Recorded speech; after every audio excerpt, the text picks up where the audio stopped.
Maggie and Perloff on the Infinity Sports Network. Rodgers watch, day 5. Welcome to the show. I'm kidding. Maggie Gray, Andrew Perloff. We've got Cooper Flagg injury to get to in just one moment, Pearl. But this Rodgers holdout is starting to make me think that maybe retirement really is on the table. Because really, how long do you have to think about this? You've got potentially 3 different options. We don't know all the details about them. But some form or fashion, Minnesota, Pittsburgh, and the New York Giants, and pick a flavor. Yeah, it's a good point. But it's a hard decision. Maybe that's what I could picture. I actually tried this last night, a thought experiment. I'm on the beach in Malibu looking out of the ocean. I'm Aaron Rodgers, and what am I thinking? Yeah. It is almost a perfect conundrum because Pittsburgh gives them the best chance to win amongst Pittsburgh and New York. But do you really want to go to Pittsburgh where offense goes to die? I don't want to play with that coordinator. I don't want to play with Arthur Smith. And Rodgers, all he wants to do is go out on a high note, I think. Don't you think that's the most important calculus to him? Not the money, not even necessarily winning a Super Bowl, but just have a good season after the Jets. And I'm not sure that Pittsburgh shapes up to have a good season because I still think they're a bit of a mess on offense. Do you think that Minnesota is not saying 100% you're going to start not just week 1, but that you're going to start the entire season if you're healthy? Do you think the hang up that the JJ McCarthy aspect of this thing? Oh, absolutely. Okay. Yeah. But if you're Minnesota, then, why are you not promising that, right? If you're actually thinking enough about Rodgers to bring him into the quarterback room, well, then you know the deal. You're going to have to give him some assurances that he's going to be the guy. Well, even if you do give him an assurance, Rodgers has to know if he goes out there and plays badly that they'll sit him for McCarthy. So I don't even know if he would trust an assurance. They almost benched him in New York. The owner called down and said bench him. But the Jets are not a good organization. I think the Vikings are a good organization. And here's the thing. How are you going to play badly when you got those kind of weapons? Sam Darnold won 14 games. Rodgers has to think, I could be gangbusters in this offense. No, I think Rodgers can't move and would get demolished. I think his fear would be, I'm going to be limping around, or he could easily play badly in Minnesota.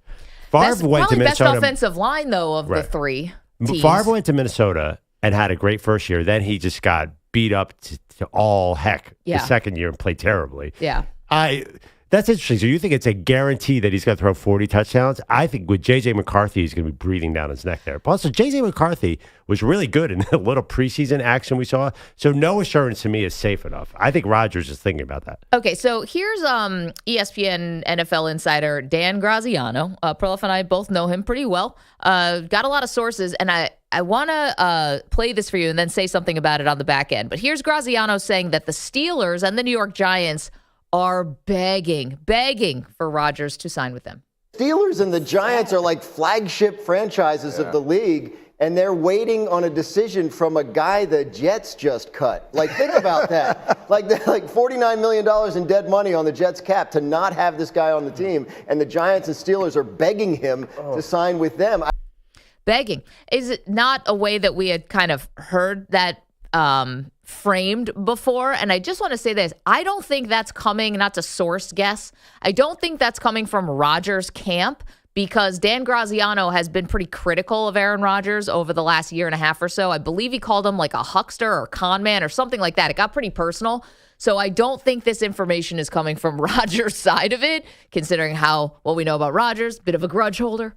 Can't imagine he'd be too thrilled with being called a con man or whatever Dan called him. So I think this is probably coming from teams who are waiting on pins and needles for him to make a decision and understanding the whole scope of the thing. Yeah. Don't make it up, okay?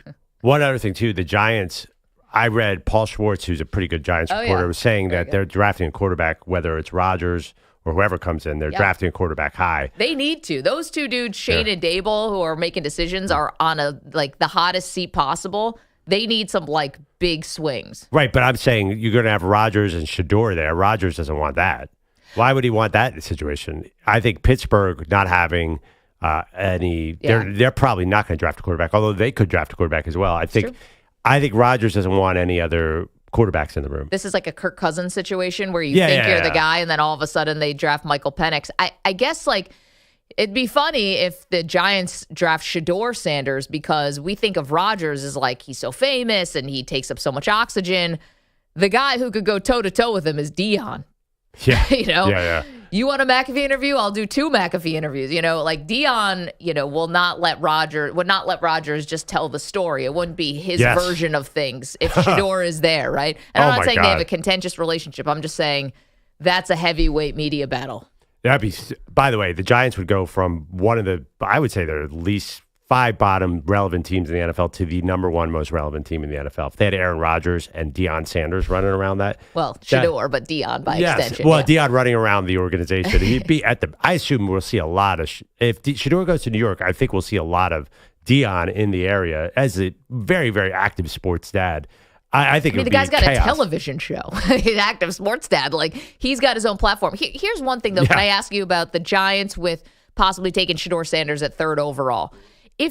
Now they've seen him, right? Because we had reports that, Giants brass and Giants scouts were at every one of Shador's games, or many of them. Oh, yeah. Okay. So, and obviously we just had the combine. So you've gotten a bit of a sense here of maybe what your evaluation of the guy. I'm sure it's not complete, but, you're probably pretty far down the road. The draft is in a month. Absolutely. If you really love Shador, are you going this far down the road with a famous quarterback like Rodgers? Why not bring in Russell Wilson? Who's visiting them today, by the way? And Flacco's in the building today, too. Or he was there yesterday. So, why not bring in somebody, not that Russ is low profile by any stretch, but why not bring in somebody who's not going to, bring the media circus and all that other stuff? Oh, yeah. I mean, I think I keep trying to sell Joe Flacco to everywhere. I think Flacco with a rookie quarterback makes so much more sense than Rodgers and a rookie quarterback for the reason you just said. Russ is maybe a little too high profile in this situation, but he's still the same. I agree. That's a good formula. But one thing about Shador, it's not just what they think about him. I think they're wondering what the rest of the NFL thinks about him. Do they have to use that number 3 overall pick on him? What if he falls and they trade back in and they could get Travis Hunter and Shador, or Abdul Carter and Shador? Right. I think it is, again, Shador is one of the most polarizing draft prospects. There are a lot of people who say he's going to fall. If he falls to the middle of the round, then trade back up, get Shador. So that it's not just what they think about him. They have to wonder what the rest of the NFL thinks about him. It's a great point. Can I also bring up another wrinkle to this? Yeah. I think that during this Rodgers kind of will he, won't he, where is he going to go? We've looked at the Giants and the Steelers as the 2 desperate teams that sort of exist right now. Yeah. Right? These are the 2 desperate quarterback teams. Can I actually posit that the Cleveland Browns are the most desperate quarterback team? And spare me to Kenny Pickett. Because you have this, not only do you not have a starter on the roster who's healthy, you also are digging yourself out of the disaster that is the Deshaun Watson situation, which is not just, okay, he tore his Achilles, we need another option. It's and we need to erase Deshaun Watson from the memory bank of every Browns fan. We talk about the Steelers are desperate, the Giants are desperate. I could make a very strong case that it's the Browns who are the most desperate for a quarterback.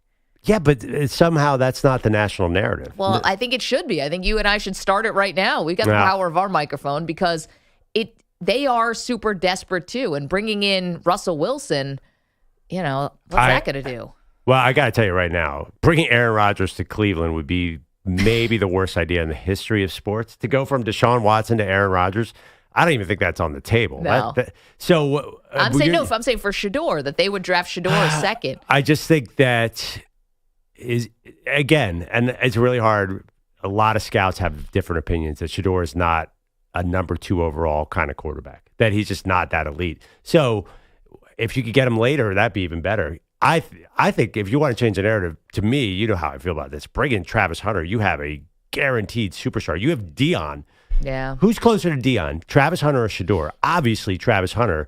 I would go with that direction. Then you have a guy who's fascinating to everybody. I think he gets out on the NFL field. Everyone's going to want to watch him. Changes the narrative. Shador feels like a B-plus quarterback in a situation that'll be just okay. It doesn't feel exciting to Cleveland to me. Listen, we all think Travis Hunter is awesome, and this is going to be very, very fun to watch. Whatever you think about how many snaps he should play on offense and defense, you're right. He's, it's the Shohei Ohtani effect. Yeah, and it's going to be must-see. The problem is nothing in football changes a franchise like a quarterback. Like we just saw Myles Garrett, who's going to walk into the Hall of Fame. He can't affect the win total in Cleveland. Joe Thomas couldn't affect the win total in Cleveland. There's no other position that can really affect winning and losing, to me, outside of quarterback. So Travis Hunter could go there and be exciting, but he's not actually going to change the win total at all, right? Yeah, but does Shedeur Sanders move the needle for this team? Because their cap's all screwed up because of Deshaun.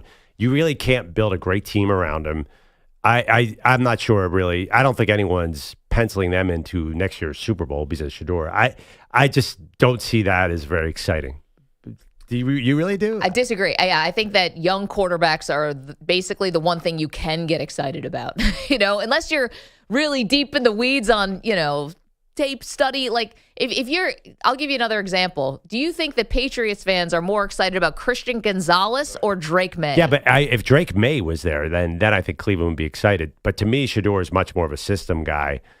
I mean, Drake Maye's I'm just saying. A stud. I don't think, that's the thing. I don't think Shedeur is. And Shedeur, the part about getting a rookie quarterback is you can build a team around him. Cleveland, because they're idiots, cannot do that because their cap is forever screwed because of Deshaun Watson. Yeah. So you have Shedeur, and you can't really do what. Look at Washington right now. They're buying every free agent on the market. Yeah. Look at Chicago. They're spending so much money.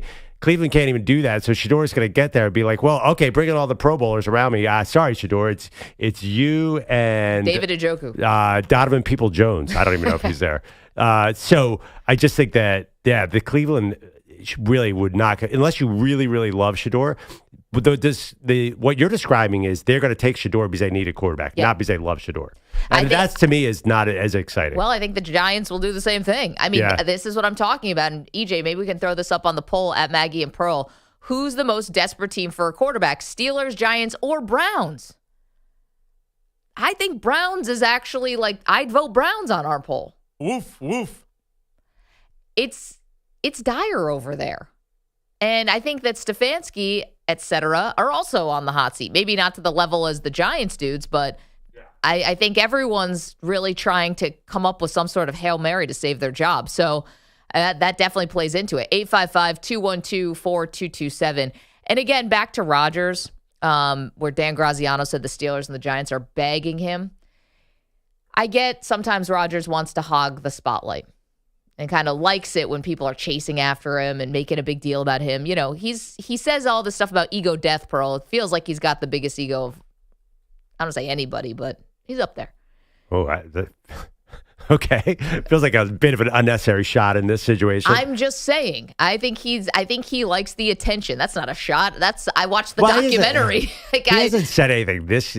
You're assuming this week that what you're saying is he's holding out just so everybody talks about him for 4 days. No, this is I'm leaving that open as a possibility, but what I'm now starting to think is a little more of like what EJ was saying earlier this week, which is, do you really need 5 days? I know maybe you're milking it. Maybe you are, but now I'm starting to think maybe he's not milking it. Maybe this is really the retirement again, the retirement, contemplation. Could be. If he's listening to Enya on the beach, single tear rolling down your face as you watch the waves of the Pacific Ocean crash against Malibu. Yeah, I mean, he's going to say these are not ideal spots. So also, it's a funny shot. I mean, the Giants were 3-14. That's a bad spot. That's not where you go. The Steelers' offense is terrible, and Minnesota has a top 10 pick sitting there. So if there was give me this. If there was a perfect spot for him, do you think he would take 4 days?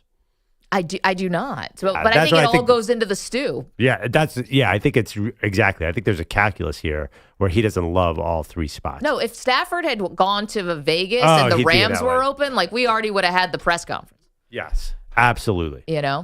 855-212-4227. Yeah, I was thinking about this, as I'm driving in. I'm like, why is he taking so long? Usually the no news is good news, but if you really have to think this long and hard, remember the last time he had to go into the darkness for 4 days and live in a tree or whatever. Well, to be fair, Brady took a little while after the season all the time. I think he signed with the Bucs 2 weeks into free agency. It wasn't the day after. It's interesting how free agency sped up so much this year, and all the decisions were made by Monday, and free agency officially started Wednesday. Look at the timeline on Brady, and I could be wrong. It wasn't the day after the season. So March 20th, by the way. So you're right on the money on that. Yeah. All right. It's March 14th. One of my darkest retreat. Yeah. And what a mistake. No, it was a good move. No, I know, but there were not enough teams in on Tom Brady. Yeah. What a mistake by the rest of the league. Yeah, they took that bleeper over me. That MFer over me, which we all think is Derek Carr, but I still think could have been Jimmy Garoppolo. But by the way, we don't know that wasn't Brady, too. That's my point. Brady could have delayed it, too. That's fair. Also, Rodgers has these teams over the barrel. What's the rush? Yeah. 855-212-4227. All right, Dan Graziano, very plugged in. Says teams are begging Aaron Rodgers. But we're asking two questions here. One, who is the most desperate team for a quarterback? Is it actually the Giants, the Steelers, or the Browns? I think it's the Browns. Two, Rodgers. Now that we're in day 5, are you starting to think retirement versus play next year?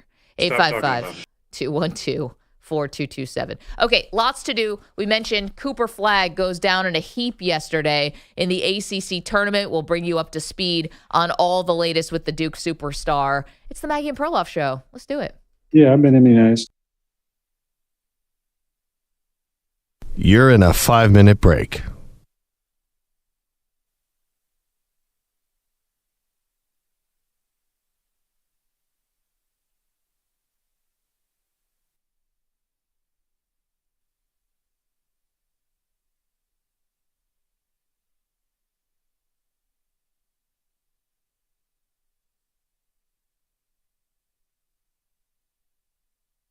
Four minutes, 30 seconds remaining.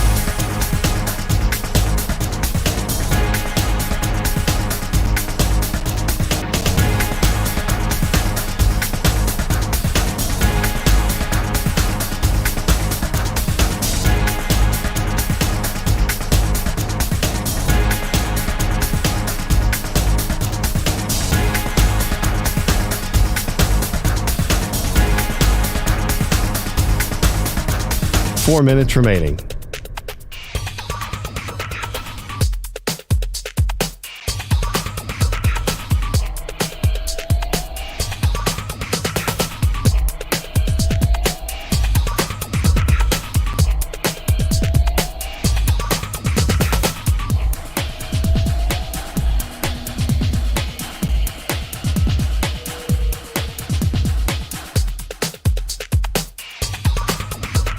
Three minutes, 30 seconds remaining.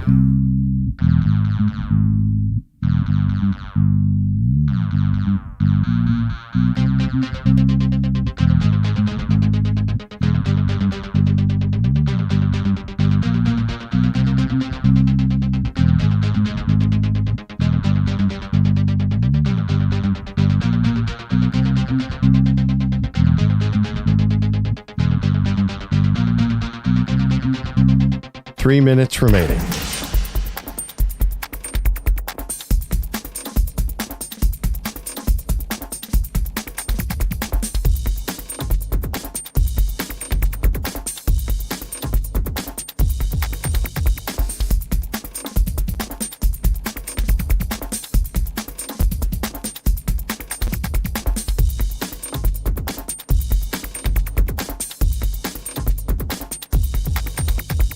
Two minutes, 30 seconds remaining.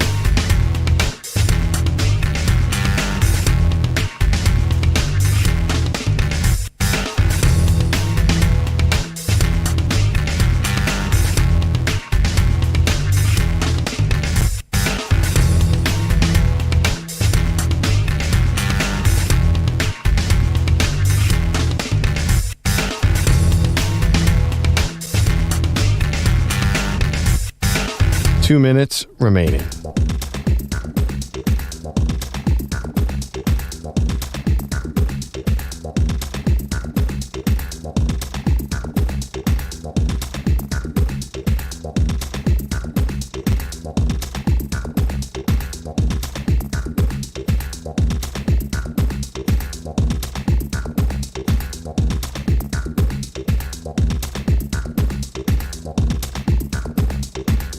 One minute, 30 seconds remaining.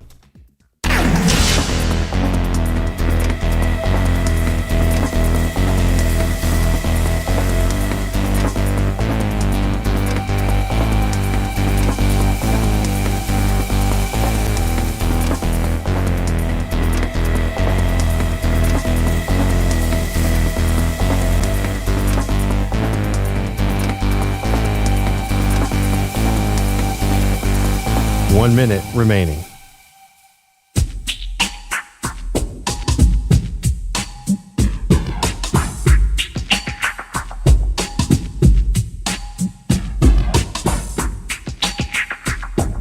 "45 seconds remaining.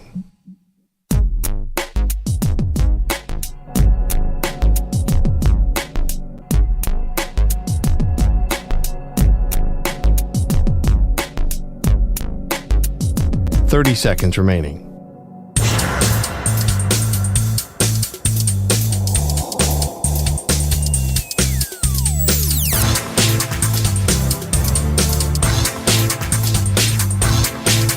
"15 seconds.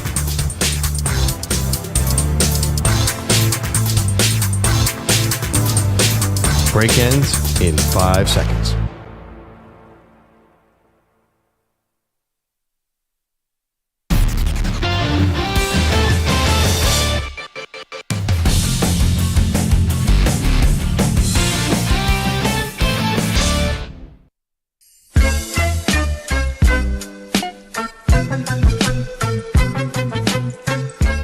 Very, very disappointed by what happened yesterday in college basketball. Welcome back, Maggie Perloff Show. Cooper Flagg's injury was devastating to me, Maggie. I'll tell you why. You personally, not Duke, but you. Me personally. Okay. Because, first of all, I think he's fine. He was sitting out there, and he could play as soon as they needed him because I've rolled that ankle a million times.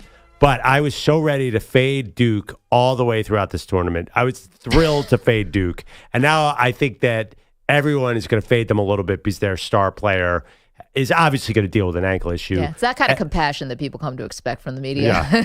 Yeah. Oh, my God. Be injured so we can fade you on DraftKings. Injured? Oh, come on. This is basketball on a rolled ankle. Dude was sitting out there. He wasn't even limping when he walked out in the second half. I don't know what happened there. And he was sitting there the whole game.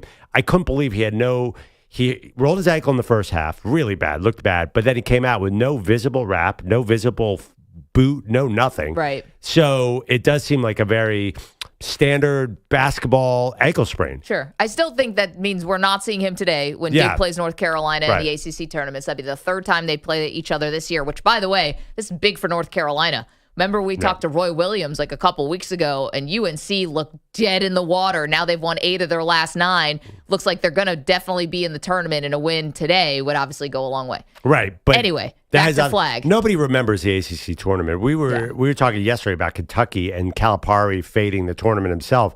Nobody remembers. All that matters is the tournament next year, and they're still. Next week. They're still co-favorites with Auburn.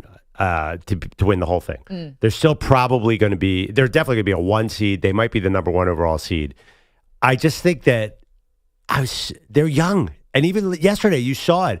Flagg goes up and another freshman steps up and is awesome, Isaiah Evans. And they are just young teams do not win in college basketball anymore. How many times do we have to learn this lesson? They are ridiculously young. How are they going to beat all these old teams throughout the tournament? That's why I wanted to fade them. But now I think with a slightly diminished Flagg, I don't think most people expect them to win at all.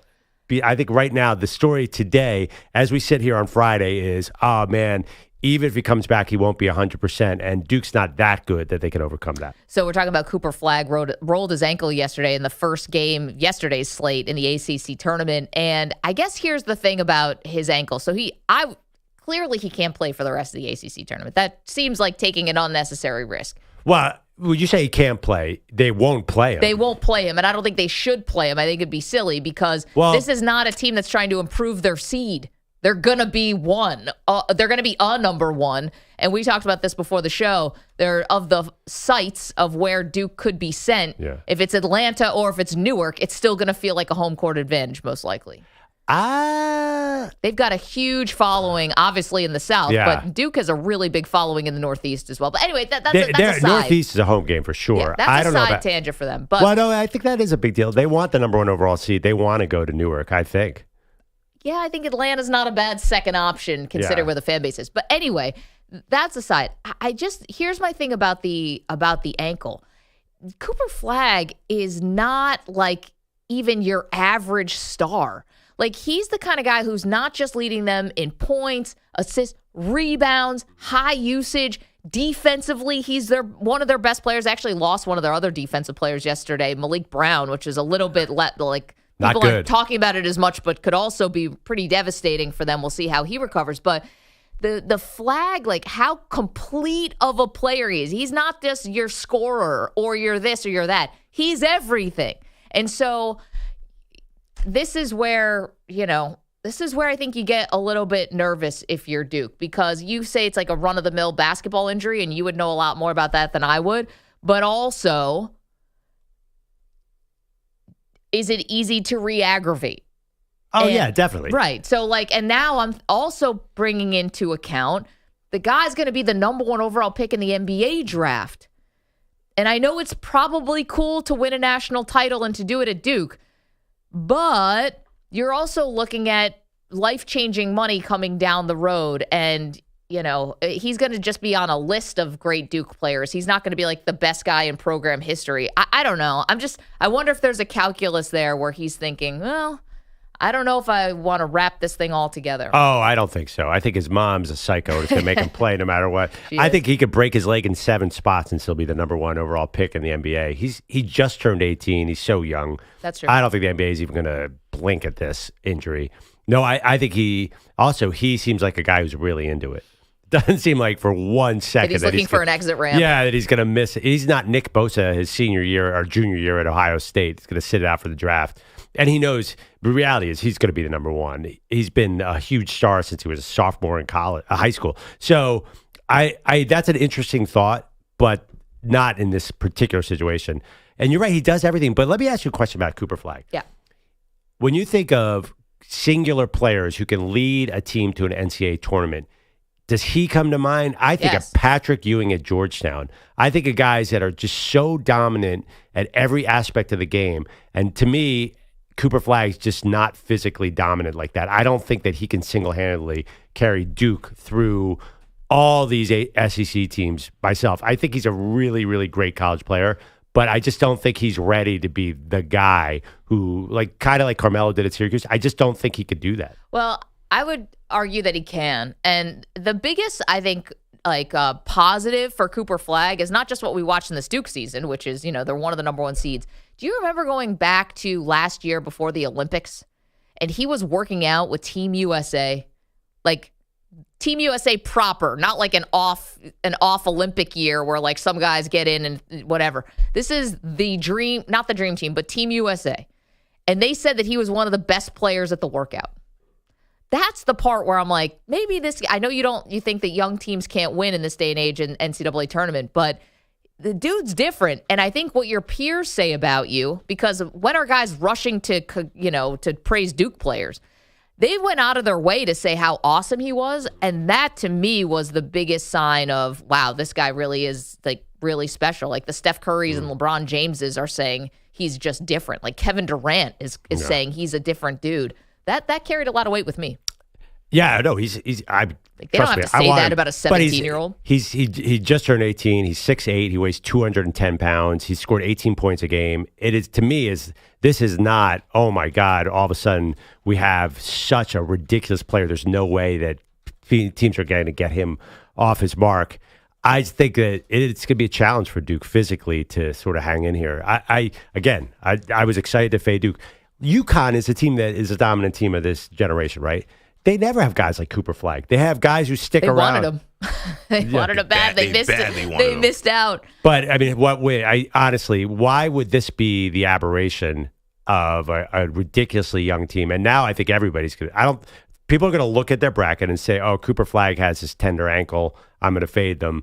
But again, I just don't think Duke was right. Duke's got so much name recognition. I think, come on, watch this ACC tournament, then watch the SEC tournament. Tell me that's a legit number 1 seed. I'm going to bring it to college football terms. They basically had Indiana's schedule this year.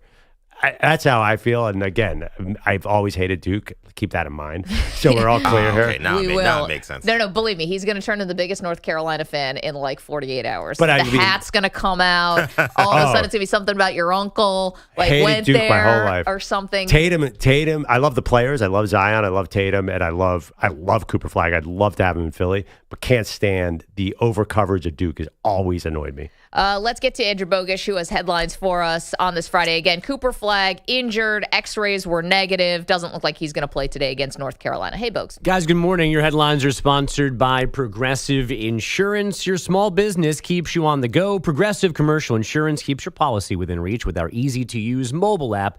Learn more at progressivecommercial.com. He's an idiot and a fool. Hey, good morning. Still no Aaron Rodgers decision, but at least we know Gardner Minshew's future, the former Raider and Jaguar, signing on to back up Patrick Mahomes in Kansas City because for some reason they don't want Carson Wentz anymore. Minshew 2-7 last season as Vegas' starter, throwing for 9 touchdowns and 10 picks. And then there's Daniel Jones, now in Indy, to battle Anthony Richardson for QB1. A lot of respect for Anthony watching him. I think he's certainly a talented young player, and I think the competition aspect of it brings out the best in everybody. And I think we're both interested in helping this team win games and whatever we can do to help that happen. Wow, that guy's Jones, a killer. As dynamic as ever. Look out, Anthony Richardson. But here's a question for you. Do backup quarterbacks, which in theory is kind of, well, I don't know, they're signing him to be competition, but the second quarterback listed on the depth chart, which is what he would be today, do they usually get a press conference? Like Gardner Minshew's not getting a press conference, and I know he's backing up Mahomes, is very different, but I'm trying to think of other backups who have signed this cycle. Did they get press conferences? Well, I mean, 1 year, $14 million.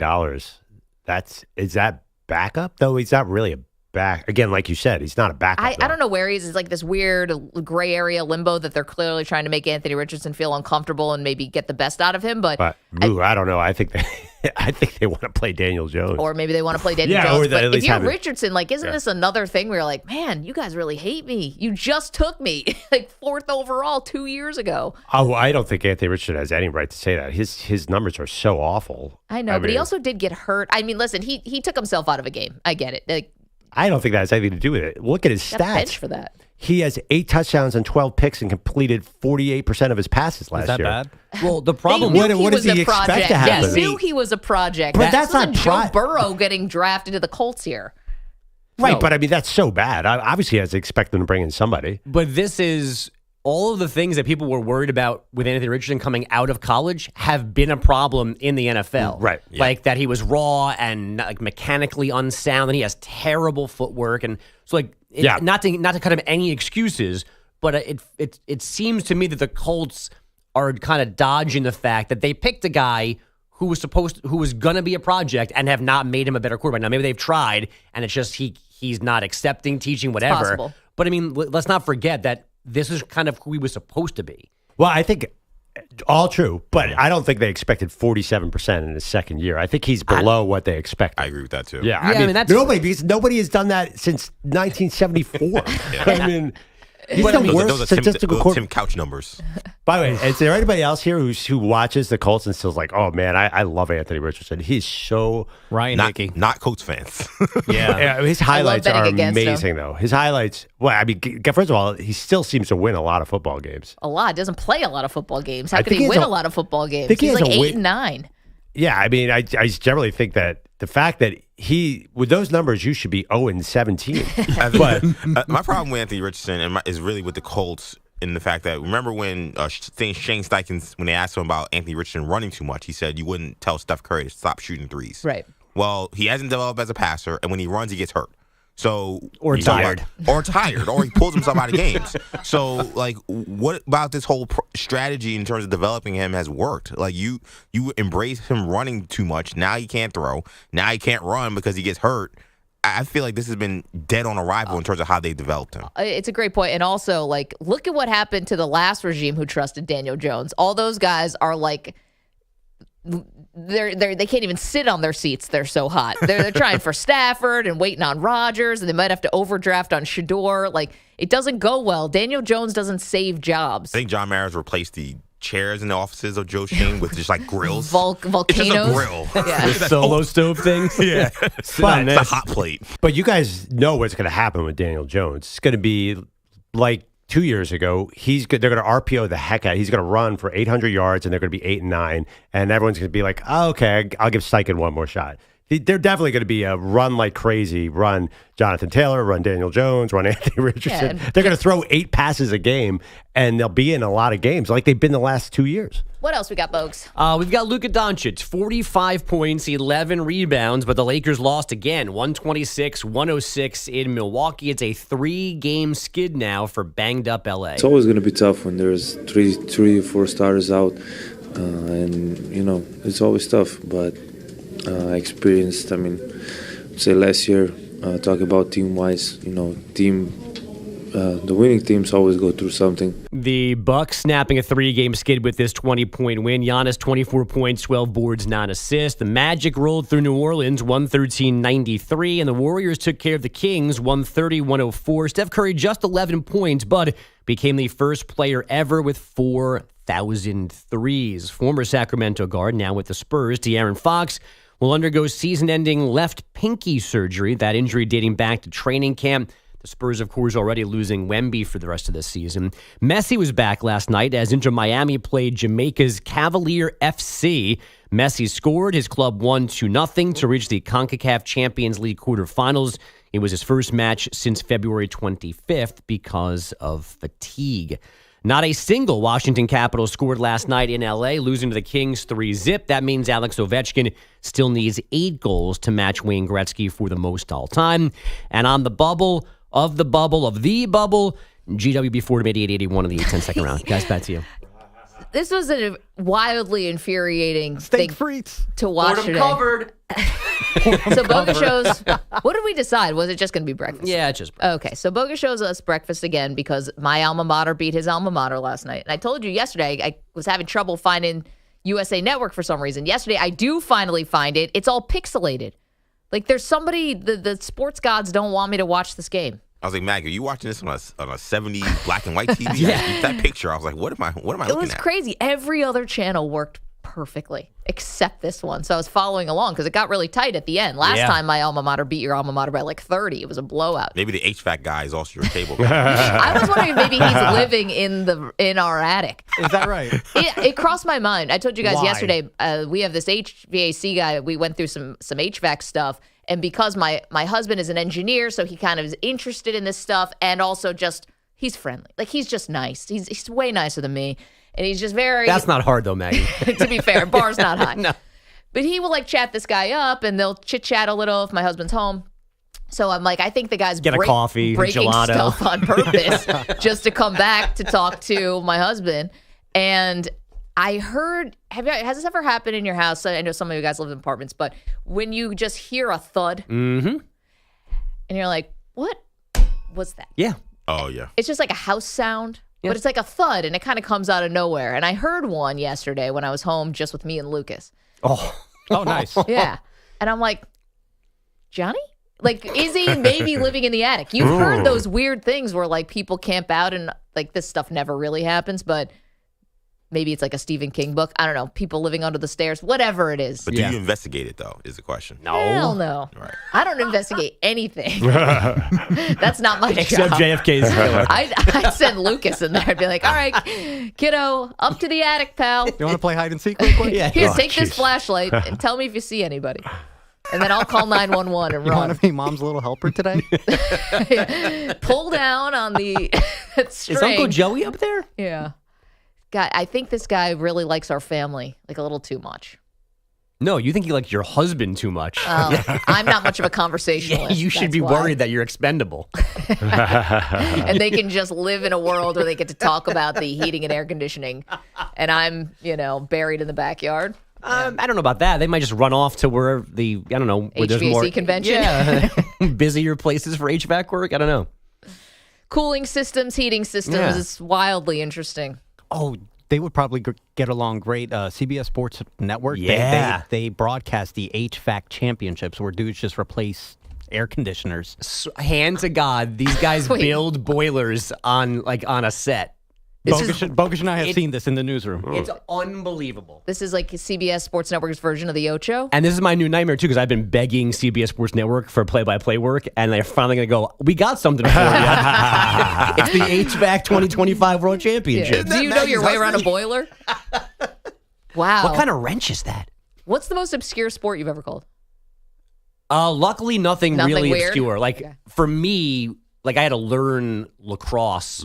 Like within 36 hours, but that's not an obscure sport. No, and that's not that hard. How about Ford and basketball? Different kind of obscure. Although I think they did beat Dartmouth this year. Oh, yeah. Is that right? Yeah. In the last 2 years, they've beaten Dartmouth.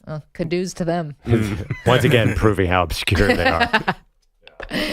All right. 855-212-4227. Right? Yeah, we'll put in our breakfast orders for your Ramily Rams. Are they going to the NIT?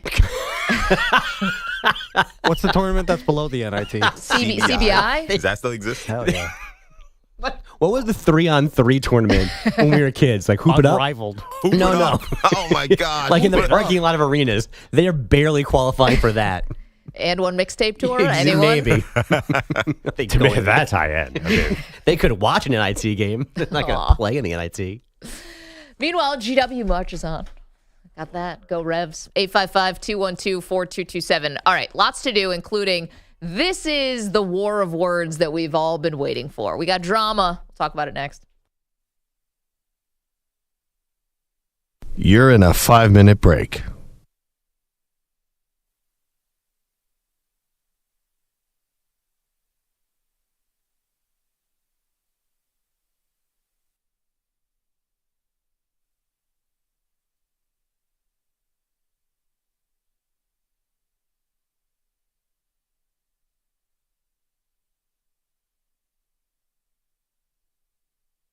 Four minutes, 30 seconds remaining.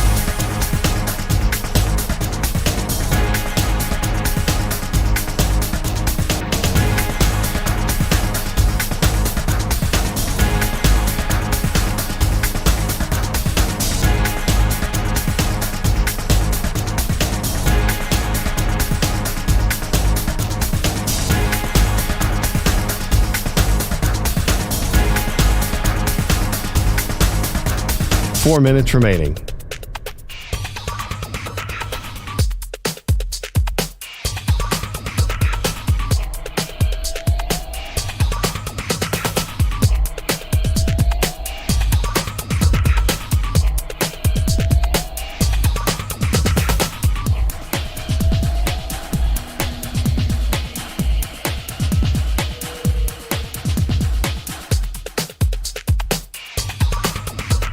Three minutes, 30 seconds remaining.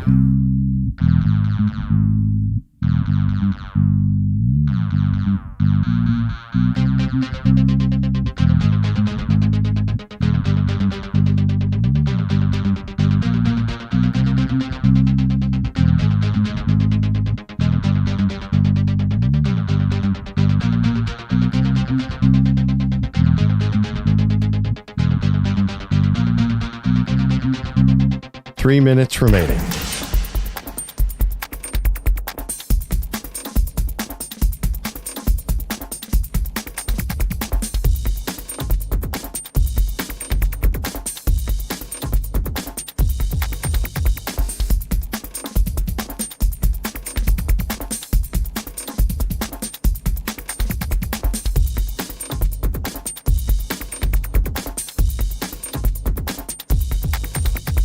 Two minutes, 30 seconds remaining.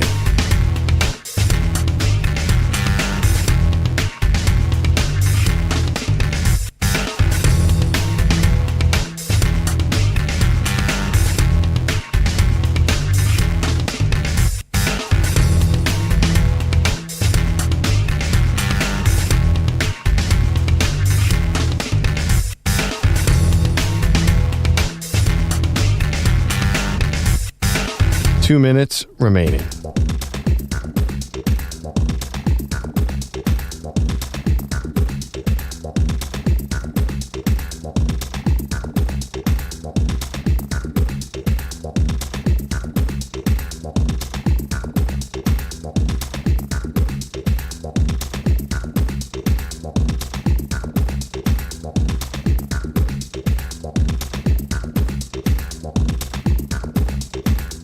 One minute, 30 seconds remaining.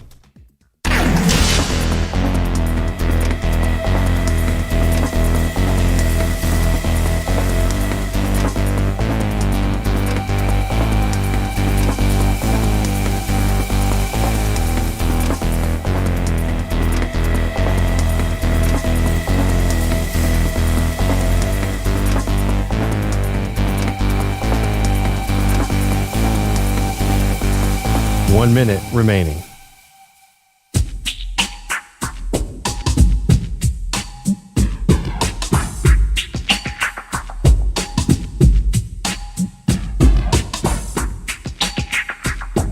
"45 seconds remaining.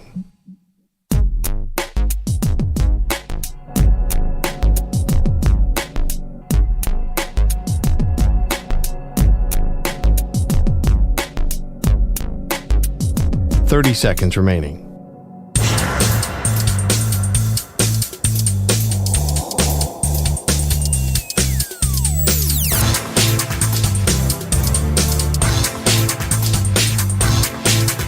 "15 seconds.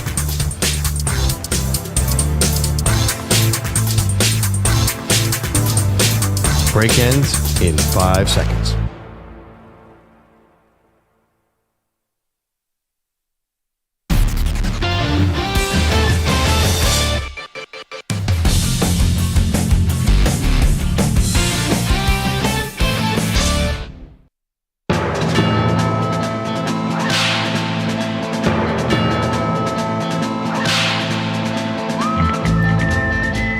Because the Dallas Cowboys do very little on the field, Pearl, or did very little in free agency. Wow. The only thing we can really talk about is the drama that's going on off the field, and that sound you hear is the Cowboy Quickie. So welcome to the show, Maggie Gray, Andrew Perloff. So it started with DeMarcus Lawrence, who signed with the Seattle Seahawks for 3 years, $18 million, coming off a really intense foot injury. Mm-hmm. He's doing an interview with the Seattle...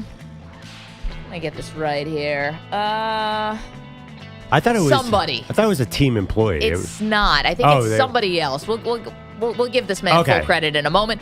But he said that while Dallas is home, DeMarcus Lawrence said it had one fatal flaw. Dallas is my home. I made my home there. You know, my family lives there. You know, I'm forever going to be there. But, you know, I know for sure I'm not going to win a Super Bowl there. So, yeah. We here. Oh, okay. So that obviously made its way around the internet, and Micah Parsons said, quote tweeted the clip and said, "This what rejection and envy look like. This some clown bleep with the clown emoji." To which DeMarcus Lawrence then responded, Pearl, "Calling me a clown won't change the fact that I told the truth. Maybe if you spent less time tweeting and more time winning, I wouldn't have left." Wow. Bang. And that is officially the most interesting thing that has happened to the Cowboys, around the Cowboys, in a calendar year. Yeah. So that's your Cowboy Quickie. You know, it's so funny because yesterday this clip came out of CeeDee Lamb almost crying because he's supposed to be best friends with DeMarcus Lawrence. And I assumed that DeMarcus Lawrence and Micah Parsons were thick as thieves. Because they're both, how could they not be friends? I get it, but it really surprised me. I figured all defensive ends are friends. You know, it's funny. I actually read a column about this where you'd think they're close. Right, because they're on the same unit. But they aren't. And not only that, I think that it's possible DeMarcus Lawrence may have interpreted a tweet that Micah Parsons said, "It's my time," after Lawrence signed with Seattle, saying it's my time because Lawrence is gone, Jordan Lewis is gone. Who else did they? Oh, what's his face retired? Zach Martin. Zach Martin. So you lost a lot of the big veterans and maybe, vocal leaders on the team. And I think a lot of people thought the "it's my time" tweet meant it's my time to sign a contract. Let's put pen to paper. But he meant more of like a leadership role. And maybe that rubbed DeMarcus Lawrence the wrong way. I am the captain now. Kinda. Well, that's ridiculous. If that makes sense for Micah Parsons to say, "It's my time. I'm going to step into a leadership role." That's fine for him to say that. I don't know why Lawrence would have been mad at that. Well, I don't know if he was, but I'm just saying maybe Lawrence was already there when Micah Parsons was drafted to the team, and then he comes in. He's a big name, big personality. He's got all the podcasts and the outlet. He runs Bleacher Report's football coverage. Yeah, 2 jobs, side hustle. And 80 hours a week. I mean, the guy's putting in work. But maybe Lawrence, maybe he resented that. I have no idea. But anyway, it's on. How about them Cowboys? Yeah, how about them? But here's the question about Lawrence. Spot the lie. mean, the guy's there 11 years, seen everything. If he says I'm not winning a Super Bowl there, I don't think that's just like salty, sour grapes. I think he got to look up close at how the operation runs and has said what a lot of people have said. They're not going to win while Jerry's in charge. Why? I said it. They're not going to win a Super Bowl with Jerry in charge. Yep.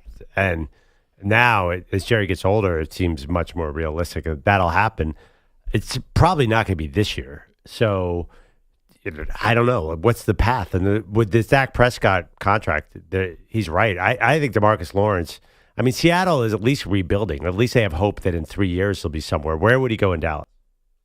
I mean, I don't know what DeMarcus Lawrence has left. Like, he's a guy who's played 11 years in the league, and he's coming off a pretty significant foot injury that kept him out for all but 4 games last year. I think one of the big reasons why he may be in Seattle is actually because he has a connection with their defensive coordinator.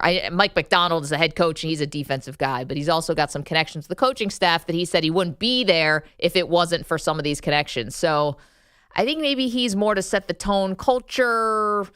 You know, you got to bring your guys into the locker room. They can kind of police it for you. I think he's the veteran gravitas guy. I don't think he's actually there because they think he's going to affect the win total. Yeah, he's the old head on the team. Yeah, right. It is interesting, though, because I feel like I did shows with both of you guys, and we talked about Parsons as a leader. And I told you guys I don't think that his teammates take him seriously. And I don't think that his teammates feel like he's the kind of guy that when things are going bad, he's going to fix things with his talking. And I feel like, I don't know, this could be just a personal beef, but I feel like these comments confirm all those things, that he doesn't think Parsons is a leader and that his talking doesn't help. Now, he could be wrong. Right. He could be totally wrong on that, but that's just always the vibe I had. And this was like right there front and center. Well, it's so funny you guys say that because we got in a similar discussion about Myles Garrett. We'll get into this later, that he doesn't have great leadership skills, maybe. There was a report. Why is a pass rusher supposed to be the team leader? Aren't they supposed to just, aren't you say hike and go kill the quarterback? Well, Strahan was. I think Strahan, I think guys like Ray Lewis, who is, outside linebacker. But you know what I'm saying? Like, I think defensive guys can definitely be leaders. It's funny. I think of the defensive ends as kind of, you have to be a little crazy and all in and just kill the quarterback. So I don't think you necessarily, I think the quarterback needs to be the leader, not Micah Parsons. It's interesting. Maybe it's more of a reflection that Dak Prescott's not a strong enough leader. For example, you could bring a lot of characters into wherever Tom Brady was. Right. Because everyone fell in line with Brady. Obviously, Dallas doesn't have that. And DeMarcus Lawrence was not that. And Dak Prescott is not that. Because Micah Parsons should not be the team leader. He's a 25-year-old linebacker defensive end. I don't know. That's how I don't see these pass rushers. Is that their role?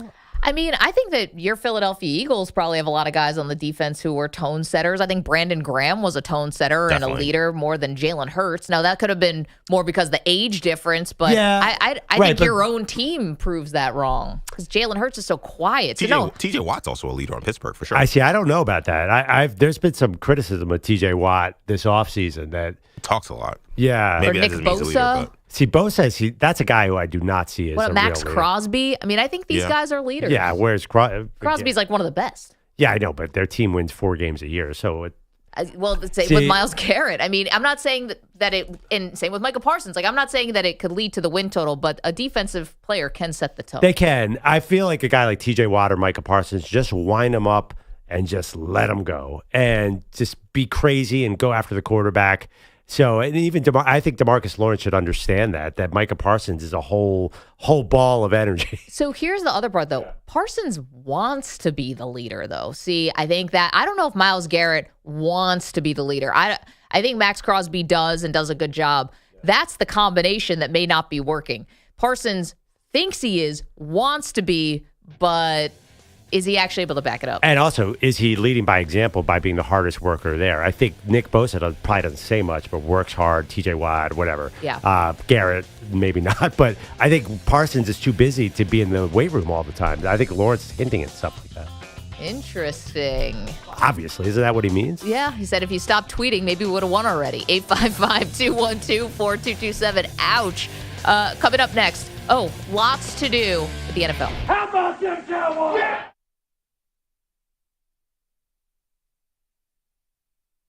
You're in a 5-minute break.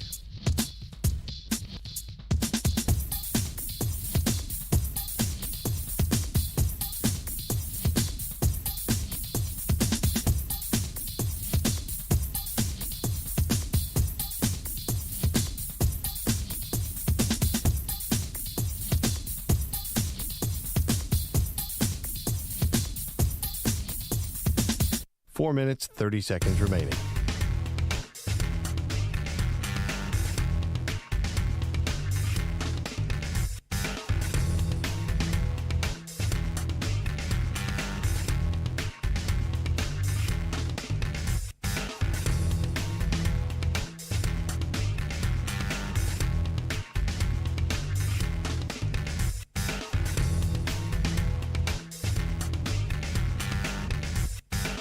Four minutes remaining.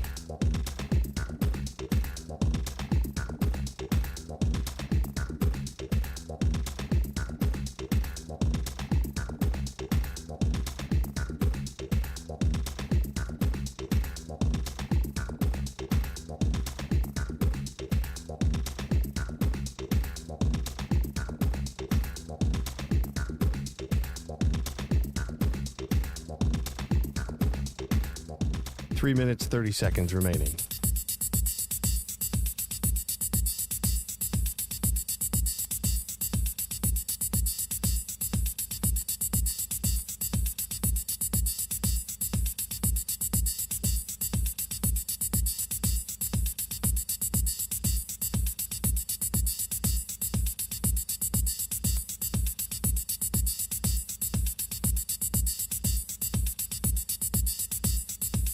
Three minutes remaining.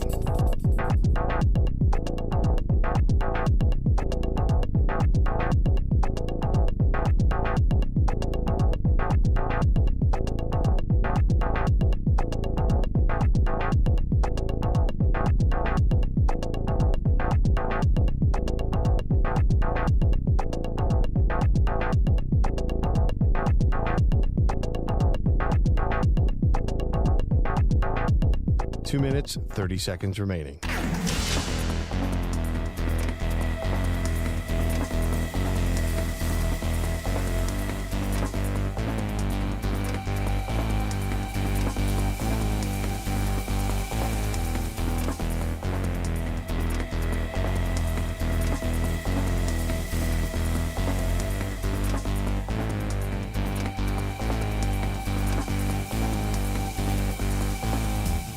Two minutes remaining.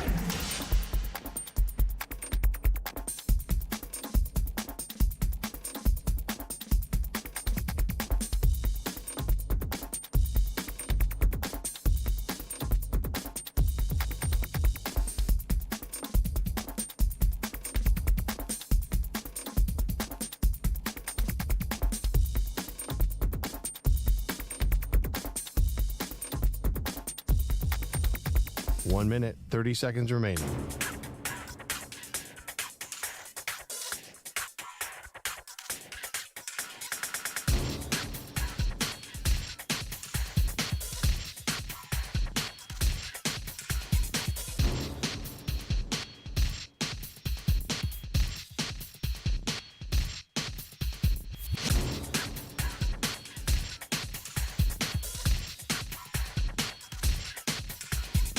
One minute remaining.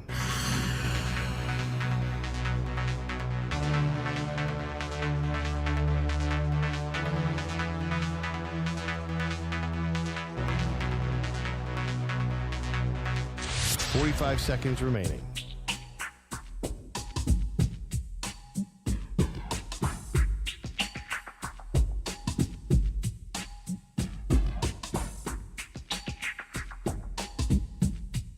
Thirty seconds remaining.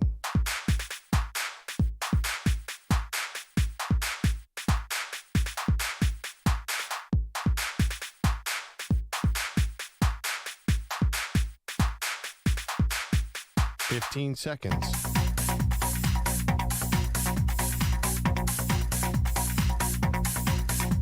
Break ends in 5 seconds.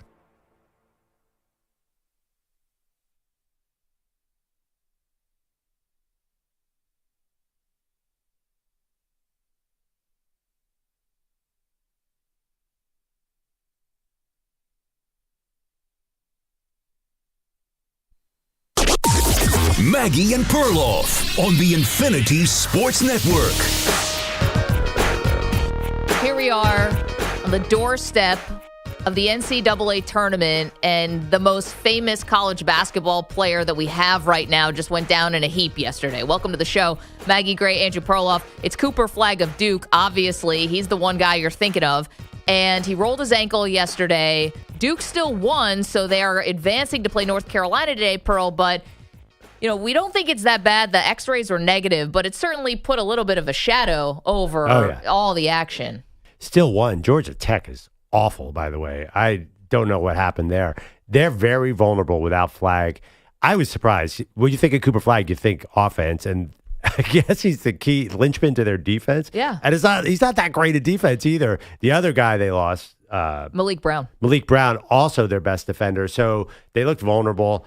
Yeah, I'm very disappointed at all of this because, as I said earlier in the show, I couldn't wait to root against Duke and predict them to go down in the Final Four semifinal. That's how I have them losing because they are so young. John Shire, who I like, is basically like, hey, rest of college basketball, you guys go get these 22-year-old transfer portal guys. I'm going to recruit the heck out of high schools, and I'm going to win that way. It doesn't work. He's like the new Calipari. He's best two players by far are freshmen. So I generally didn't think Duke had a great chance. Now I think everybody's going to be down on them because if Cooper Flagg's 80%, that's not enough. No, but here's the thing about Flagg specifically. You're saying, that John Shire is trying to pull a Calipari. Every program in America would have taken Cooper Flagg. He is so unique. I know. Well, what's the difference between every player Calipari had? You're telling me not everybody on earth would have taken all those number one picks? No, but I think what we've discovered in the NIL and transfer era, when you can do this also freely, that having the older players is an advantage, right? Because you can put together a roster of veterans. Right. Back then, when Calipari was really, executing this at a high level, couldn't transfer as easily. Guys, air quotes, weren't getting paid.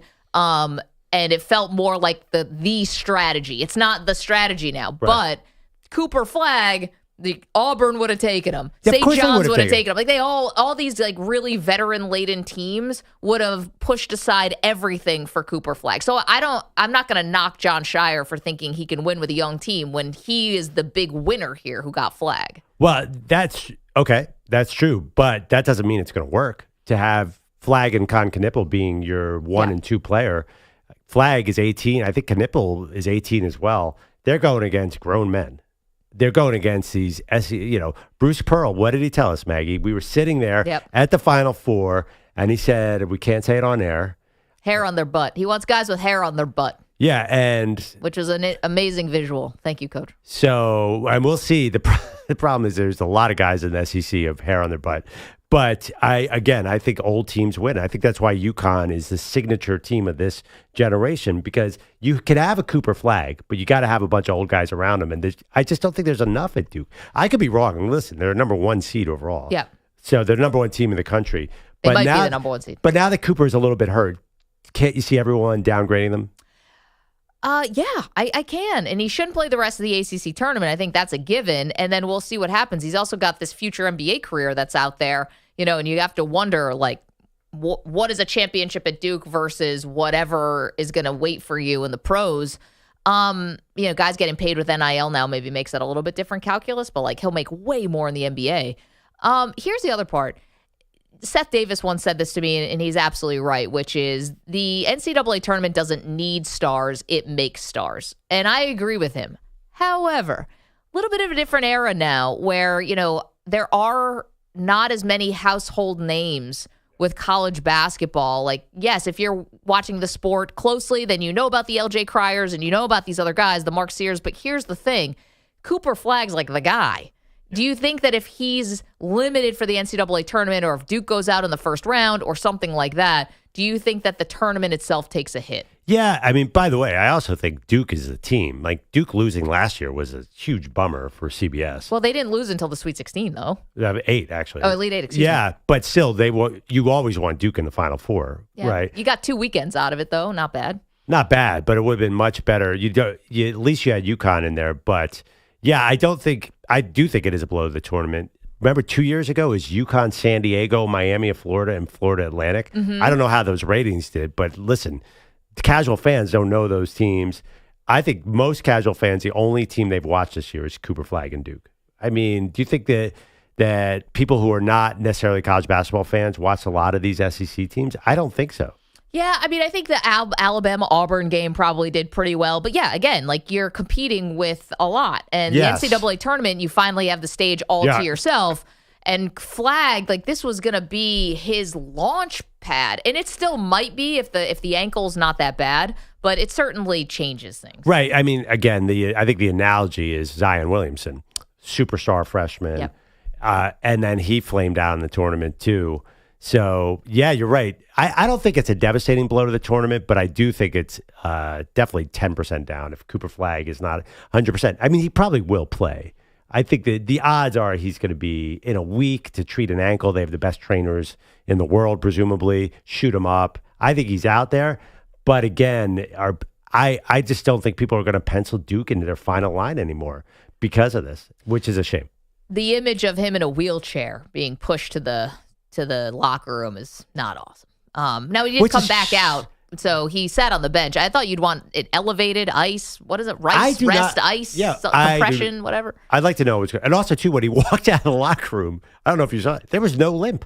Well, that's probably bodes well. I'm a little worried that today is the day. Yeah, I mean, it'll swell up. Yeah, we know the swelling, and that becomes because ankle injuries can go from you're out for a couple of days. I mean, Julius Randle sprained his ankle and needed surgery. Like it can go all different ways. So I think it's going to be kind of a wait and see thing. But if he had torn a tendon, for example, there's no way he's out on the bench in the second half and just walking around. Agree. He'd be in a boot. Probably yeah, not. Yeah. I'm optimistic. Shire after the game said, "I don't care whatever happens, I'm not putting this dude back in there." Yeah. Yeah, he's like, I'd have to be really convinced. I'm like, the James Naismith could come back from the dead. There's no way he's being convinced of a Cooper Flagg back in this game. Meanwhile, you're welcome to weigh in on that 855-212-4227. And then also this question from college basketball. So want to play you a clip, and it's very candid, of Oumar Ballo, who plays for the University of Indiana. And Indiana has been kind of a mess this year. We know that Mike Woodson is going to be gone. They're going to be looking to restart yet again, Pearl. And, Indiana's got such a proud tradition basketball, yet they've had some down years since Tom Crean left. So here's Ballo talking about letting down the Indiana fans, but more the reaction of those Indiana faithful to the team. Our fans' impact let us down as a whole unit because we come here every single day. All we're trying to do is win for these people. But we lose one game, 2 games, the next thing you know, your DM is crazy. You don't like death wishes, like death threats and stuff like that. Like nobody want to live like that, And I hope people they change stuff like that because this is not helping anybody. Yeah, he's saying death threats in their DMs. Here's more from Ballo saying that the Indiana fans need to change. At the end of the day, we're human beings. We have feelings, Just like you wake up, go to work, and someone is wishing nothing but the worst to you and your work. It's mental draining, and nobody want to deal with that for a whole 5-month season. It's too much to take in for players and for coaches. And I hope, man, they change, man, because it's time. Like, they're not helping us. They're not helping anybody. Okay. So I think this boils down to, how do you see this issue of fans having death threats and things on social media to players? Is it the fans' responsibility to cut out that immature behavior, or is it the athlete's responsibility to block that out and not pay it any mind? I think there are 2 issues here. One, actual death threats. That's impermissible, and you should get the law involved. But I do think fans have the right to be heavily critical, which he also said. Mm-hmm. Yeah, of course fans can say, we expect more. And what's the deal with you guys? You stink. I think it's death threats. Don't you agree that death threats is way too far? Call the police. Yeah. And that, by the way, that happens in our industry a lot more than you might know. Yeah. I think that's ridiculous, obviously, and that is never, ever permissible. But to heavily criticize a team, I don't know if I want to hear a player. Did we do this topic recently with Kevin Durant too? Not understanding why people boo. Right. It's part of the experience. I'm not sure. So again, once you say death threats, it's a different conversation. But you're allowed to really criticize the team heavily, especially on social media. I guess the thing is like booing in the arena is a little more say it to my face. Like, here I am. I'm a fan. I paid a ticket, money for a ticket. I'm going to boo you. The social media stuff, it does feel invasive, you know? To DM somebody, it's extremely personal. Yeah, the DM is, why not just tweet it or tweet it, Instagram it or whatever? Because I think you would be the reason why I think people DM direct message this stuff as opposed to just tweet it is because this is not something you would say publicly, you know? Unless it's like you're some troll with some burner account, and then now we're getting to the deep, dark corners of the internet here. But it's always funny to me when it's when athletes or whatever post the DMs, and then you go look at that person's profile, and it's like father of three, follower of Jesus, all these things where you think you're not living up to your own standard here. I think that the personal part of the DMing, I think he totally has a right to criticize. If you want to boo, you can boo all you want. I'm totally in favor of that. But why does he have his DMs open then?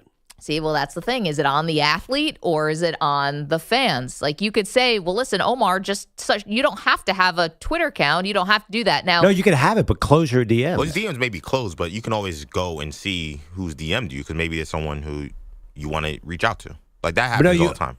You can, if you have a closed DMs, then you on don't even Instagram. I closed on Twitter. I closed forever. I never saw my. So DMs. on Instagram, he could be talking about Instagram. Instagram, you can get DMs, and it might you don't follow them, it's not in your inbox, but there's always requests. Yeah. So you may get a request because I've had requests from listeners of the show who want to say, "Hey, EJ, you're doing a great job," and I say, "Okay, thank you," but like it's not in your actual inbox. Oh, okay. So most of the people say I'm an idiot. So just to be clear, Still a mixed bag. Yeah, exactly. Yeah, I was gonna say that was a kind DM on X Twitter. You can't DM somebody who has it blocked. Yeah, who doesn't follow you. But no, not just if they don't follow you cannot DM them. But here's the thing: in the world of NIL, you may need to have Instagram to fulfill some of these contracts. Yeah. Like if you're going to be, doing something for Kia's car dealership or what have you, you might have to do some Instagram. Oh, you can have posts. Instagram, but just ignore your DMs.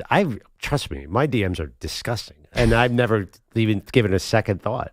These are crazy people hiding behind a computer screen.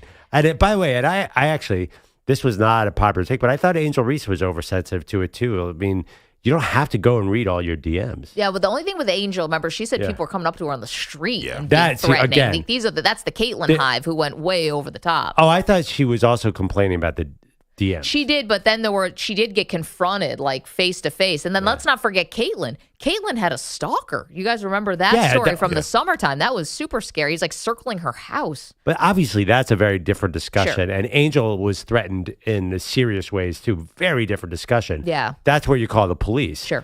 Just to a totally different topic, can you in Indiana, if you're dissatisfied with where the Hoosiers are, can you complain loudly in the stadium, on social media? Yeah, I think that fans have a right to be upset when your team stinks. So there's two other things about this. Yeah. One is, I think sometimes for us, we've lived with social media only as adults, you and I. Like, so Facebook got started when I was in college. So I was a freshman in college, so I wasn't an adult, but I was, I looked like this.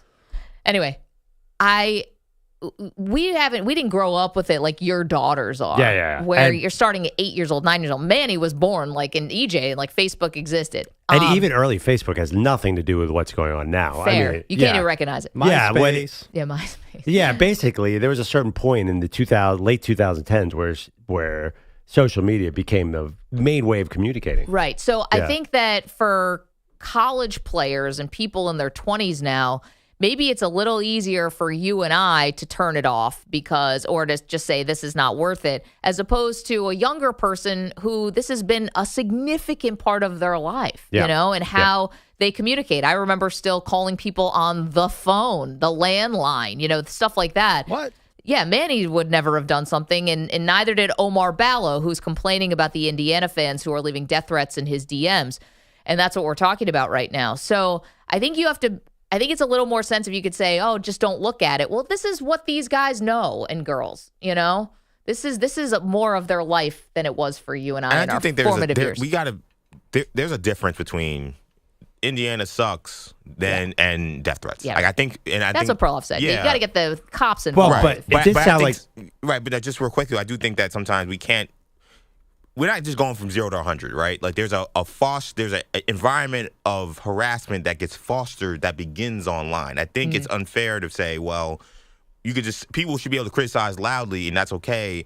But death threats are bad. It's like, okay, yes, we agree with that, but there's a ramp to get to that point, right? So to say, well, we just ignore it, it'll be fine. People have been ignoring it. Like, you think Oumar Ballo every press conference is coming out being like, man, these fans are still on us? No, this is the first time he's ever said anything about it. Like, they've tried to ignore it, and it hasn't worked. So what are you supposed to do? But he also said, you're not helping us by being negative and all that.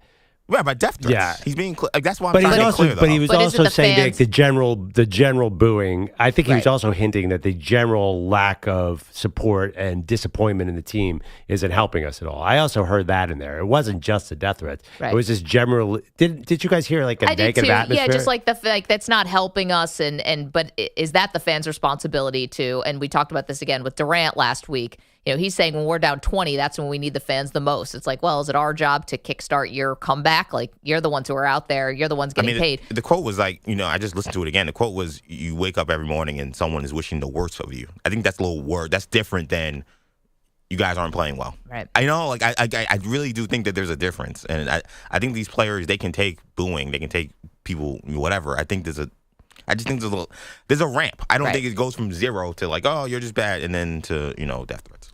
One other thing I want to bring up about this, we're talking about, fans leaving, critical DMs, direct messages and stuff on social media. The gambling aspect of this, which I think is definitely playing into it, which is also something that wasn't around 10 years ago as much as it is now, which is people in the stands can be literally placing bets while the game's going on. Oof. And then, they start saying stuff about it. And it actually is Adrian Wojnarowski mentioned this a couple years ago. And I think people universally clowned him, said guys are feeling uncomfortable because the type of heckling they're hearing from the stands is, I need 2 more rebounds. I need 2 more points. And then when it doesn't happen, getting on people. And when there's any kind of significant money at stake, well, now you've really changed things. Well, right. Totally. But isn't this a function of Indiana basketball can't get back to being Indiana basketball anymore? Right.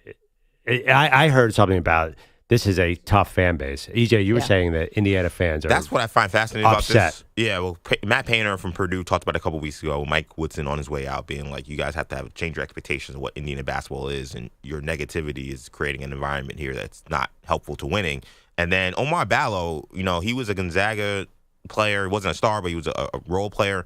He was a star at Arizona. He has played at big programs. This is not a guy who, is not used to the bright lights and is all of a sudden, like, not able to take heat. Like, he's played for fan bases that are rabid. And this is when he says Indiana fans, they've gone too far. Right. Like, but so it makes me wonder, this is also a Indiana University fan problem as opposed to maybe a college basketball problem.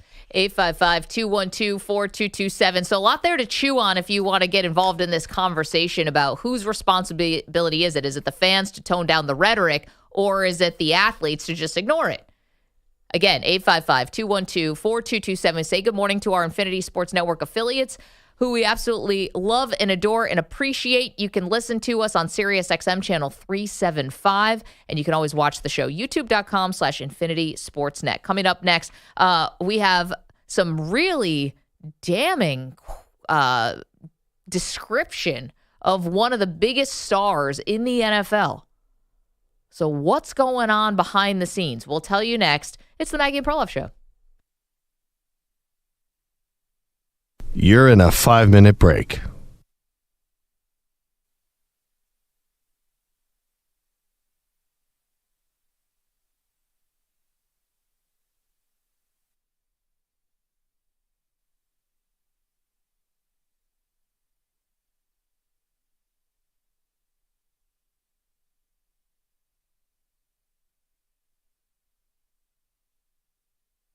Four minutes, 30 seconds remaining.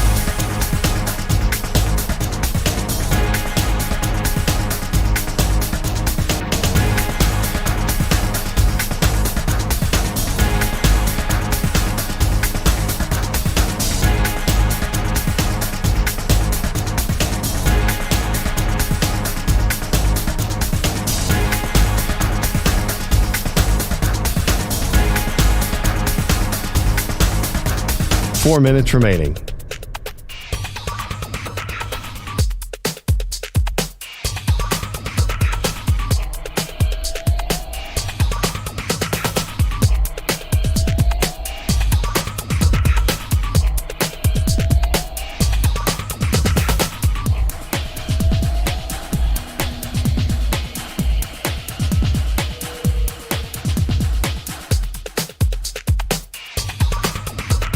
Three minutes, 30 seconds remaining.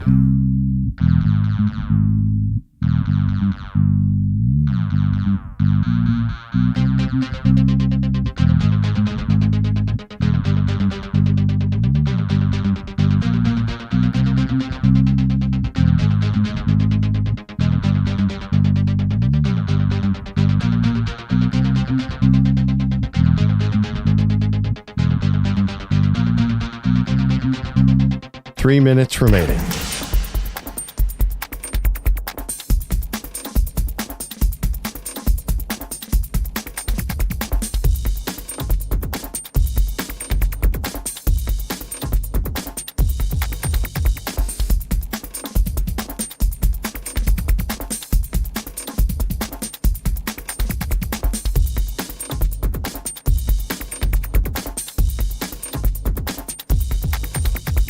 Two minutes, 30 seconds remaining.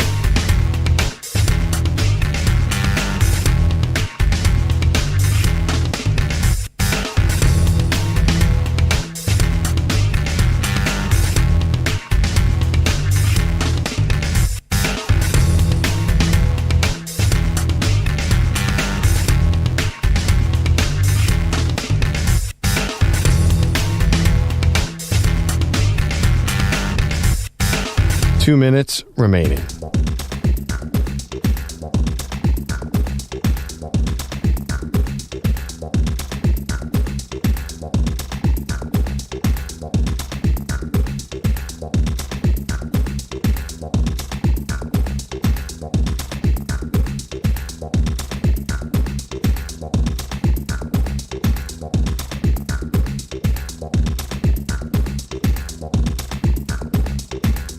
1 minute, 30 seconds remaining.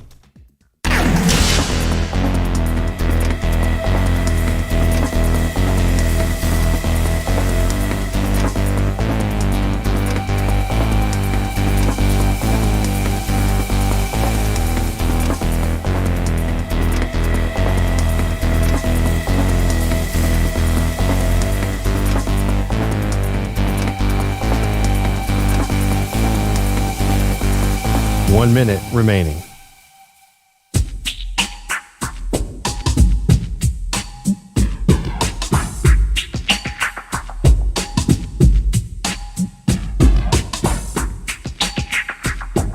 .45 seconds remaining.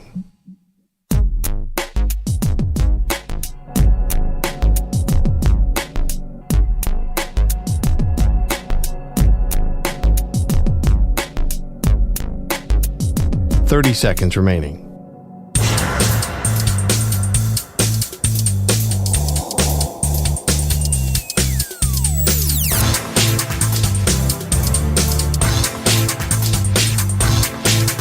.15 seconds.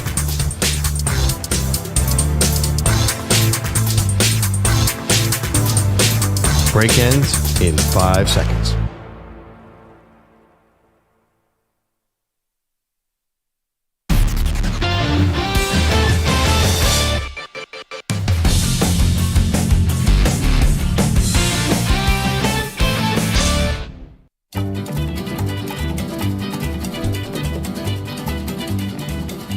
All right, this NASCAR race preview is sponsored by WeatherGuard Truck and Van Equipment. They're just as driven as the hardworking pros they serve. What do we got, Manny? Boogity, boogity, boogity. The Cup Series heads to Las Vegas for the Pennzoil 400. Christopher Bell in the number 20 Joe Gibbs Racing Toyota.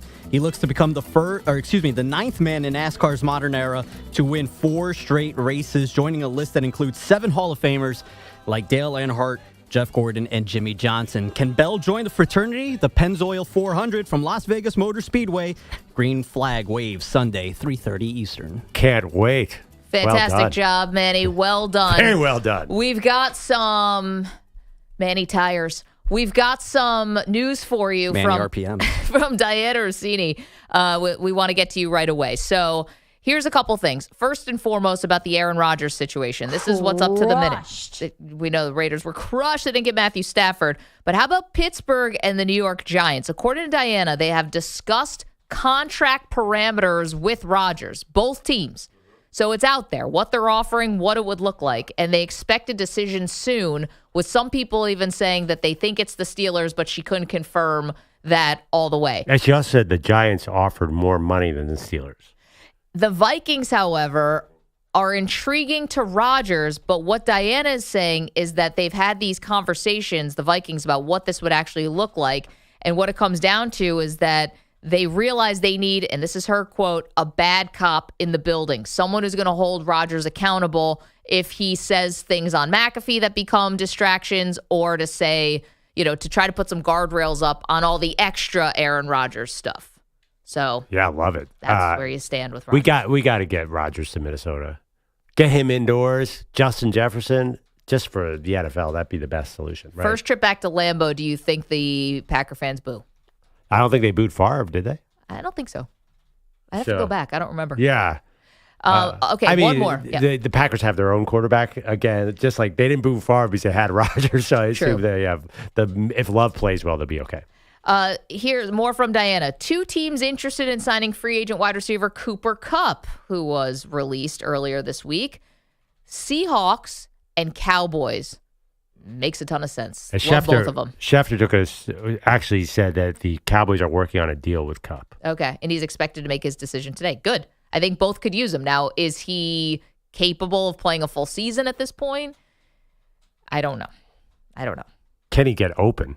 Is the other point. I saw our friend Warren Sharp tweeted that his getting open percentage is bottom 10 in the entire league of 151 receivers. Cooper Kupp makes a lot of amazing contested catches, which is always a nerve-wracking thing. That means he's not getting open for any balls. He's 32. That's when wide receivers go to die. Dallas needs a number 2 receiver so badly, but I just wonder if he has enough left in the tank. 855-212-4227. Okay, let's go to Daniel, who's in Pennsylvania, wanted to weigh in on some sad news yesterday, and that is the passing of John Feinstein, the legendary sports writer and broadcaster and columnist who had a show on this very network for many years. Daniel, good morning. Good morning. I just wanted to give my condolences to Bogusch especially. I saw his tweet yesterday, and he was actually the first person I thought of when I heard about the news yesterday. And I wanted to ask, do you guys have any stories about John?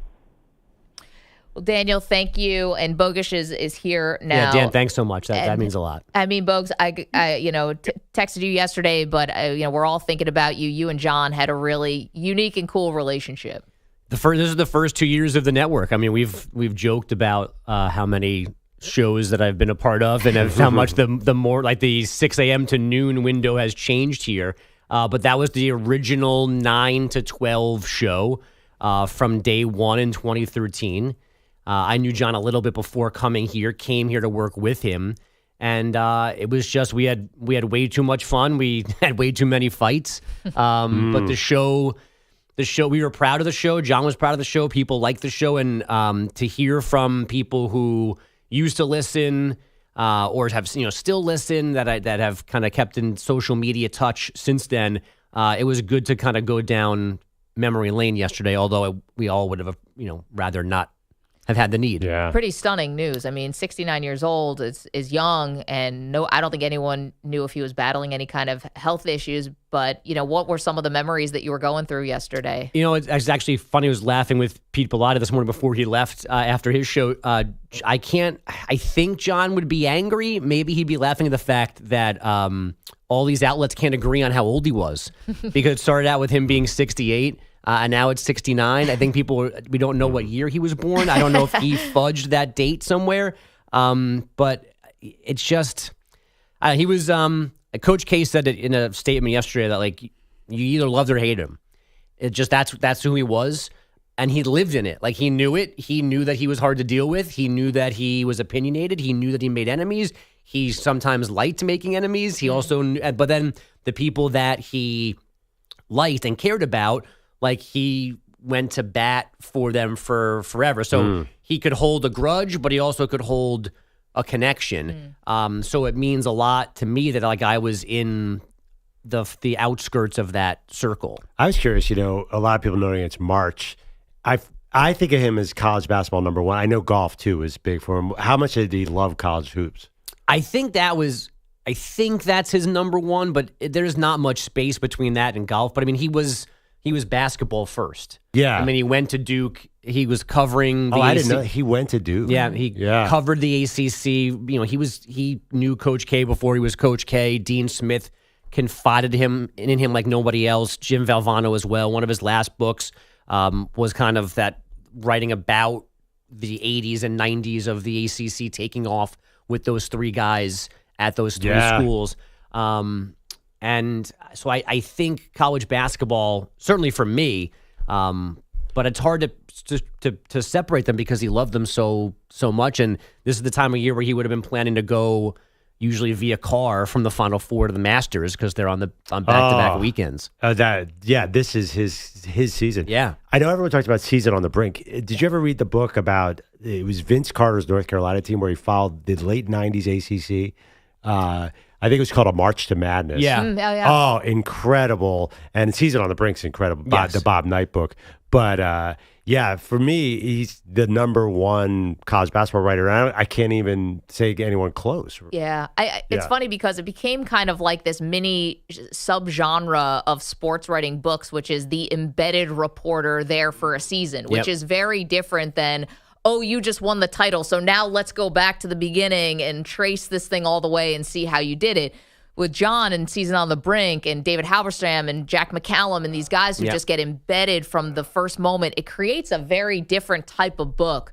And John turned that into an art form. I think Rick Tellender too with Rick Tellender did that. The Hoops book. Yeah. We're talking Mount Rushmore of sports books. These are the books that people get into the industry for. I mean, Season on the Brink is 40. I'm trying to think of what 86, 86. So we're on 40 years of that. I mean, and then that's still top of mind. Turned it into a movie. Hasn't been like replaced by any. Like it's in Bob Knight's biography or eulogy. It's in the second paragraph of John's. Unfortunately now, and like that's how long that book has stood the test of time and how good it was. And even there was like an empty seat at Indiana to like that John couldn't sit in because Bob Knight disliked him so much after the book. Really? Oh my God. Just like that book is an all-timer. And it's not my favorite though. I loved his book about Mike Mussina and Tom Glavine. He followed them here in New York when one was a Met, one was a Yankee. Talking about pitching. That's my favorite one. Wow, I didn't read that one. Yeah, that's a good one. He wrote over 20 Living on the Black, I think it's the official title of that one. That's a good one. Well, we're so sorry for you, Bogusch, and we're thinking about everyone who was a fan of John. We're fans of John. I interviewed him once. He was delightful. We talked a lot of golf, and I'll remember that, but obviously not nearly the connection that you guys had. And if you want, I would encourage, go to Bogusch's social media because the call of Mike Krzyzewski, you and John, and he's on purpose calling you the different name, and you have this sort of back and forth because we're best friends. You and Coach K. It was really it brought a smile to my face. So again, so sorry. Well, I appreciate that, and again, everybody that's reached out and said nice things about the show and John. It's we saw them all, and it's much appreciated. Now I feel terrible making you buy breakfast today. I mean, That's I feel like fault. I'm kind of kicking you while you're down here because your Rams lost to my GW Revs yesterday, the A10 tournament, a tournament that John Feinstein was covering, actually, until we got the sad news.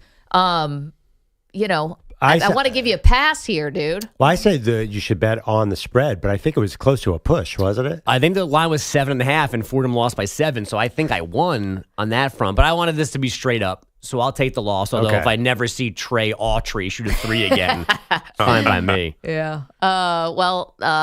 Thanks for holding to your end of the bargain. I mean, I'm here. hungry, so it is what it is. Okay. And speaking of 3-pointers, Davidson basketball assistant GM Steph Curry still moonlighting as a shooter. Curry one-on-one. He loses the ball. Deflected away. Picked up by Moody. Back to Curry. Pump fake. Fly by. 3 ball on the way. Number 4,000 for Stephen Curry. the undisputed author of the three-point rule book and the three-point record book. Tim Roy, Warriors Radio. Steph, happy to make this history. Again, the first with 4,000 career threes. Happy to do it at home after breaking the three-point all-time record at MSG. The 2.974 record in New York was great because it was an unbelievable environment in Madison Square, but to do it in front of my home fans, and, it was a weird game because I didn't get many attempts up, but to finally get it in the third, I felt the energy. It was special. Just dawned on me. So he's like 1,200 threes past becoming number one all-time in that category. Just the difference would put him what on the all-time list? Like just 1,100 threes by themselves. Oh my God. Yeah. I heard something that I wasn't sure. Is this an unbreakable record? Well, people shoot more threes now, so I wonder. Yeah, I mean, there's some like I mentioned it recently. Like Buddy Hield has more threes than like Chris Mullin now. Yeah. I think this one. I don't know how safe this one is because the Celtics took 63 threes 2 nights ago. Yeah, Sam Hauser They at only 9 made like of them. 4 of them. Like, dude, guys are gonna take threes. 4,000 obviously is still an astronomical amount, and Steph's 37. But we're just banking threes left and right now. Actually, with Ovechkin chasing down Gretzky, I'm starting to think no record is really safe. We say these records are untouchable. I thought Kareem's was, and LeBron blew past that. And by the way, Steph Curry said gave an interview in San Francisco the other day saying he's going to outplay his current contract, which goes through the 26-27 season. So we could get 1,000 more threes. How about DiMaggio's record? 56 hits. That's not getting touched. No. I think we did this as a great debate, didn't we? The most we unbreakable records. Who was through the back-to-back no-hitters? It was, guys, help me. Anyway. I mean, I said 50 points per game by Wilt Chamberlain's not getting touched. Damn. No one's doing Cal Ripken either. No one's doing 100 points in a game either. In fact, we don't even know if Wilt did it. Yeah, I know, right? No, I'm not a truther on that. I don't know if that happened in Hershey, Pennsylvania against the Knicks. There's no tape on Cheryl it. Miller did it. Oh, Jack Schock had 130 in a game, right? The Grinnell College. Yeah. Johnny Vandermeer. Max. Yeah. Wait, so Steph Curry, by the way, I studied the Warriors closely last night because I'm hearing a lot of championship buzz with Jimmy Butler. What you got? I think to scout the Golden State Warriors, you should watch a Harlem Globetrotters versus the Washington Generals game because they are so loose. They're just throwing around. Jimmy Butler looks like he's the happiest man in the world. What is going on with that guy? Is it that simple that he's a malcontent and he goes to a new team and everyone's thrilled? This is the formula. He's done it 3 times. I don't like when things are that predictable. Damn right. I mean, maybe he should get a grip. Oh, it is like... Yeah, it is like the funnest time I've ever seen at Golden State. They're all smiling. They're all laughing. Steph barely seems... It looks like he's playing a pickup game. He's so relaxed. What's the Harlem Globetrotters theme song? They're throwing behind the back passes. They're like Metal shooting Lemons confetti. there. Bucket full of confetti. Oh my gosh! Yeah, but so wait, we got it. How's the research team? Who's closest to Steph Curry's 4,000? James Harden. He's not going anywhere either. Right. He might play for another 5 years. He's 900 3-pointers away, so Steph's going to be fine. And that question Bogusch had, that if the difference alone would put Steph Curry inside the top 200-ish. Okay. So Harden already has more than the record that Curry broke? Yes. Oh, wow. Yeah, Harden passed Ray Allen. Maybe, I don't know. I think that was last year. I'm a little worried about Ray Allen in terms of his legacy. I think he's going to keep moving down on these lists. I don't know if we're going to remember Ray Allen the way we should. Maybe he's got that shot in the finals, though, so that will always be an all-timer. I feel like old school three-point shooters, they're all feeling it. Yeah, I think Reggie's going to feel it. I feel like Larry Bird has felt it. It's just a different game. Yeah. It's a totally different game. I'm actually surprised LeBron's not higher on this three-point list. Well, he only really started shooting a lot of threes 10 years ago. Yeah, second half of his career, but still, I mean, he's got so many points. He's 7th. By the way, but I say he's not higher. He's still top 10. Top 10. My guy Vince Carter is still top 10, holding on to that. Isn't that crazy that Vince Carter is one top 10 all-time three-point shooters? Did you guys see the crazy Vince Carter story yesterday? Yes. Yeah. From my best friend James Dolan. Yeah. Told on the Roommates show about how they were going to trade for Vince Carter, the Knicks were, and the the doctor said his Achilles was 90% torn. At least this is Dolan's recollection. Said, you can't do it. He's going to get hurt any minute. And he went on to play 10 more years. Well, it might be more than that. It might have been 15. He He played till he was 43 years old. I We was are at the New York Knicks. I was telling my barber, we were just talking about basketball. He was like, "How old did Vince Carter play?" And we're looking up his stats, and I was like, I didn't think it was that long. I didn't realize he played till he was 43. Yeah. He just retired. Yeah, no, I knew it was long, but I didn't think the age. Rather, that was the thing. Was like a 43-year-old basketball player is crazy. Like, it was that's kind of crazy that happened. He was a totally different guy, though, right? Oh, yeah. It was crazy. You know, he could still. I saw him dunk in a suit when he was doing TV recently. But favorite player of all time. Well, Dr. J was like dunking at like the age of 60, I think, in that documentary, which was really cool. I'm looking at this list. I think the youngest guy in this list that's in the top 100 is Luka Doncic, who has 1,300. Ooh, he fires up a lot. He shoots a lot.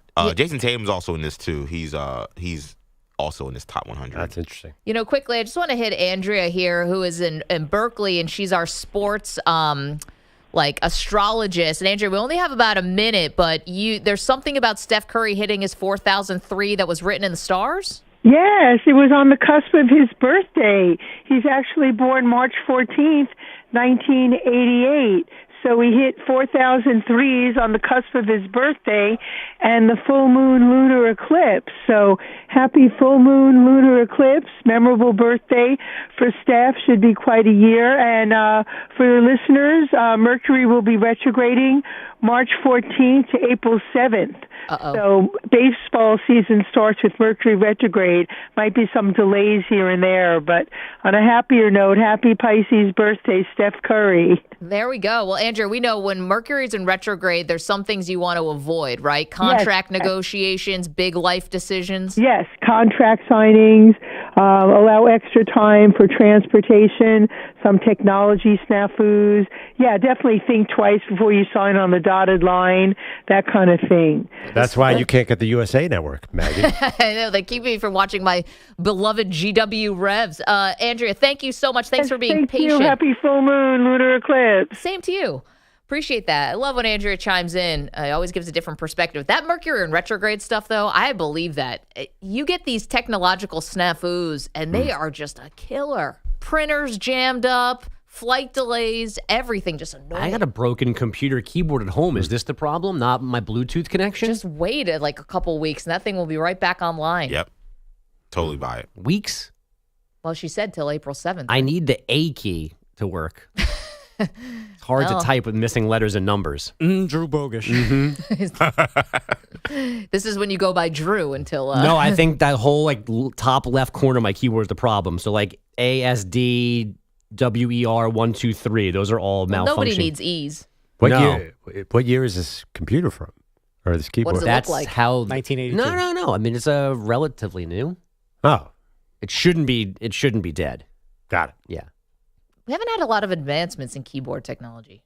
You're incorrect. Really? It's pretty much it's the QWERTY. Wait till yes, but you wait till Lucas wants to play video games on a PC, and then you got to do all this research on where the keys are, what noises they make, how big they are. Console, y'all. Also, have you ever done video editing?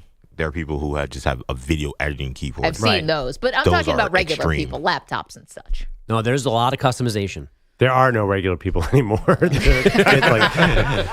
That stuff they're talking about, Maggie, that's what maybe you and me have not advanced in the keyboard use, but everybody else has. Listen, still hunting and pecking. I'm still playing regular Nintendo, too. 855-212-2227. Still holds up. All right, we've got major updates Nintendo? for you on the NFL free agency stuff, especially Aaron Rodgers. Sit tight. You're in a 5-minute break.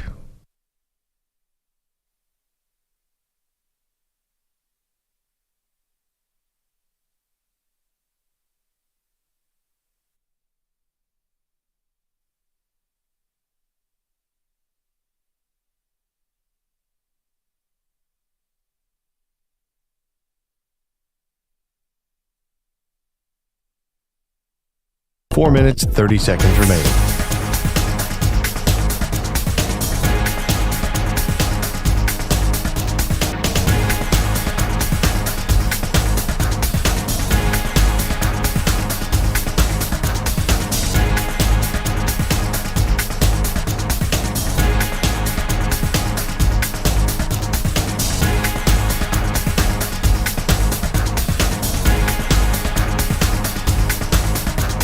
4 minutes remaining.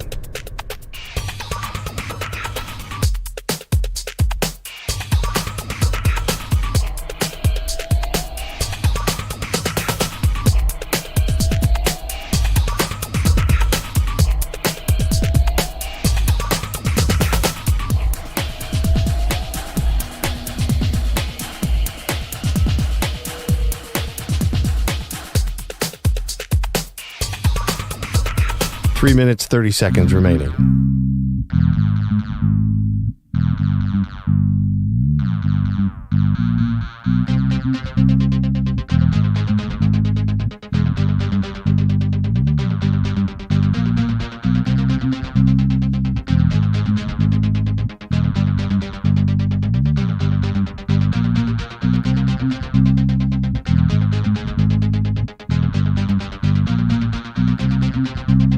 Three minutes remaining.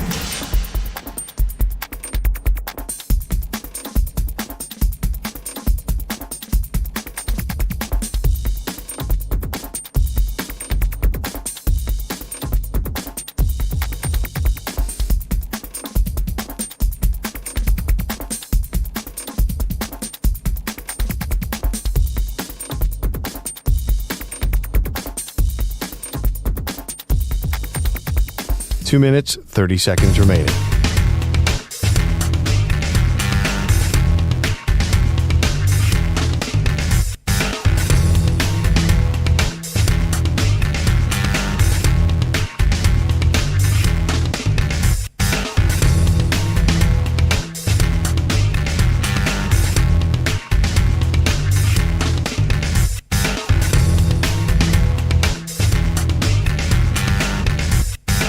Two minutes remaining.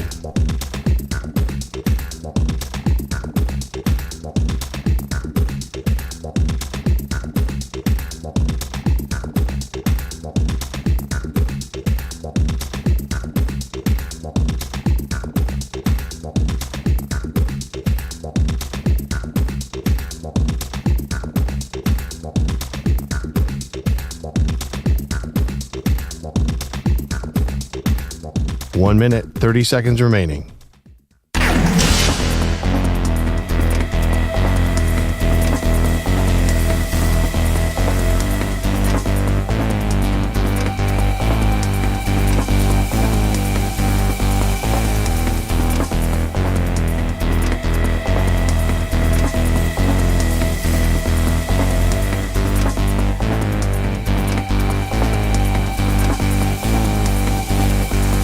One minute remaining.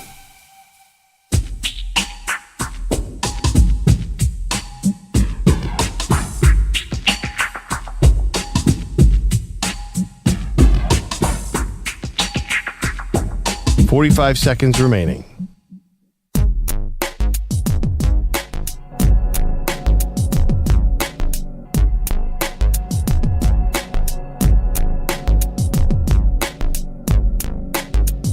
$30 seconds remaining.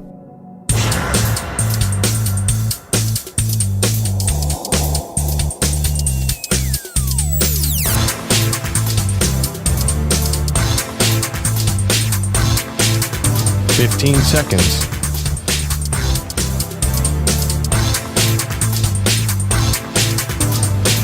Break ends in 5 seconds.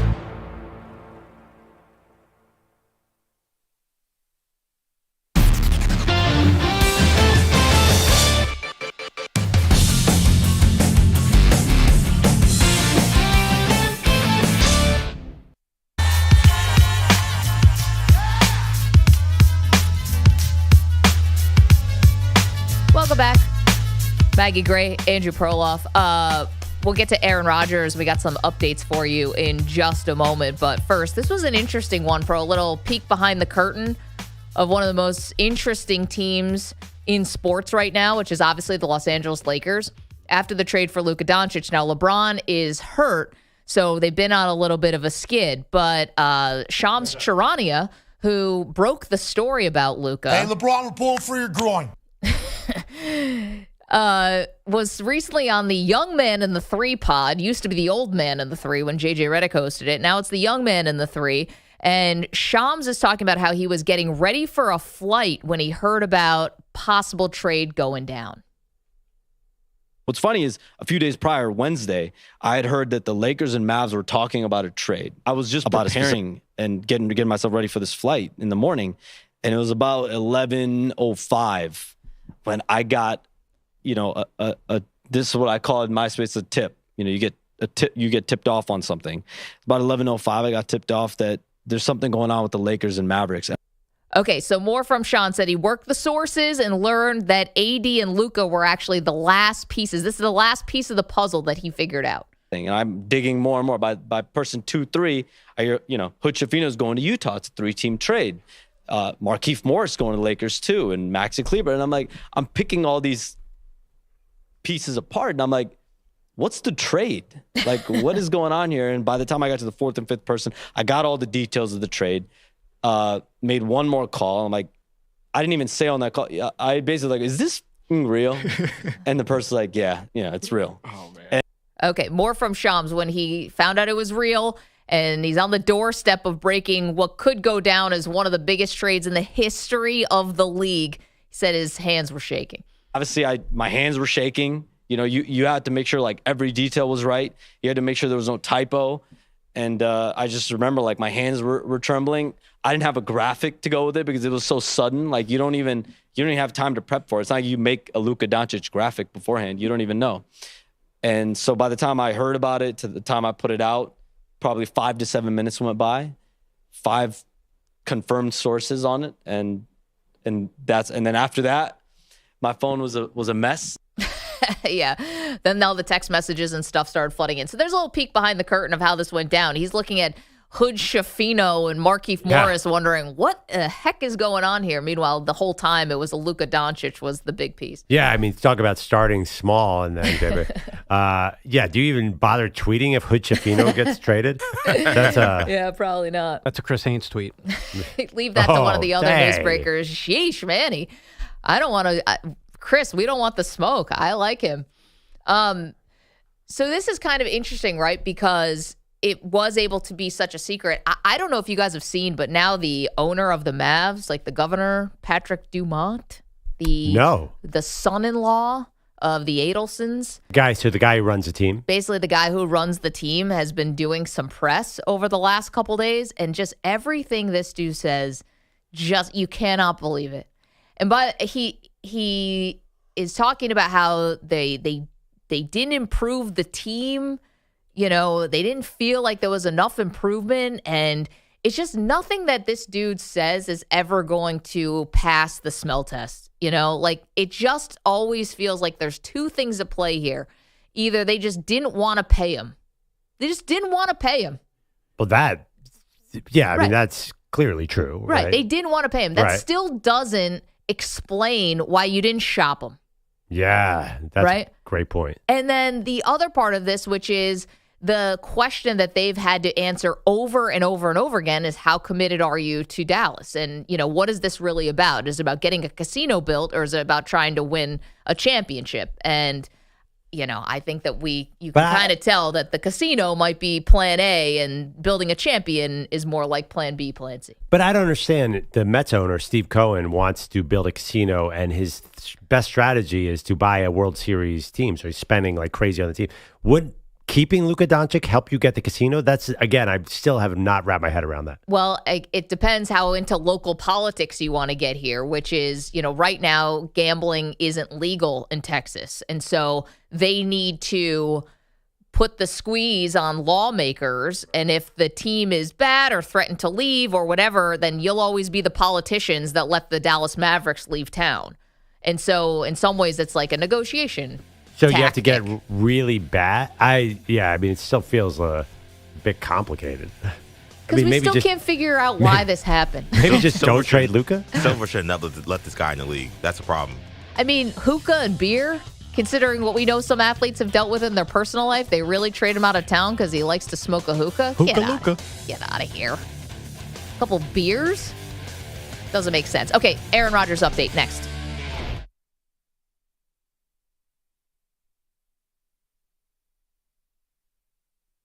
You're in a 5-minute break.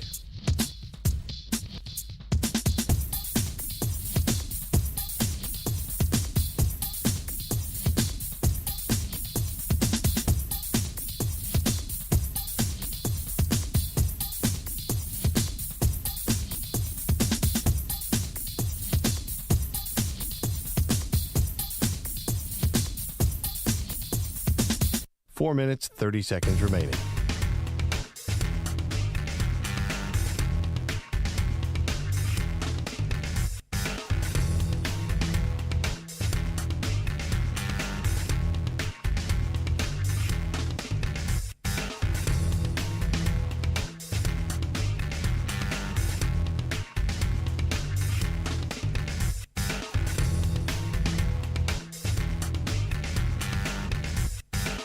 Four minutes remaining.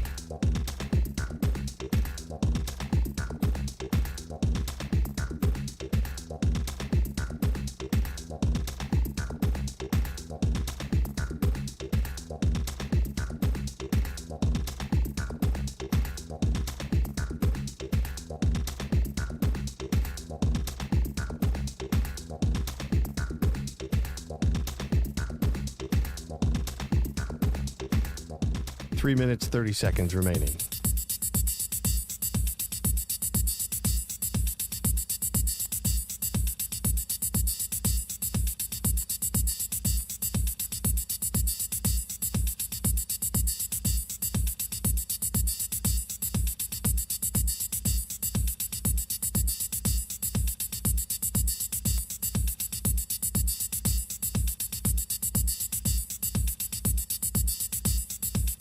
Three minutes remaining.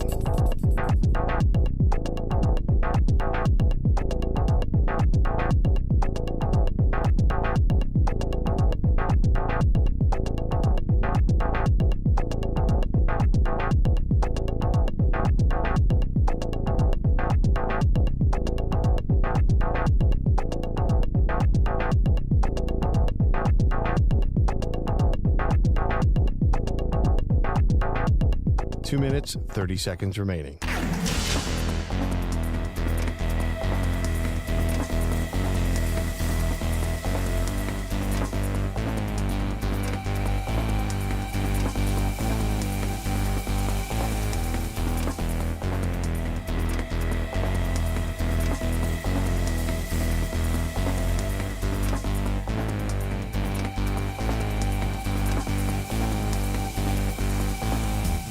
Two minutes remaining.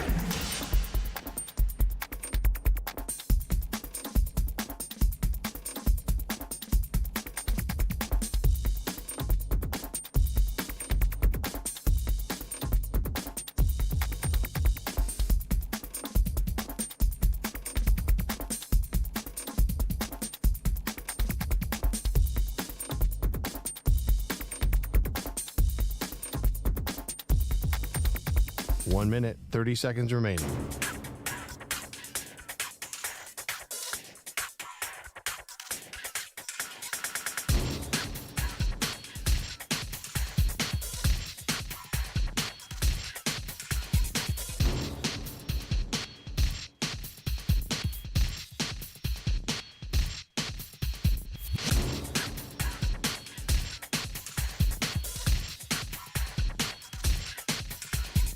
One minute remaining.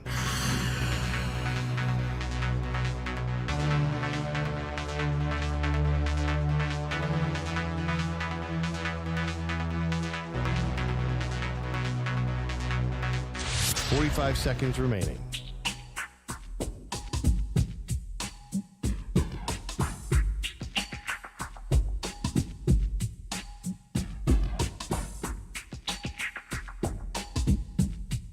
Thirty seconds remaining.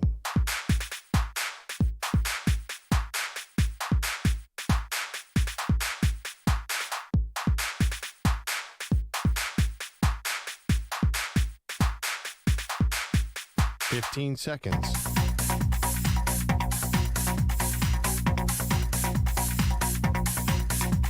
Break ends in 5 seconds.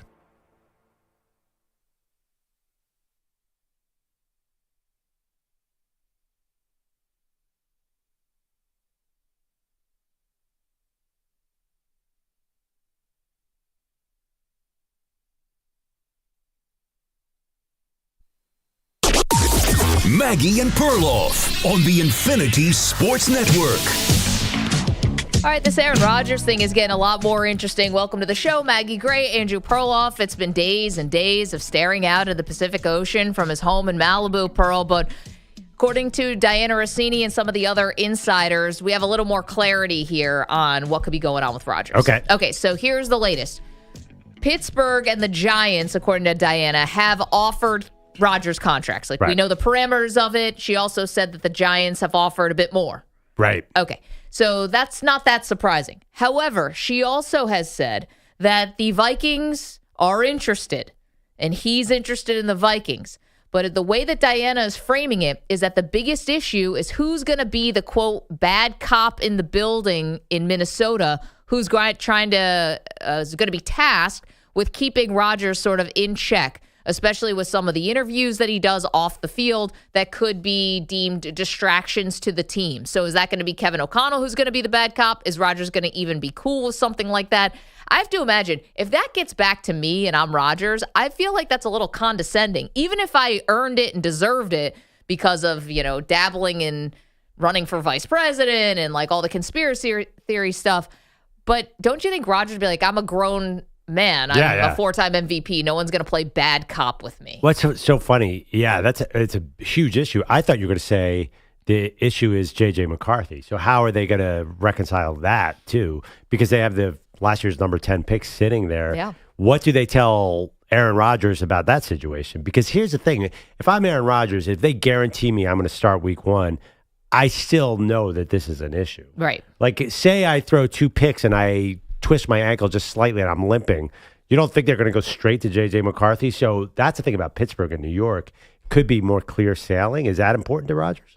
It might be. I mean, what's important at this point? I have to imagine money has to be pretty low down the list. Yeah, if that's true, the Giants offered more. I don't think he's even thinking about that. No, I think what might be appealing about the Giants could be maybe Malik Neighbors, maybe Brian Daboll, and maybe just getting to stay in New York. I don't know. I mean, it's not like Rodgers is, got a wife and 5 kids and, moving schools. He's a single guy. So he could, in theory, have a lot of freedom to pack up and move to Pittsburgh. But maybe there is something about sticking around the same area that you were with the Jets. Yeah. I have no idea. I think if you actually put on paper Brian Daboll as a play caller versus Arthur Smith, who's the Steelers play caller, I think the Steelers want to be conservative and hand the ball off a lot. I think the Giants would open it up, and that's really why Minnesota is so interesting. By the way, I just looked it up. Kevin O'Connell's 39.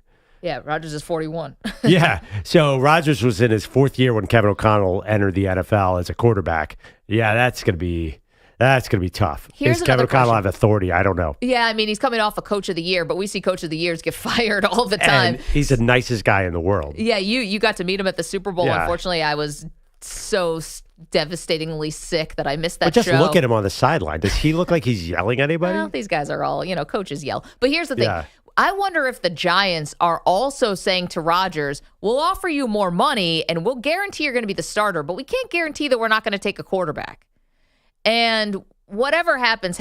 Like, is there a world where they're saying, we'll take you and we want to have you. We're begging you to come here, but we also might take Shedeur Sanders. We also may bring in a backup that we want you to mentor. Listen, the Steelers could do the same exact thing.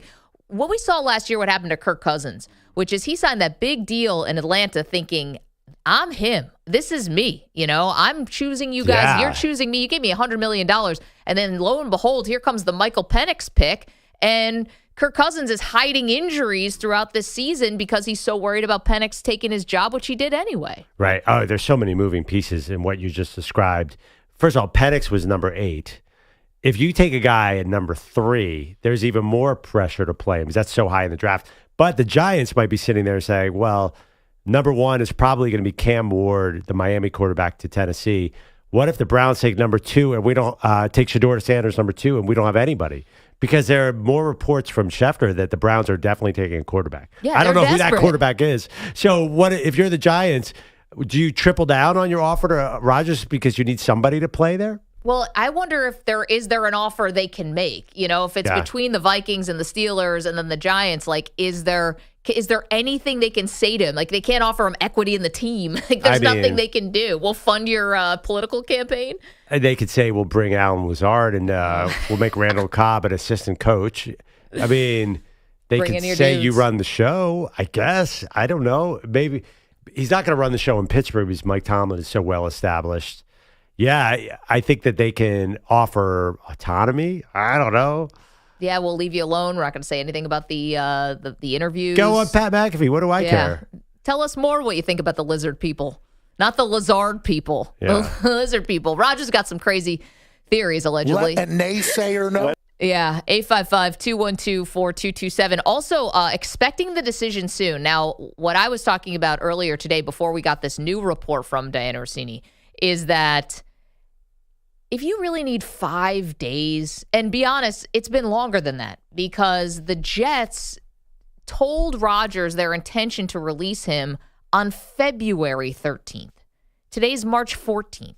So it hasn't been 5 days. It's been a month, Pearl. Do you really need a month to figure out whether or not you want to play football anymore? That's why I started thinking, man, maybe retirement really is on the table if he's taking this long to decide. I think he might actually, because a lot of the athletes say Tom Brady, for example, remember he unretired? Yeah, on Selection Sunday. He retired, then unretired on Selection Sunday. Right, but you're all beat up after the season. You're physically and emotionally exhausted. And I think that a smart quarterback probably should take a month because you're Aaron Rodgers. And I always wonder this about guys on the brink of retirement. Once you really retire, it's over. Yeah. And it's got to be Brady came back. Yeah, I know. Well, I think in your head, back. when you decide to retire, you have to be thinking like, am I going to walk away from this? Am I going to actually be able to survive without 80,000 people cheering for me?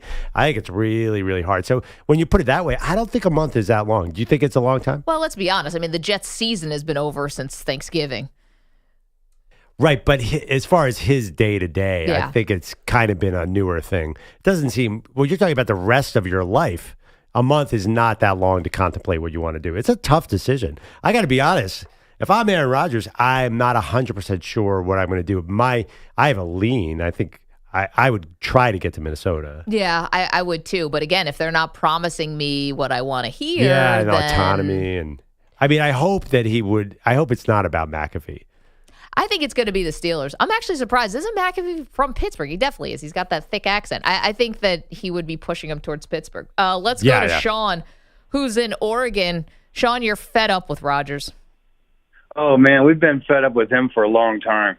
The main thing I've been fed up with him when he was dishonest about taking the vaccinations. Mm-hmm. I wasn't down with that at all. I just saw his whole smug demeanor, and he's just Mr. Cool Guy in Hollywood. Really, that's not really blue collar. That's not blue collar Steeler style. And right now, I'm ready just to cut all ties and just move on to Mason Rudolph before that guy, or let him know that like one wrong move, we're going to Mason Rudolph. And that's why this guy, he's going to find out that people are not lining up. People are not happy to invite him in the fold. Well, Sean, And, I know what you're saying, but I think these two teams are. I mean, we got a report yesterday from Dan Graziano from ESPN that the teams are begging him, that the Giants and the Steelers are begging him to play. I would argue, by the way, Aaron Rodgers is not a blue guy. I mean, he's from Chico, right? He went to junior college. The dude is not exactly. His whole life has not been Hollywood. He's pretty much. Oh, there's nothing blue collar about Rodgers. Aaron Rodgers definitely came from. Like he's not a fan. No, I don't think he's a rich guy, but Green Bay for 18 years. No, but he's such a pseudo-intellectual, though. He's not every man. Ooh, I don't know. I think he's closer to every man than you guys might think. Look at what he sees himself as somebody else. That's what it is. He's one person, but he sees himself as somebody else. And lack he thinks of awareness. He's the smartest man in the room every time he walks in there. And that's how people don't like to be treated like that. Nobody likes to be talked to like they're stupid. Yeah, I agree with you, Sean, because he does a lot of pick up a book. Why don't you read about this? Do your own research. It can come off. I don't know if he means it this way. It can come off as a little condescending. Oh, yeah. If he was hanging out with the boys going fishing with us, believe that. We'd be like, there'd be some pranks involved. I'd love to prank that guy. See, I think Rodgers is that guy on the team, though. Like his friends are the O-linemen, and his best friend's A.J. Hawk. And I saw this interview with Favre where Rodgers, I desperately wanted to hang out, but Favre was too famous and wouldn't even go out to dinner with him. But that was 20 years ago. Yeah, and the question is, but I do think at his roots, he definitely is not. I think yeah, I think like he could fit in a Pittsburgh kind of format because he And fit he in Green Bay, and he learned from honestly Favre. did not fit well in New York. He's walking in Favre's footsteps. Yeah, well, that's for sure. I mean, and keeps walking in. And to be fair, Sean, thank you for the phone call. That's something, Perloff, you've been calling this for years, that he's going to go to Minnesota, and it's going to be the full Favre, like the full complete circle. Yeah. Oh, it makes too much sense. When you read Ian O'Connor's book on Aaron Rodgers, I was struck by the kind of things that he did. He was not a fancy dude in Green Bay. He had to kind of close off bars and take 4 linemen and drink beers. So I don't know. I think he could fit in Pittsburgh. Listen, and I think he loves Tomlin, too. I think that's a big part of with Mike Tomlin's help, maybe he could fit in culture-wise. It's funny. Now we're talking about really the personal side of Aaron Rodgers. Like, is he relatable and stuff like that? Listen, I think he's extremely charismatic. I do. I think that he could fit in any room. He could talk to you, me, my mom. He could talk to anyone in the newsroom. Like, he's very charismatic. But I also think there is a part of him where he is in these intellectual circles, and we talked to Gary Vaynerchuk. Gary V's like, the king of these circles. We talked to him at the Super Bowl. I said, you kind of socially know Aaron Rodgers. Do people take him seriously in those circles? Or do they think he's kind of like pseudo-intellectual, like a joke? And he goes, no, everyone thinks Aaron Rodgers is beyond brilliant. Yeah, he almost hosted Jeopardy. Right, exactly. So, like, that's But not every man. That's not blue-collared. Are we calling Joe Rogan the intellectual circles, by the way? I mean, intellectual. Joe Rogan is very rich and very much. Yeah. I know he presents a certain way, but he's Well, I mean, Eiffel Tower just as much as anybody. But I think when I think intellectual, I think of the Harvard crowd. I think Aaron Rodgers got something. What's the Harvard of California? No, but Aaron Rodgers Maybe is that's sort of a different kind of thing. I don't know. But he's a do-your-own-research. Yeah, he's more of a conspiracy theory kind of guy. Not exactly the intellectual, but yeah, I know what you mean. Yeah, I don't think the everyman does the, have you read Ayn Rand? Yeah, but Joe Rogan's Rand. is sort of an everyman podcast. I think he's definitely can appeal. He's definitely in the populist crowd, not the elitist New York, LA crowd necessarily. I don't think he even likes the New York, LA crowd. He likes New York, but I mean, the guy is. Rodgers or Rogan? Who are you talking about? Aaron Rodgers showed up here and was going to Broadway plays and was going to sit courtside at Knicks games. He was doing birthday party at exclusive clubs. Yeah, he's also just famous. Yeah, he was not doing every man stuff here. Like those things are not things that are relatable to New Yorkers. A lot of New Yorkers have never been to Broadway. A lot of New Yorkers have never sat courtside at a Knicks game. A lot of things he was doing was celebrity stuff. Yeah, exactly. Yeah, but I think he wants to be that guy. I think he's in the Joe Rogan lane, appeal to like a huge mass audience too. Like Joe Rogan is what it's the most popular podcast in the country. It's why he's an enigma. Yeah. Yeah, right. Exactly. Enigma. Yeah. That's everyone sitting around drinking beers after their shift is talking about going to South America to do ayahuasca. It's just not, it doesn't compute to me. Jay's in Nashville. Hey, Jay, what's up? What's going on? Yeah, Aaron is definitely not like Tim from Tool Time, like blue collar, but he's Tim more the like Tool Man Venice Taylor. Beach. Love it.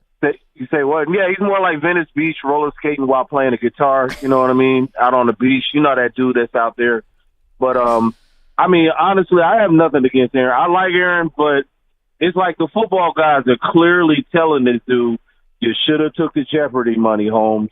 You know what I mean? Because it's like. Sorry, I'm outside, but you rip your Achilles tendon on the 4th play after all this hype.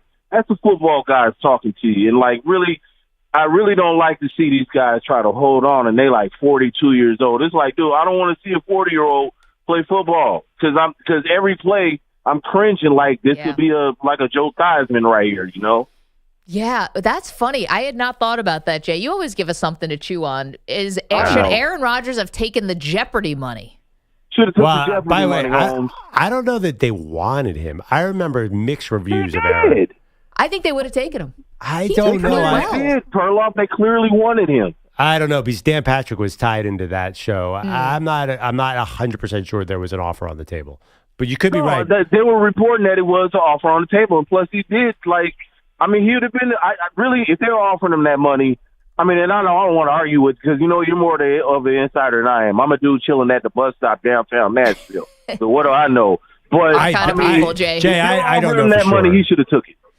I'm going to try to do some internet research on this one because think about it. If he had taken the Jeopardy money, Jay, we never get into the vaccine. We never get to the Jets. We never get any of that stuff. You know what that'd have been? That'd have been old money. Like, how old is Pat Sajak?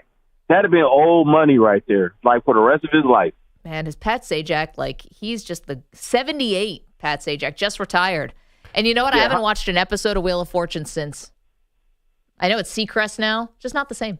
I think Rodgers, by the way, it's only 37 days of taping, I think, for Jeopardy.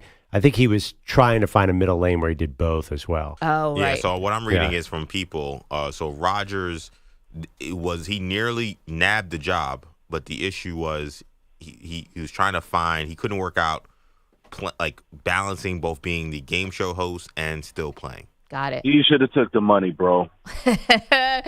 Jay, I love it. Had not thought of the Jeopardy angle of this thing. I've kind of forgotten about it. This is according to Mike Richards, who's the former producer on the show. Yeah, do you remember Mike Richards gave himself the hosting job, and people did not like that, which is why it's Ken Jennings now. Wait, is Maye Bialik not doing it anymore as well? She's out. I think she's out. I think Ken Jennings does it. I saw permanently. Ken Jennings with a picture with Mina Kimes yesterday, so I just assumed he was the host now, but I don't know. Yeah. I thought they shared it at one point, and now I think you're right. I think it's mostly him, or all him. I kind of forgot that. I didn't realize how close. Like, I knew he was in the mix. I didn't realize he was the guy, but that it was his fault that he didn't get it. Looking back on, and I hate going back to this time because it was so tragic and sad, but going back to the pandemic, as far as pandemic programming is concerned, Celebrity Jeopardy tryouts to replace Alex Trebek was as good as it was getting. Outside of like The Last Dance and maybe Tiger King, that was like elite. Yeah, Richard said here, I was blown away by the intensity in which he prepared. He was so lovely to everyone in staff, but ultimately I worried about his other job that he does on a pretty high level. You think? You think? Yeah. Tyler is in Portland. Tyler, what do you think about Rodgers? Well, Maggie, I'm a Giants fan since '85, and I love Dable. Not a big fan of the GM. And if Aaron goes to the Giants, the last caller is going to be cringing a lot because that O-line is a sieve, and they're going to put him into early retirement. Well, it would be early at 42. I mean, it's early retirement. Well, okay, early as far as the season. I don't think he can make it 8 games, man. I mean, that O-line, Daniel Jones was running for his life last year. Yeah, and he's much faster than Rodgers, and he still couldn't make running it back. work. I mean, Yeah, but to be fair, Rodgers knows where to throw the ball. I don't think Danny Dimes had any idea. Pearl, when you got 1.5 seconds to get rid of it, you ain't throwing it very far. Yeah, that's really true. I don't know. Would we even make a a full season if Rodgers is with No the way. Giants? I mean, that's a knock on Jones that he couldn't process fast enough and know where to go with the ball. I heard that 100 million times, and Rodgers will help that immediately. Hey, Tyler, do you want the team to draft Shedeur Sanders then? What I'd like to see him do is possibly trade for a Cousins or just pick up another guy and be horrible next year for the next year's draft class. The Giants need to build their O-line and D-line before they do anything. That's what all the good franchises do. They make sure they lock up all the hogs first, And, I mean, I'd hate to pass up when we could basically trade this draft pick up O or D-line, hopefully O-line, and then, we probably won't be that good this year and pick up a quarterback next year with a stronger class. I mean, unless you get lucky and find someone in a later round, like a lot of these good quarterbacks end up getting. But I don't have faith in the GM to be able to do that. Well, I mean, if they don't get a viable quarterback this year, Tyler, he's probably not the GM next year. Thank you so much for the call. Listen, the defensive line, to be fair, has some dudes on it. Dude, Dexter Lawrence is legit one of the best players. I think Brian Burns is still good. I think that Kayvon Thibodeau has a lot of promise. I'm not totally out on Okereke. There are some guys on this line. Man, he's looking at me like I'm crazy. Just unimpressive.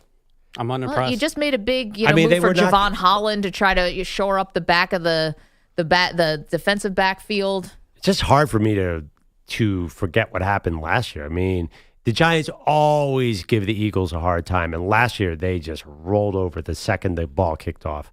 I don't know. If they have all those guys, then why are they so bad? They're never playing with anywhere close to a lead.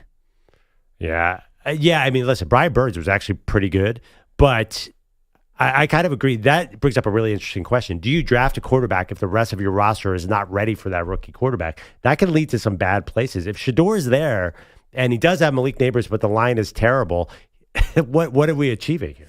855-212-4227. We'll keep you updated on all things Aaron Rodgers. I almost want to do the poll question. Should Rodgers have taken the Jeopardy money? Thank you, Jay, in Nashville. Coming up, lots more to do, including, this is a great story. This is it's Friday, going into a great weekend. Selection Sundays on Sunday. Got a fantastic story for you. Love the way it was told. We'll do that next. M&P. Bums. You're in a 5-minute break.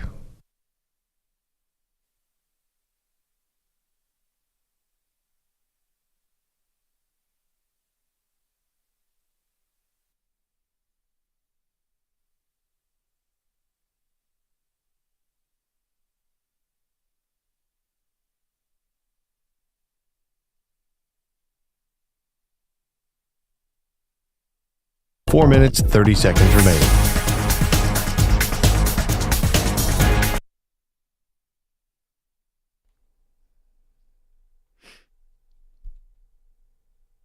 Yes? No. Okay.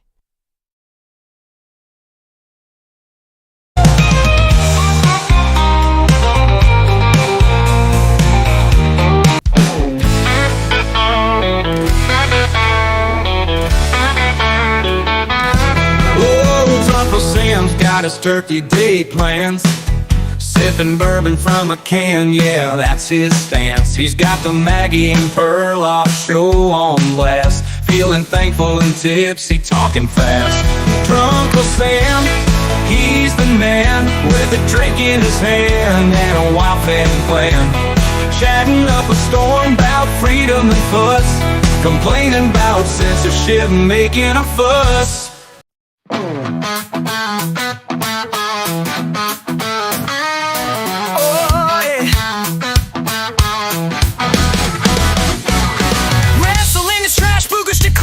John Cena, don't get me started on his George Flair. He mocks the attitude era, calls it a joke. Who wears jean shorts while throwing a choke?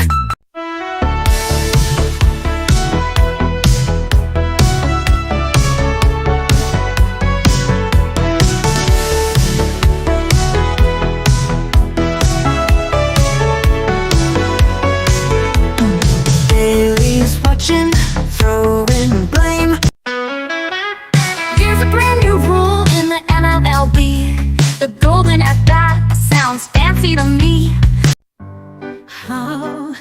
Oh, yeah. Oh, there's a sports guy in town you'd never guess.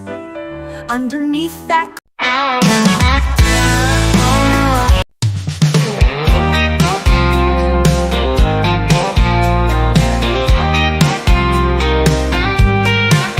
Oh, Peter Bellotti's pissed as hell just.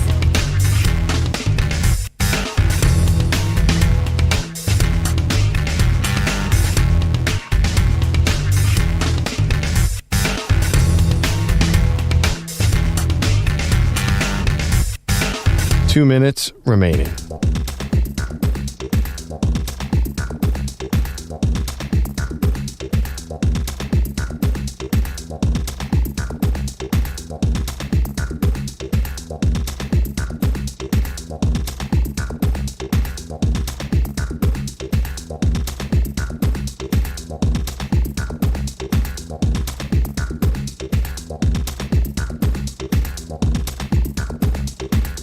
1 minute, 30 seconds remaining.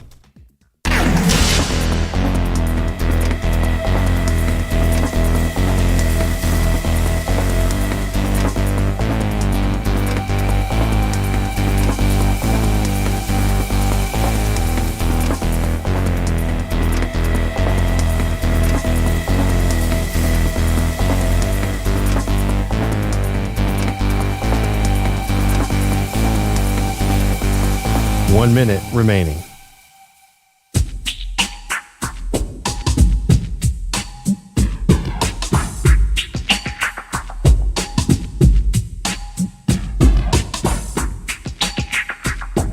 .45 seconds remaining.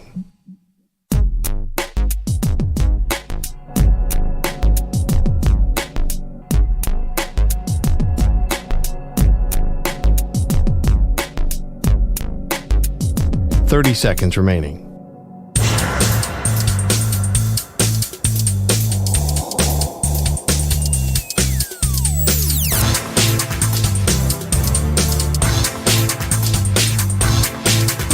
$15 seconds.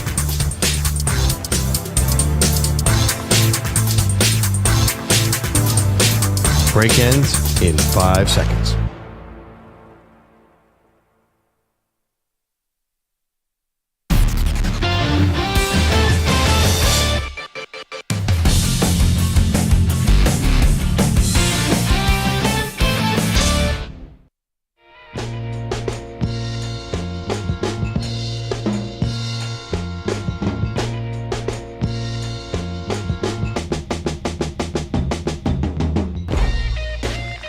Welcome back, Maggie and Perloff Show. All right, a lot of fun sound coming out around the NFL. Maggie, you have a story you really like. Yeah, I love this. So I listened to it the other day. It was Matthew Stafford was on the Kelsey Brothers podcast telling a story about Aaron Donald. Aaron Donald, I think, is that guy, Pearl, where you kind of believe anything. Like, he's not crazy. He's not like Mike Tyson or someone who is destructive, but just in like a funny way and like an intense way. I'll believe anything. So let's hear a little of Stafford talking to the Kelsey brothers about the time when a young man who had been battling a life-threatening illness, who then got past it and got over it, very triumphant story, came to work out with Aaron Donald. He's a maniac in the weight room, right? I'll never forget, we had like a Make-A-Wish kid had been like, my dream is to go like be with Aaron Donald for a day kind of thing. And thankfully this kid at that point had kind of beaten the odds and had beaten the cancer that he had, I believe, and like was really on the mend. And it was really cool. Like he came in and you're like, oh man, this guy's like doing good, right? High school kid, bigger kid, loved to play football. And AD was like, cool, come work out with me, right? I'm walking by, I'm like, yo, what's about to go down? Yeah, right? Okay, so Matthew Stafford says he's in the corner doing like some band work, trying to be pliable. And Aaron Donald is doing bicep curls with a kid who's Make-A-Wish. I'm over there doing like banded something, and like 30 minutes in, and AD's just ripping curls out. Next thing you know, this kid is puking in the trash can. Oh my God. AD, can you please have a little couth, a little understanding? Like, the kid got what he wanted. You want to be AD, you got to work like AD. It was on chemo for months, AD. I'm like, God, just relax on the bicep curls for a little bit. It's like, how many do we do till we throw up? You know what I mean? That's right. Unbelievable. I mean, that probably made that kid's, day, month, year. He'll always have that fun story. And obviously he was healthy enough to work out with Aaron Donald. I thought that was just so funny. I love it. Amazing. A true psycho. And by the way, that's why the guy won a Super Bowl. Like that's the kind of player I want. Aaron Donald. He's my Mount Rushmore of NFL defensive players. But I never good. said anything, just went out there and killed the quarterback. And the other part, too, is I kind of love that, this was this kid's wish. And thankfully, it was not like a terminal illness. He got over it, and his wish was to hang out with Aaron Donald. So Donald didn't hold back.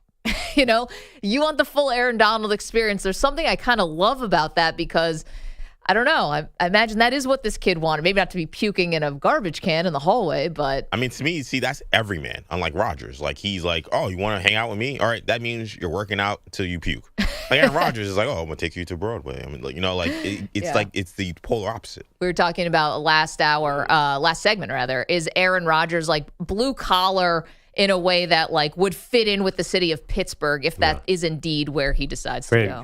Who is Aaron Rodgers' best media friend? Yeah, AJ Hawk. I get it. No. And Pat McAfee. Oh, McAfee, yeah. Yeah, I mean, he will fit in just fine as long as he's healthy and can play football. McAfee is a good, like, I would say buffer or like a good passport to Pittsburgh. Yeah. Rodgers gets along fine. I mean, again, he's definitely a hang out with a lineman kind of guy. I think he'd be fine. The problem is he just has all these outside interests no matter where he goes. I would hope Minnesota.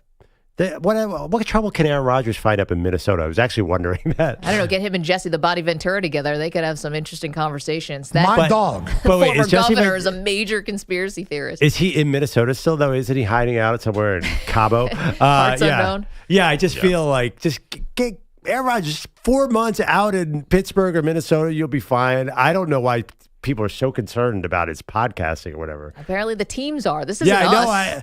I know. Exactly. I think... Is it really that hard to get the guy to focus on football for 18 weeks? Yes. I think it is. Maybe. He almost ran for vice president, Pearl. No, I know. I just think that's why I like Minnesota. I like Pittsburgh. Get him out there. The Giants, it seems like he would have too many distractions. Also, who aspires to be vice president? Well, is that a job you want? People want to be president. Right. But sometimes people are just like Aaron Rodgers was never going to actually be president. He was just going to be vice to a third-party candidate. Well, he was not going to be vice president either, Maggie. There's no 7-year-old who's in school right now going, one day I'm going to be the vice president of the United States. It's like the ultimate, like, not the guy. Yeah, but everybody who runs for vice president is also ran and primaried for it. That's their whole. No, I get it. I think it's kind of not a bad jump in career to go from quarterback to vice president with no other political experience. We don't get political on the show, but in terms of like the theater of that one disastrous debate that happened between Trump and Biden, that was just like not a good moment for our country on either side, both sides bad. And the funniest part of the exchange when they're arguing about their golf game. Do you remember this?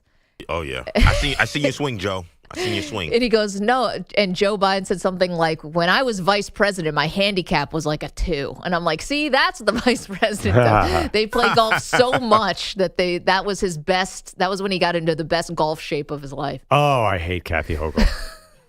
She will also never be vice president. No, she won't. Of anything. She's not going to be governor anymore after a while. Anyway, and that was. We don't know that, by the way. Oh, I didn't. Yeah, she's got another term left if she wants to run. But that has nothing to do with anything. Yeah, again, Aaron Rodgers, we're talking football, by the way, is secretly the easiest sport to play. You have so much downtime.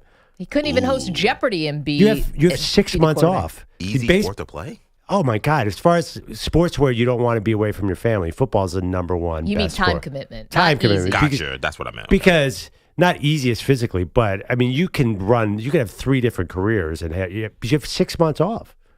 Yeah, I think that baseball has got to be the one where it's like, oh, you really don't mind not seeing your family. Oh, I know. Baseball's brutal. They're back.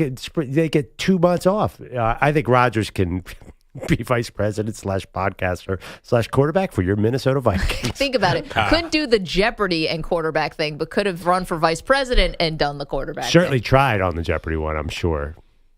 That's why that story is so obviously true, because we then saw years later he thought he could do vice president and quarterback. Right. That he thought he could do Jeopardy and be. So we know he knows. We thought, and apparently I read the quote. I continue to read that article, and the guy told him, "Hey, listen, Aaron, like I have problems or concerns about your schedule," and Aaron Rodgers told him, "You'll figure it out."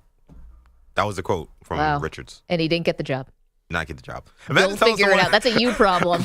I mean, Aaron Rodgers is super famous, but I never told like a boss or a future boss who's looking to hire me, you'll figure out my schedule. What am I going to do around here? You'll figure it out. Andrew Bogusch has headlines for us. Hi. And I've got today's new poll question. Is this weird? Bill Belichick has apparently asked North Carolina staff members to include his girlfriend, Jordan Hudson, on certain emails to him, like ones about social media and web content. But we also have persistent rumors that creative control issues involving Jordan is why North Carolina isn't doing off-season Hard Knocks. And our friend Pablo Torre keeps calling Hudson Belichick's de facto agent.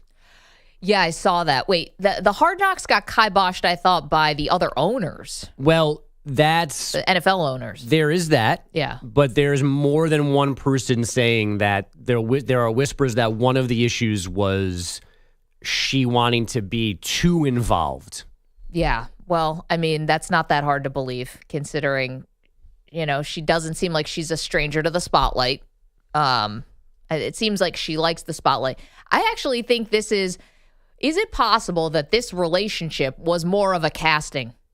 Belichick is always about do your job, right? And he puts people in certain categories and says, like, you're going to do this and only this. You're going to do this and only this. I don't know if their relationship, like what the intimacy level is. And quite frankly, I'd rather not think about that. Do your job. I was like, oh, gosh, Maggie, where is this going? Stay with me. Put it on a hat, baseball. Stay with me. Putbounty.com.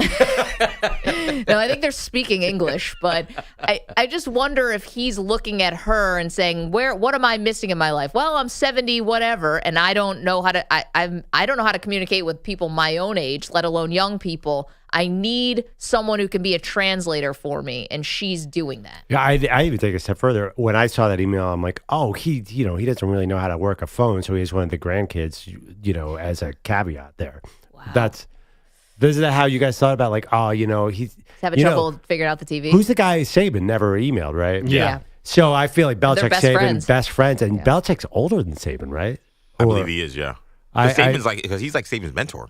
Right, that's what I thought. I thought he hired Saban. Yeah, he did. So Saban never emailed. I thought this was like she's like a young version of Terry, who is the gatekeeper. Miss Terry? I think the counterpoint, Maggie, is that person does not have to be your girlfriend. Right. Who's 24.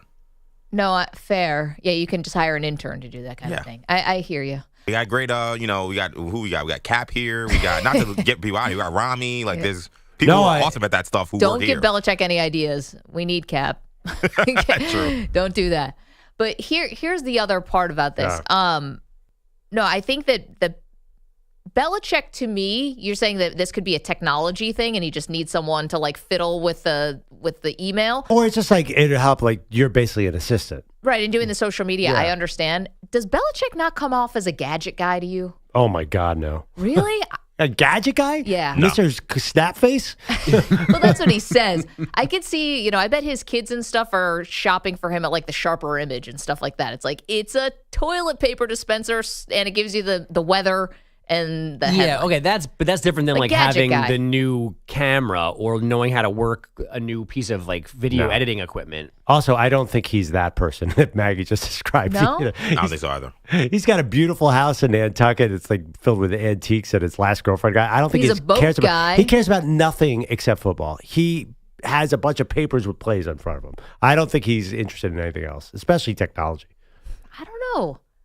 He's got the boat. I think he you were- could be a gadget guy. I think you were 180 degrees off of who Bill Belichick is. If you think he's like a technology guy or a technology guy. Well, are there not people in your life who are gadget people? Like when you are trying to buy gifts for them, it's like you are going to something that needs batteries or plug-in, right? Or just fun technological But I thing. feel like Bill his thing is efficiency. So I don't think he would want something complicated. His thing is like, the wrench got it done 40 years ago. It'll get it done today. But the only gadget that I see Bill Belichick using is a headset. Come on, let's be honest. I think even the headset's a little modern for him.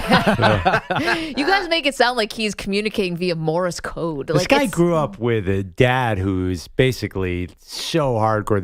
Like he is old school as humanly possible. Bill Belichick. That's why. So he has this young woman in his life now, and he doesn't understand what the heck she's talking about. He's just like, you take over all this other. Because there's a lot of side stuff in college, right? You got to communicate with younger players, which you don't have to do in the NFL. And I talked about this as a concern, like, because I was saying, like, if I'm a recruit, some parents, like, now we have the confirmation you will be dealing with this woman. Like, if there is no, she's just doing whatever. She's getting CC'd on the email. Yeah, so, like, that was, in terms of getting recruits, I know he's Bill Belichick, but I know there will be some more traditional families who will be like, what is going on here? This is not happening at Alabama when I talk to, Caitlin DeBoer, or I'm talking to, Kirby Smart. Like, Or if, like you said, if there is a person like that at those places, it's not their son, daughter, or girlfriend, or husband, or wife. Right. Like it's a real person who has a real job. A professional. That's right. That is a social media this or whatever. Like that's like it's okay that he doesn't know what impressions there are or like how many hits on the YouTube page they're getting. That's fine. It's using her as the person that seems creepy, sad, odd. I don't. It's just it's off-putting. It almost be a little different. Yes, it's all of them. It almost be a little different if she was like a social media like influencer. Like in some ways, like okay, like there's value in right. If it was Alex Earl, like, is she and good Belichick. Right. I'm leaving Braxton Berrios Like, and we I'm going never to start heard of dating this- his boss. We never heard of Jordan Hudson, whatever her name is, before this. It wasn't like she was this social media star who knew how to get engagement. Yeah. She got engagement by hooking up with Belichick. It's Charlie D'Amelio, whatever. Right. Who would say she's good at actually getting the word out about North Carolina football? Right. I don't know. Let's not pretend like any of those coaches. I'm not saying any of those specific ones, but we've been around college and sports enough to know sometimes those coaches are hanging out with some of the co-eds. Oh, definitely. Right, but not pseudo employing them. Yeah. Well, some of them were. Not like official relationships. Like again, like Curry Smart's not coming to, and I'm not saying he's doing anything off the field, but Let's like say Bobby Petrino. Was she? Well, She worked in the athletic department. right. Did he hire her after they started the relationship though? They think maybe she got promoted. Yeah. Or like I'm just saying. What's that? Les Miles. boss. Yeah. Who would only hire pretty women and just a complete disgusting human being. Creep. I'm just saying, Yeah. like, they might not be in official capacity, but sometimes the young girls are around. Anyway. And there's other coaches who make up fake names and go to bars to meet them. Yes. Oh, yes. By the way, Jordan Hudson lame? she was a grad student. Remember that? Remember Bill Belichick? And she went to Bridgewater State University. I think she was in cosmetology school. Yes. And she was presented as a grad student. So she's working towards her advanced degree, Maggie. Can't. She's more relatable than Rodgers. And we're really dancing at the line here. Rodgers, by the way, hasn't picked up a team yet. Maybe Cooper Kupp does. We're told that he is being linked to the Cowboys this morning since Dak Prescott needs someone other than CeeDee Lamb to throw to. Dallas helping their run game as well by signing former Panther and Eagle Miles Sanders. No Knicks win last night from Manny, but he did get one on ice. Semi Panarin now over the boards for the Rangers. Leaves it for JT Miller.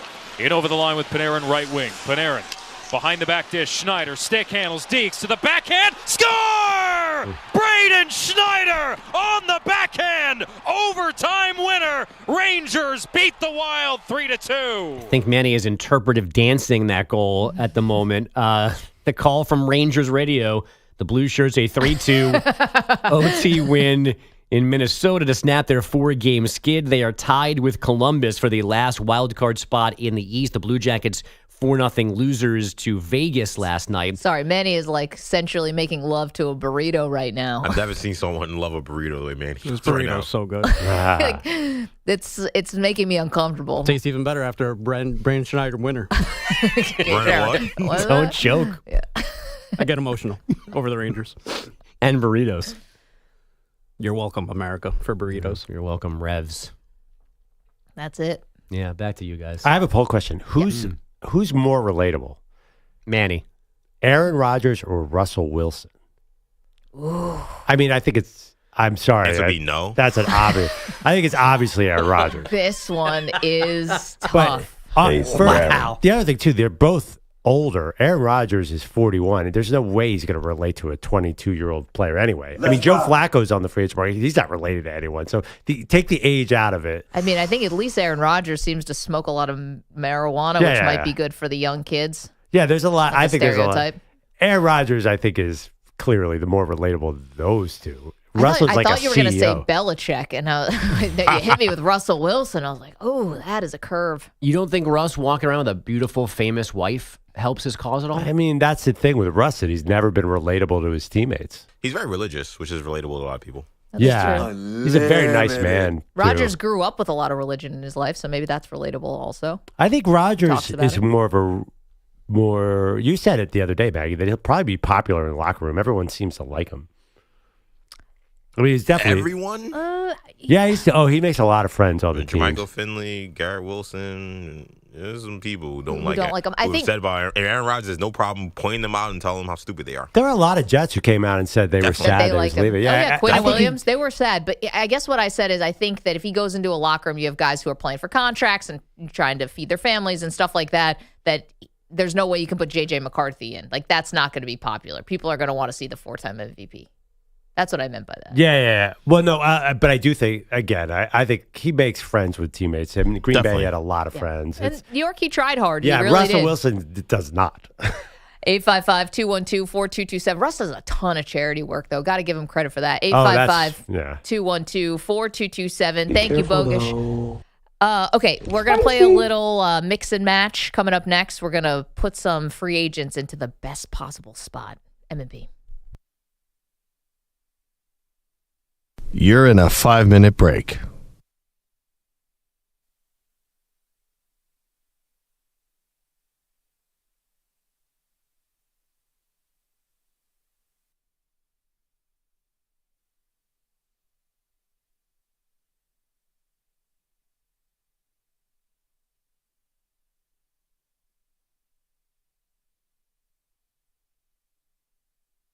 Four minutes, 30 seconds remaining.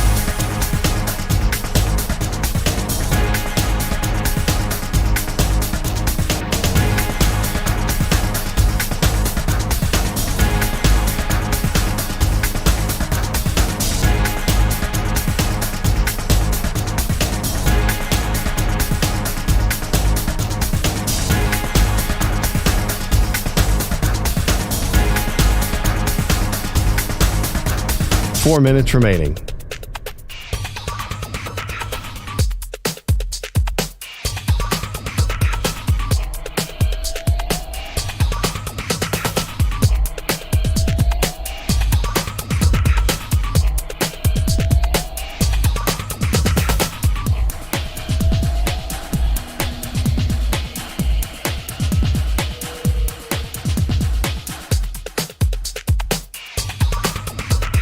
Three minutes, 30 seconds remaining.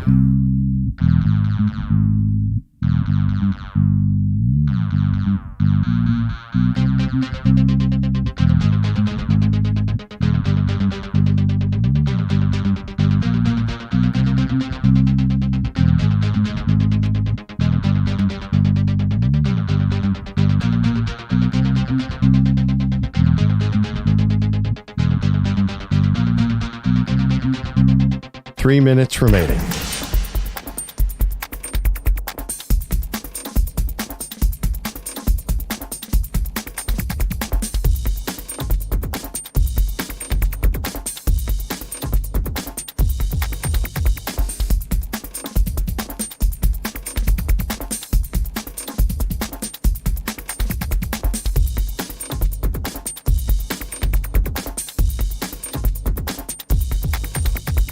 Two minutes, 30 seconds remaining.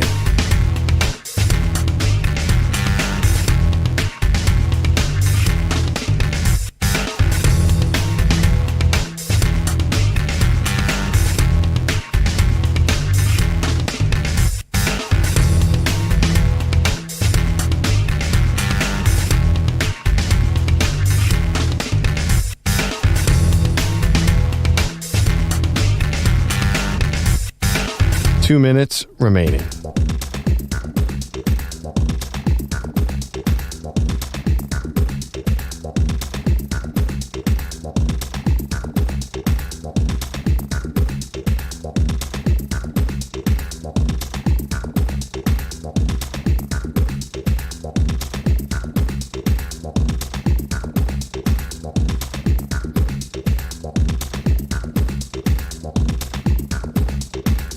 One minute, 30 seconds remaining.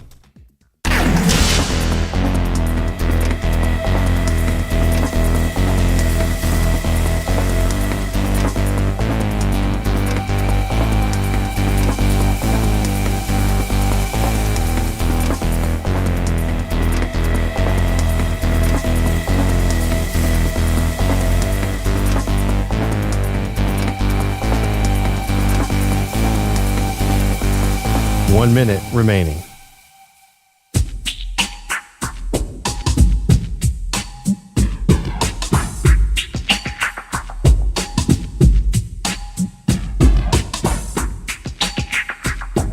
$45 seconds remaining.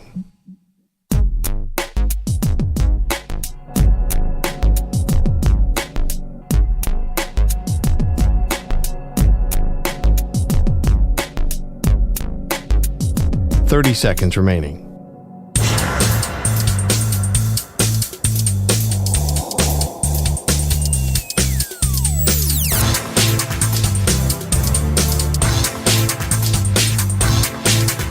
$15 seconds.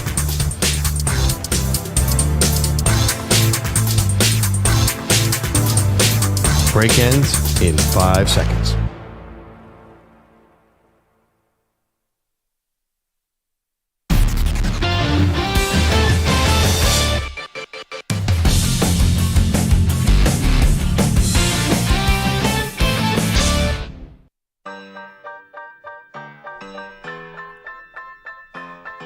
Welcome back. Maggie Gray, Andrew Perloff.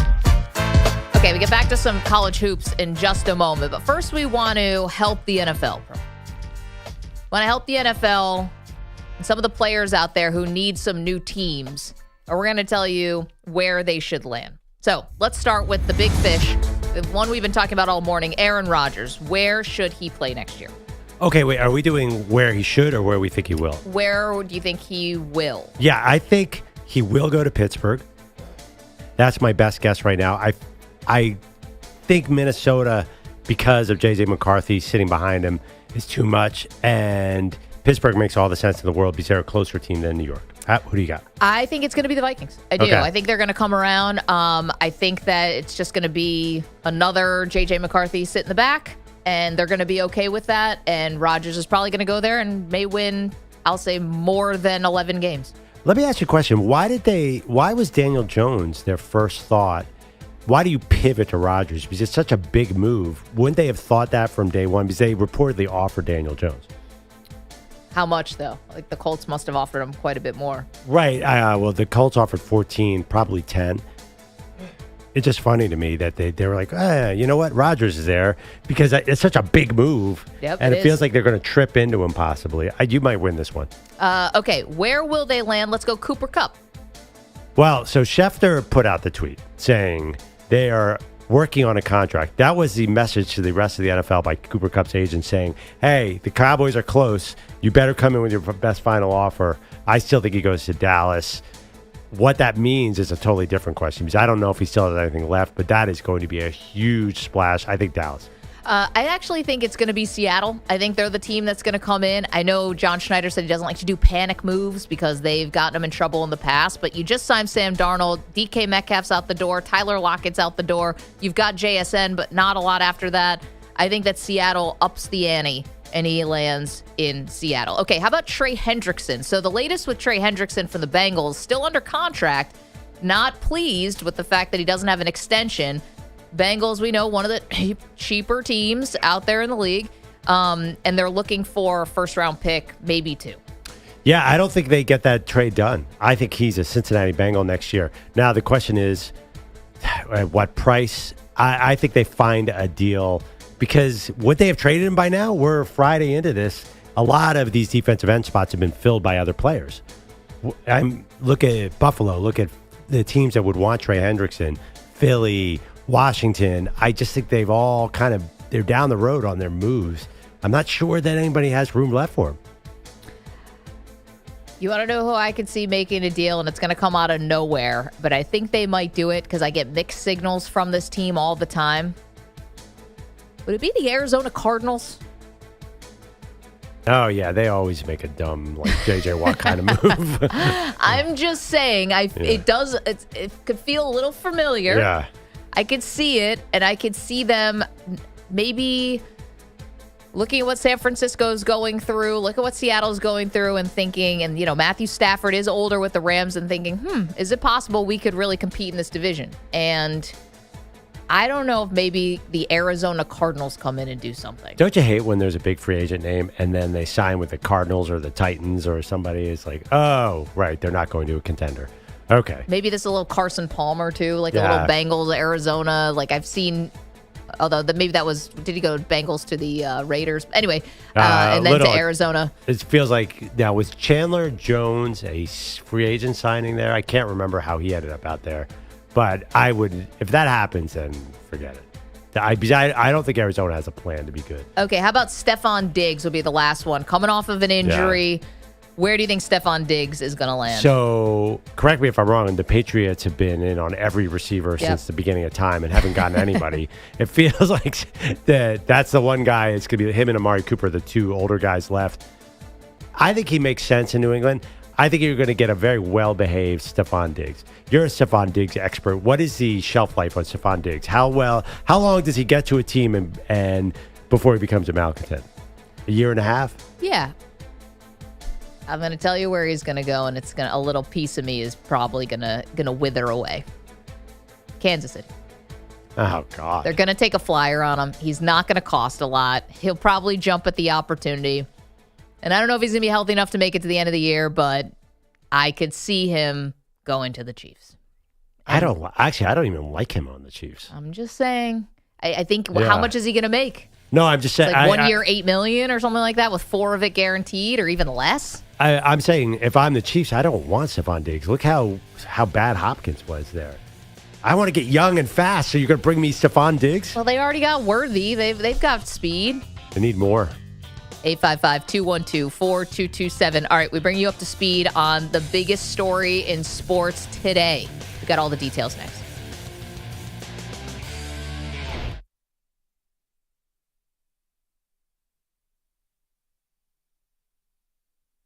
You're in a 5-minute break.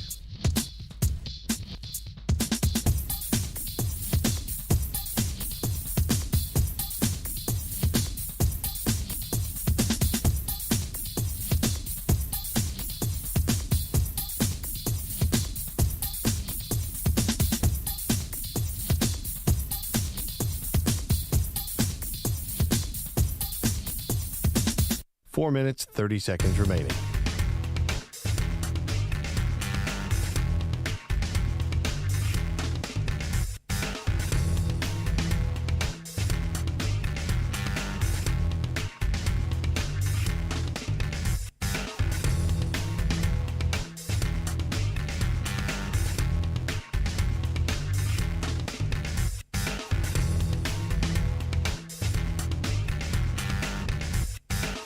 Four minutes remaining.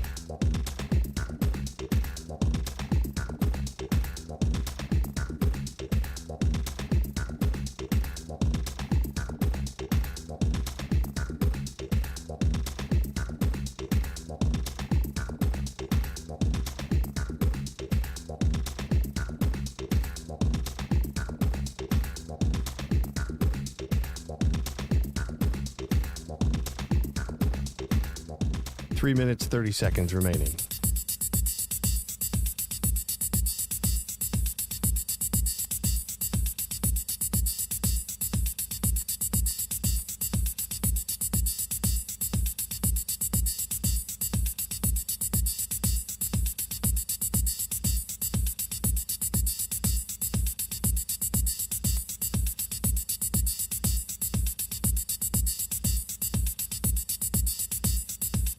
Three minutes remaining.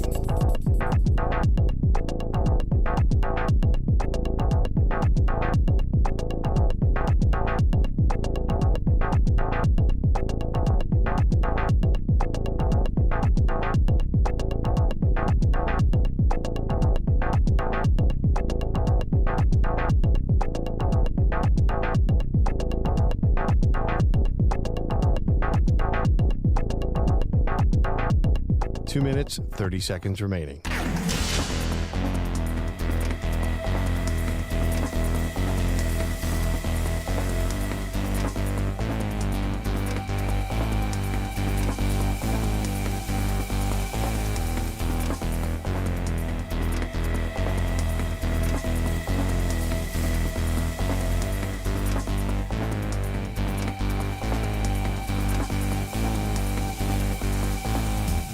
Two minutes remaining.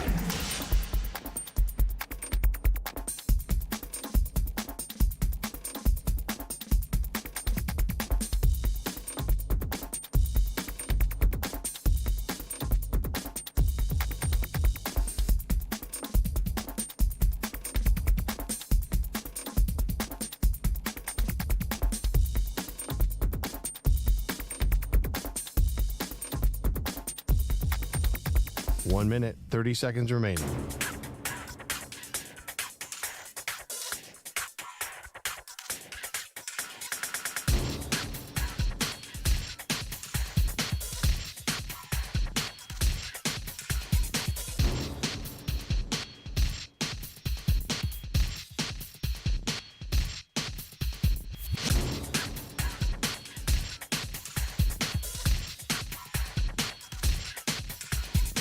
One minute remaining.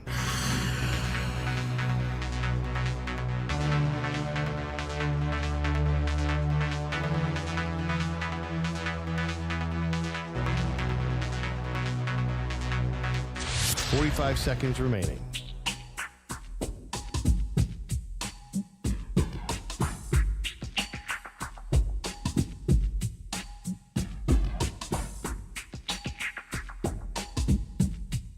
Thirty seconds remaining.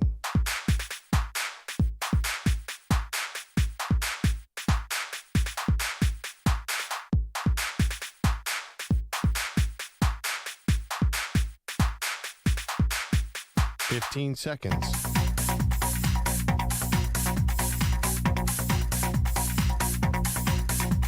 Break ends in 5 seconds.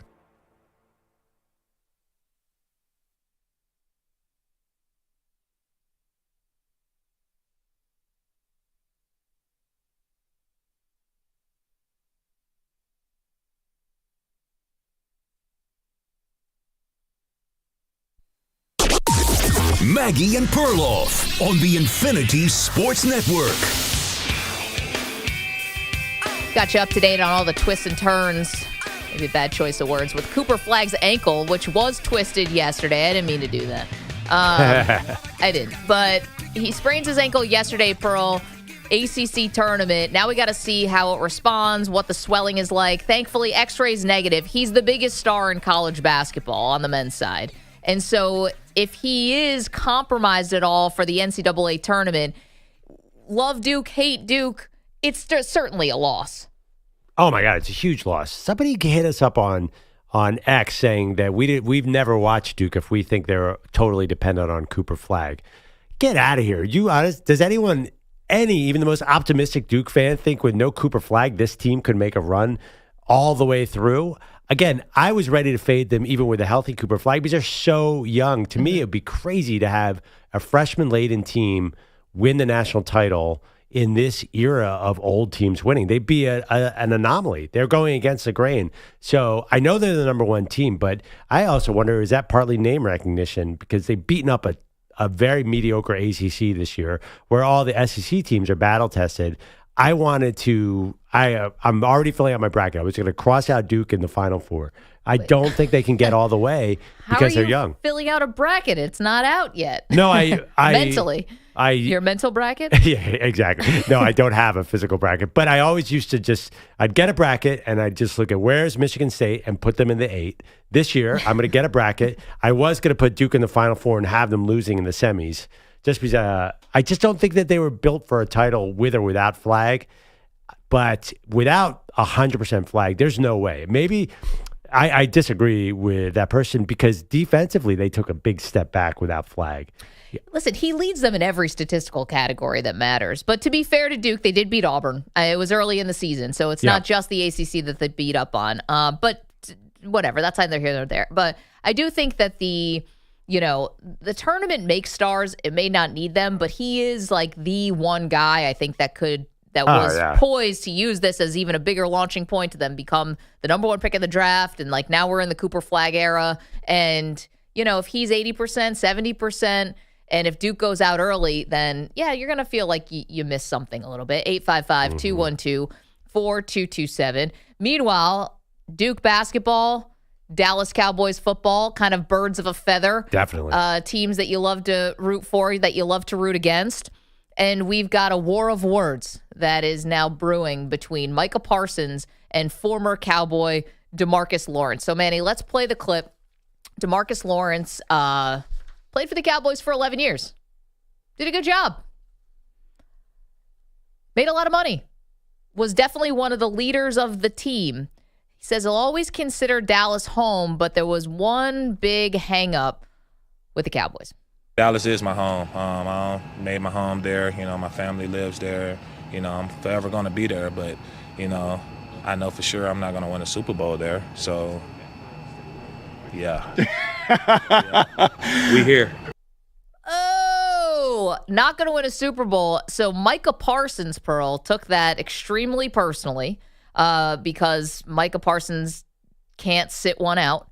And he saw this clip on social media. I'm perfectly happy that we have Zimmerman. He quote tweeted, said, "This what rejection and envy look like.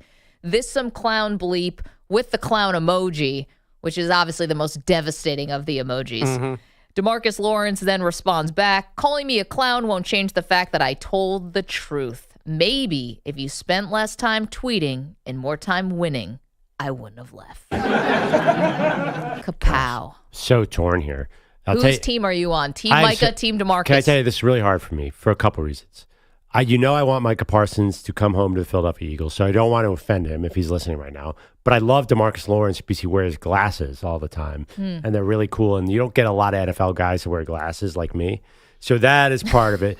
Here's the other thing too. I do 100% agree with DeMarcus Lawrence that the Cowboys are not going to win a Super Bowl. I think that the Jerry Jones era is handicapped. I just don't think with him being the GM, they're going to win a Super Bowl. So I agree with that. Yeah. Now, the last shot that Micah Parsons should be tweeting less and winning more, that felt a little personal. You think? I don't think Micah Parsons Here's a big the real question: is he too distracted to focus on football? Because when I saw him out on the field last year, he was a menace. He was really good. I think he can win. I'm not so bothered. I feel like this is a 24-year-old kind of thing. He's outspoken. He's loud. I don't think those things prevent you from winning. I do think that he's not going to necessarily win with the Cowboys the way the Cowboys are currently structured. Yeah, I think that. Okay, so this either is just a sick burn by DeMarcus Lawrence. If you stop tweeting, maybe you'd start winning. And maybe he just really needed to like shove the knife in an internet fight and really wanted to like win the battle, which he did because Parsons did not respond to that. Or was it really a window into what teammates think about Micah Parsons? And I don't think that DeMarcus Lawrence and Parsons were actually pretty close. It looks like DeMarcus Lawrence and CeeDee Lamb were actually quite close, which is kind of fun. Well, apparently DeMarcus Lawrence and Micah Parsons were not very close. No, I don't think they were. Unless this is like fighting like brothers, but I don't get that. I never would have guessed that. I mean, what defensive linemen are famously close as units? This is crazy. I don't think anyone saw this coming. Well, maybe Micah Parsons is not, maybe he didn't come in and act like a rookie. Maybe he, he's always had the big platform and he's, as I said, he never sits one out. He's not shy. He's very extremely online. And maybe this is a window into what and how teammates really respond to him. Maybe they think that he is kind of, distracted and not making the main thing the main thing. It's possible. Maybe, but we've seen, listen, this is a league where Lawrence Taylor was doing whatever and winning Super Bowls. I don't think that alone is the reason they're not winning because Micah Parsons is tweeting so much. I think they're an incomplete roster. They don't seem to have a cohesive plan on how they're going to get to the Super Bowl.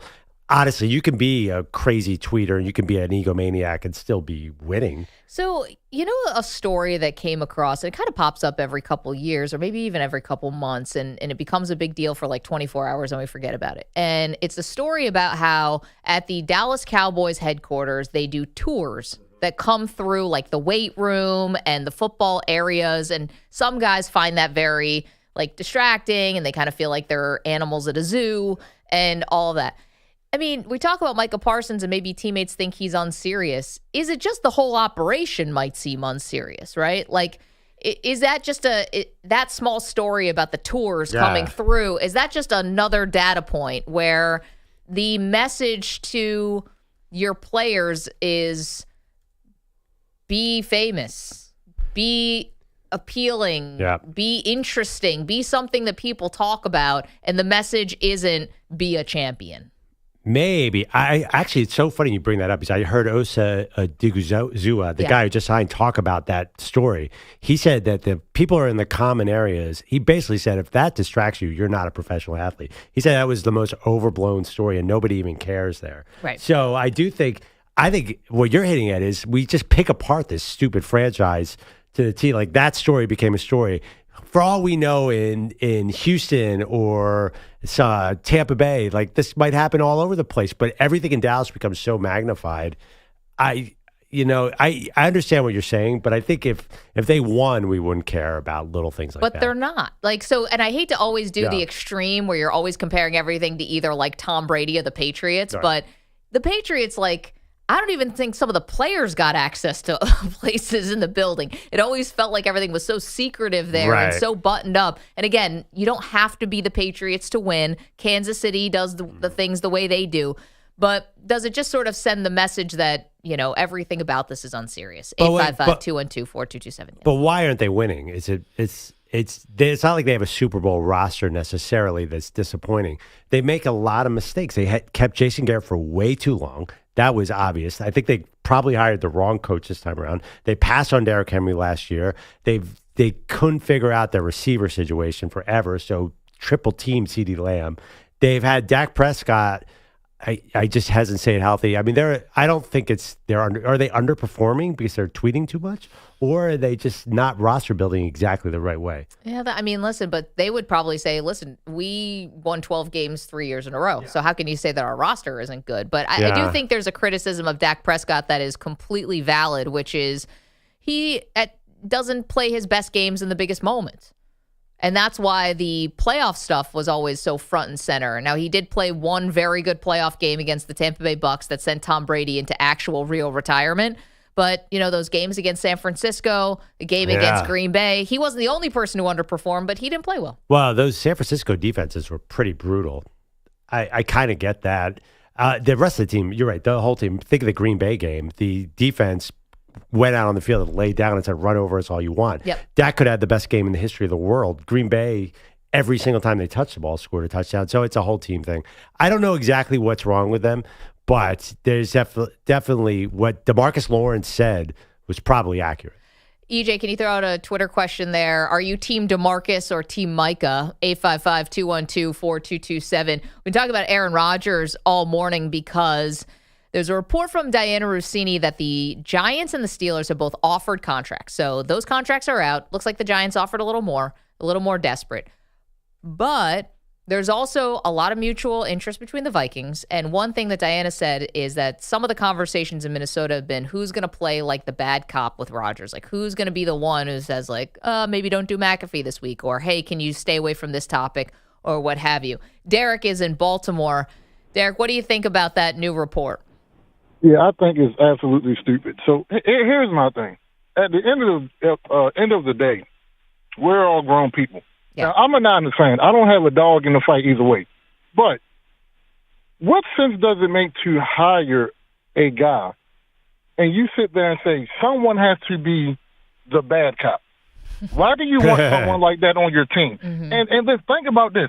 Remember back in 2010, 2011, Dez Bryant with the Dallas Cowboys. Jerry Jones actually hired a security team to pretty much follow and make sure Dez Bryant didn't get out of line. If you got to do all of that for a player, why do you even want him in the building? Well, you know the reason, Derek. You've been watching football a long time. It's because of the talent. But this also leads me to another conclusion. Maybe J.J. McCarthy's knee isn't healing right. Yeah. And one more thing before I go. As far as the Dallas Cowboys, I'm team DeMarcus Lawrence. Listen, Micah talks way too much. He threw a shot out at Brock Purdy in the 49ers earlier this week as well.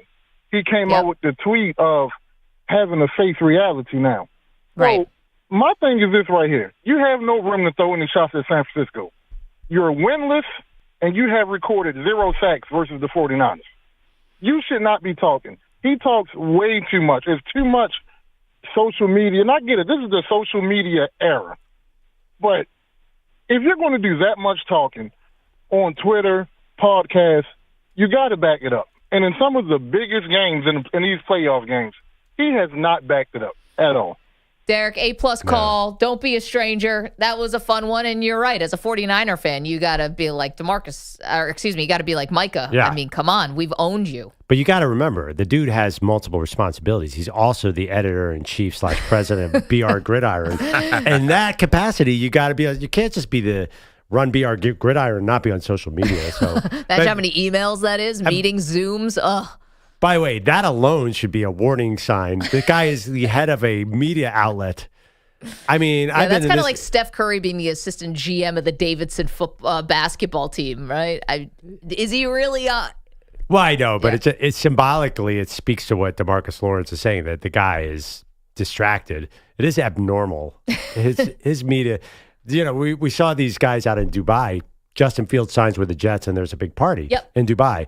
Of course, and is Micah there? Yep. Of course he's there. So he's tweeting this from Dubai? Well, they might have come back because Fields just signed his contract here. So maybe not there yet, but they were there earlier in the week. My point is there anything that Micah Parsons is not doing? He's Last on year, TV he was in Tokyo more than anyone. CJ Stroud. Taking on sumo wrestlers. They did a show there.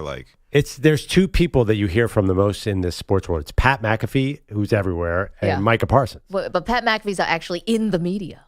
When he was punting for the Colts, I don't think we heard from him as much. I know. Exclamation point. Is Micah Parsons going to start working for the WWE full time? He would fit perfectly in WWE. He can talk. He's strong. He's fast. A little short. Is he 6'1"? Yeah, he might be 6'3", but that's fine. He's good enough. Fine. Yeah. Adrian's in Maryland. Adrian, are you Team Micah or Team DeMarcus Lawrence? They're in a war of words right now over whether or not Dallas will win a Super Bowl. What's up, dude? Hey, Mag, how you doing? I'm a Cowboys fan, but I'm not going to say I'm Team Micah because I'm a Cowboys fan and DeMarcus Lawrence. DeMarcus Lawrence should have never said anything. He should have just said, I'm here in Seattle. Obviously, they're not going to win the Super Bowl in Seattle either, so he can't bring that up. And as far as I've been on that tour.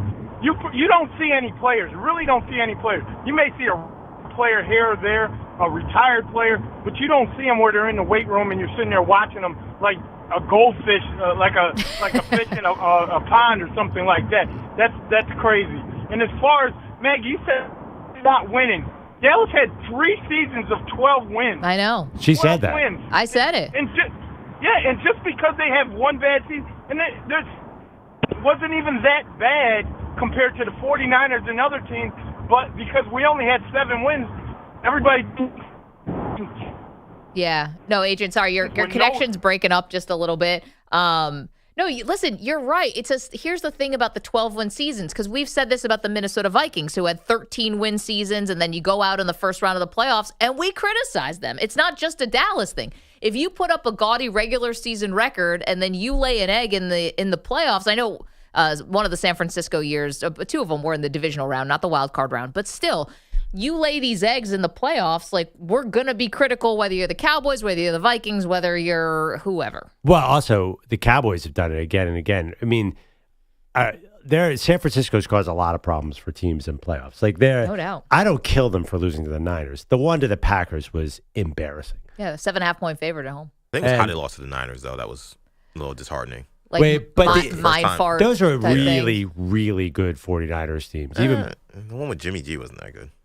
That's the game. Lost to the Rams. They lost to the Rams. They kicked the Rams' butt in that game. They really should have won that game. It's, at the end of the game, the Rams felt like they were kind of winning on smoke and mirrors. Like, they went to Green Bay, didn't score an offensive touchdown, but Rodgers sucked, so they won. Like, I don't think that was like a. That was not like the 90s Cowboys. I think that was a tough defense. I mean, listen. Was true. You got those guys, like, I'm not going to kill. I'm killing them for the Green Bay loss. I mean, 48 points at home. Yeah. It set a record, 855-212-4227, and then the losing kept happening once the next season started.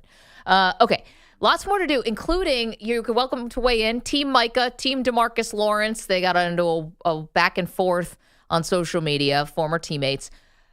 Also, some not so flattering comments about someone who just signed a massive contract extension. Yikes. Get to that next. It's Maggie Perloff Show. You're in a 5-minute break.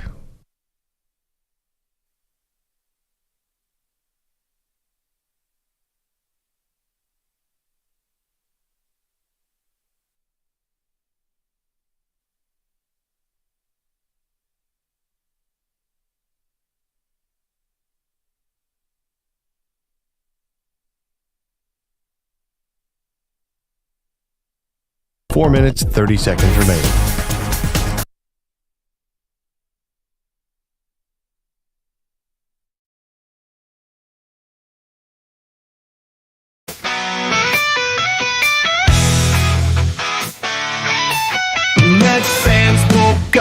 A miracle sight. We beat Perloff's Phillies for the first damn night. Said it couldn't happen, no way, no how, but we proved them wrong. Look at us now. Hey Perloff, how do you feel? The Mets just made this win so fucking real. First time ever we got it done, and Peter Bellotti showed up for the damn fun.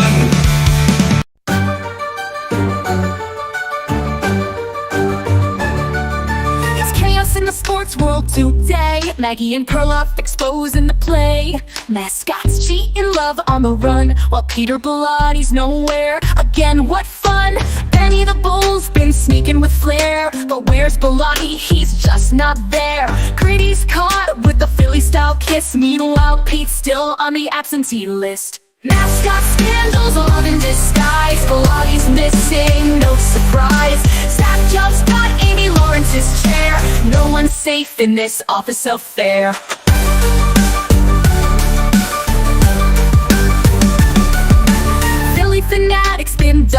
rhyming with stuff the dragon, sparks are flying. Bernie Brewer's been drinking too much, caught with the moose, can't keep out of touch. Back at the station, Jelps on the prowl, snatched Amy's chair with a victorious howl. Ballo's MIA, what's his excuse? Probably watching mascots cut loose. Mascot scandals, love in disguise. Ballo's missing, no surprise. Zach Jelps got Amy Lawrence's chair. No one's safe in this office affair.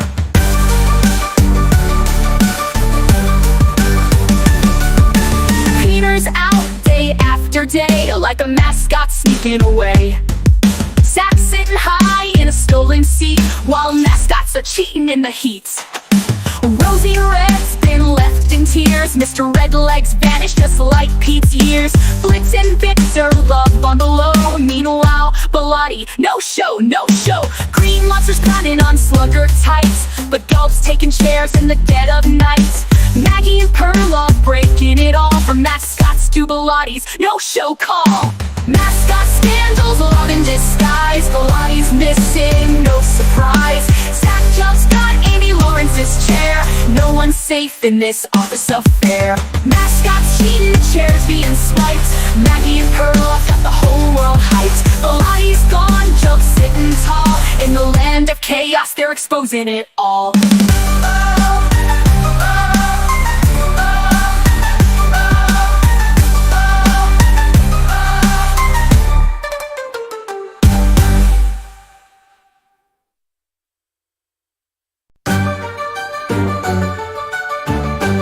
Well, down in town, Texas, there's a football team. Got $1 billion stadium, living the dream. But the fans don't holler, don't hoop, don't cheer. They just sip on Merlot and nibble on brie. They got boots on their feet, but won't step in no mud. Call it America's team while their wives getting judged. Talk about championships like they're still in their prime, but I swear they care more about the notes and their wine. Oh, Cowboys fans with your fancy hats, eating aged cheddar while you clap in the stands. Too busy sipping that Porto Red to notice your team got whooped again. And people are still in at work. Yes, he's stuck with y'all at a wine and cheese church. They wear big old hats but never break a sweat. Talking about that.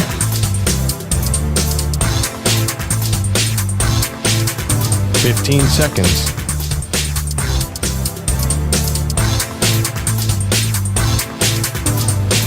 Break ends in 5 seconds.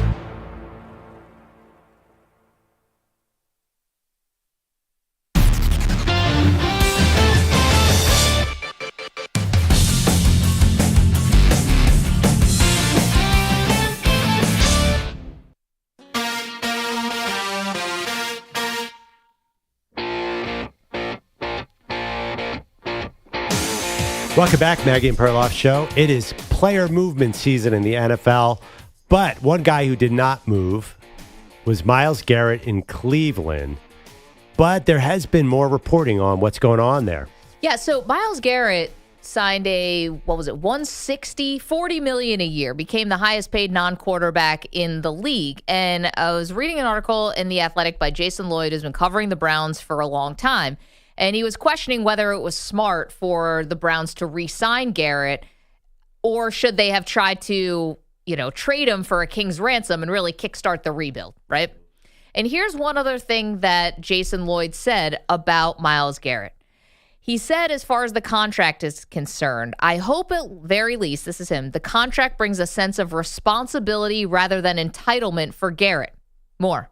It's well known within the Browns that Garrett is frequently late to the facility. He has skipped mandatory team activities on multiple occasions. Veterans typically police the locker room on those types of things and create the culture of accountability, but here it's the best player breaking the rules. That has to change now. Now, that's from Jason Lloyd, who covers the Cleveland Browns for The Athletic. That's something you would only know if you're around the team every day, because we are outside of this as we're national radio hosts. I didn't know that Myles Garrett was late to team meetings. I didn't know that Myles Garrett was skipping mandatory team activities. I did not understand that he sort of has this reputation of, according to Jason, being kind of entitled.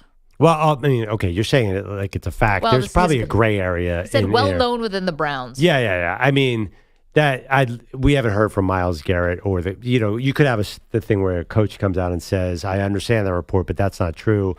Of course they better say that, or else it could be seen as throwing them under the bus. I'm just saying, we hear a lot of reports. I'm not saying it's a fact that that's exactly how it works. Maybe that's just me. It's not a doubt the media thing. But again, and I think this is our point of argument on this, he's a pass rusher. I mean, do you have to go to the meetings? What are you learning? Do you have to go to the meetings? Just say when they snap the ball, throw the tackle to the right and sack the quarterback. I always think of the greatest pass rusher I've ever seen play football is Lawrence Taylor, and I don't think he went to any team meetings. Well, he was going to meetings at like a local crack house. I mean, Lawrence was on a whole other level. Right. I just think that it's a position where I don't know that you have to be this team leader for it to work. I think a quarterback obviously has to be that team leader. I could see Myles Garrett not being that team leader, and it would work if you had a strong quarterback. Now, the problem is you're Cleveland and you don't have a lot around him. So I'm going to totally disagree with you on this, because I think that if you have someone who's as respected outside the building, like as respected, I'm sure inside the building, as Myles Garrett, whose talent is so good, but you're trying to build like that thing like culture and like this nebulous kind of thing that we talk about, being late to meetings, skipping mandatory team activities. Now, I don't know what are those? Is that, going to a team dinner? Is that, going to a charity event? Or is it like a practice? We're not really sure. But I think all that stuff is really important, because I think that the rest of the team kind of looks to you. And this is why, like, the Michael Jordans and the Kobes, and these guys are thought of as such great leaders, because they were maniacal about demanding that everyone rise to a certain level. And the way you do one thing is the way you do everything. So if you're going to be lazy about getting to work on time, then are you going to be lazy when we need you, or whatever? It's like indicative of a bigger thing. And, I'm not saying that's why the Browns are a disaster, but it doesn't help when your highest paid player outside of Deshaun Watson, your highest paid non-quarterback, is somebody who apparently, can't get to the facility on time. But isn't that the quarterback's job? Everything you just described, that's the quarterback. It's not the wide receiver and it's not the defensive end. I think that other positions have different rules. Like, if the whole team's looking at the defensive end, it's got to, even for the defense, the quarterback sets the tone in your building, and that's a way bigger problem in Cleveland. I mean, and it is. But do you think that Max Crosby doesn't set the tone? Yeah, they win 3 games a year. Okay, so but who cares? Well, I just think that Max Crosby, I think J.J. Watt set a tone. I think he told you he set a tone. Okay, well, you think he's a fraud? I mean, I think that... No, I don't think he's a fraud, but... I think that Ray Lewis set a tone from the defense. Now, you could say Ray Lewis wasn't a great guy, but I'm just saying, as far as leaders are concerned, I do think that there is, this stuff does trickle down. And then add on top of it the Browns' dysfunction, I agree. I mean, obviously it's not good, but I do think that it's a position where if you had everything working right, you could have sort of a talented guy who had a different set of rules. Like, I remember Bill Parcells, the famous story that when Lawrence Taylor would screw up, he'd yell at Phil Simms. Yeah. I just think that if they had a better culture to start with, then maybe you could absorb this and still be a winning team. I think the bigger problem is the Browns. Right. Yeah, it is. And this doesn't help, though, especially now that you're rewarding this guy with this massive contract. Like, if you really had an issue, if he's this much of a, if this is an issue that he's late, skipping things and not holding people accountable in the locker room, then it's even more, fuel to the fire of they should have traded him. Yeah, but I mean, how could he be so productive if he's such an issue? That, to me, it doesn't track. Yeah, it doesn't compute. Let's go to Jeff, who's in Tucson. He's our Browns fan. What do you think about this latest about Myles Garrett? They're saying in The Athletic, well known within the Browns that Garrett's frequently late to the facility, skipped mandatory team activities on multiple occasions. Well, I don't think he should be entitled to that kind of activity. But I also see your point at quarterback isn't somebody there right now that can take over the culture. And I think that with Chubb's being hurt and being out, he's a beloved Browns fan, person too. Yeah. And he was the culture for many years until he went through that injury. And so that kind of took away from the culture a little bit. Not to mention we lost our quarterbacks. Right. But the point is that Myles Garrett, okay, here you go. Here's all your money. Now start doing something. You're at $40 billion a year. Yeah, but see, Jeff, I hate to cut you off, pal, but I'm going to just say this, though, about when guys are a certain way, and say you're like a lead by example guy, right? And you're not a rah-rah guy. All of a sudden, you get a big contract, and then you come in, and all of a sudden, now you're Mr. Rah-rah. That is inauthentic. It's not who you are. So, okay, well, yeah. All right, I agree. All right, I think teammates will see through that. Yeah. I agree with that part of it, but, however, aren't the team persons and other players, aren't they looking at Myles Garrett now and saying, hey, look, you got to give us some kind of direction? Jeff, they might be. And thank you for the phone call, dude. Have a good weekend. I don't know. Maybe he's a little more of a lone wolf kind of guy. I would think that team is in such havoc right now because of the Deshaun Watson deal that I mean, maybe that plays into why Myles Garrett doesn't take things seriously because he sees what's going on around the rest of the organization. It's possible it's the organization. I also think, not this guy was only there for 1 year, so all the Browns' dysfunction, I'm not laying at his feet. But when Jameis Winston to me is also someone who's wildly entertaining, but I don't think of him as a serious person. And maybe that's a bad job by me. Oh, but come on. He's of such course, a goof. He's hysterical. He's a stand-up comic playing quarterback. Right. Yeah, everybody views him that way. Right. So it's like, was he the right person also to bring in? I know he's like a cheerleader and stuff and maybe a positive vibes guy, but he's also kind of... But he was brought in the backup. He's a backup. They right. never but wanted... he ended up playing. Yeah, they never wanted him to be... It's funny. Even with Myles Garrett, they're a team that kind of has to win with offense. They put a lot of resources into that offense. So they kind of have to be a high-flying team to make this work. It's tough. They are a broken franchise. I mean, that money that they gave to Deshaun Watson is going to screw them forever anyway. For the next 3 or 4 years, the cap hits are enormous. Let's go to Bogusch, who's got headlines for us on this Friday. Mom, Dad, we are told this morning that the Cowboys are making a push for Cooper Kupp. We're also told that doesn't mean Dallas is the leader to land the former Rams receiver. The boys are expected to add former Panthers and Eagles running back Miles Sanders. There remains some momentum for an Aaron Rodgers decision in the very near future. The Steelers and Giants appear to be the leaders in the clubhouse, with the Vikings still lurking. And the Chiefs are bringing in Gardner Minshew to back up Patrick Mahomes. Already the NBA all-time leader in threes, Steph Curry, now the first to hit 4,000 of them in his career. 2 triples, 11 points in last night's 130-104 home win over the Kings. The Lakers lost their third in a row, 126-106 in Milwaukee, despite 45 from Luka. And here come the Bulls. The outlet goes at midcourt to Kobe. Kobe dribble drive in the lane on Cam Johnson, lays it in with the right hand. Timeout, Brooklyn, and this crowd is going crazy here in Chicago. If you say so, Chuck Swirsky on Bulls Radio. Kobe White 31, and they come from behind, 116-110 home win over the Nets. Chicago on a season-best 4-game run, giving them a 5-game lead on Toronto for the last spot in the East play-in. Chicago now a robust 28-38 on the season. That's a playoff team right there. I would say, who would have thought that when Zach LaVine and De'Aaron Fox were traded, that the Bulls would be the team that actually is pushing for a playoff spot, not the Spurs or the Kings. But aren't you so bummed that you're not getting in the lottery for these teams? You should be. Yeah. I mean, Dallas, we were talking about Dallas earlier. Dallas Mavericks have to lose out and salvage a lottery pick out of this thing. The Bulls, I think their plan was to lose out, and they just keep winning because it's hard. Kobe White and Josh Giddey have turned into really good players. Yeah, you play the Nets. What do you think's going to happen? I'm following my Sixers. They cannot lose enough. It is a hard thing to do in this Eastern Conference. Your Nets, they got to start losing too. Well, they've lost 10 of 12, but they won too often before now. They gave the Cavs a scare the other night too. They play hard, too hard, Bogusch. Yeah, I mean, they keep. I like the idea of what they're doing. They get up. They were up by 12 last night, 18 in Cleveland, and then they lose. They don't just get wrecked from the beginning. They play hard for like 2.5, 3 quarters, and they go, okay, you guys can win.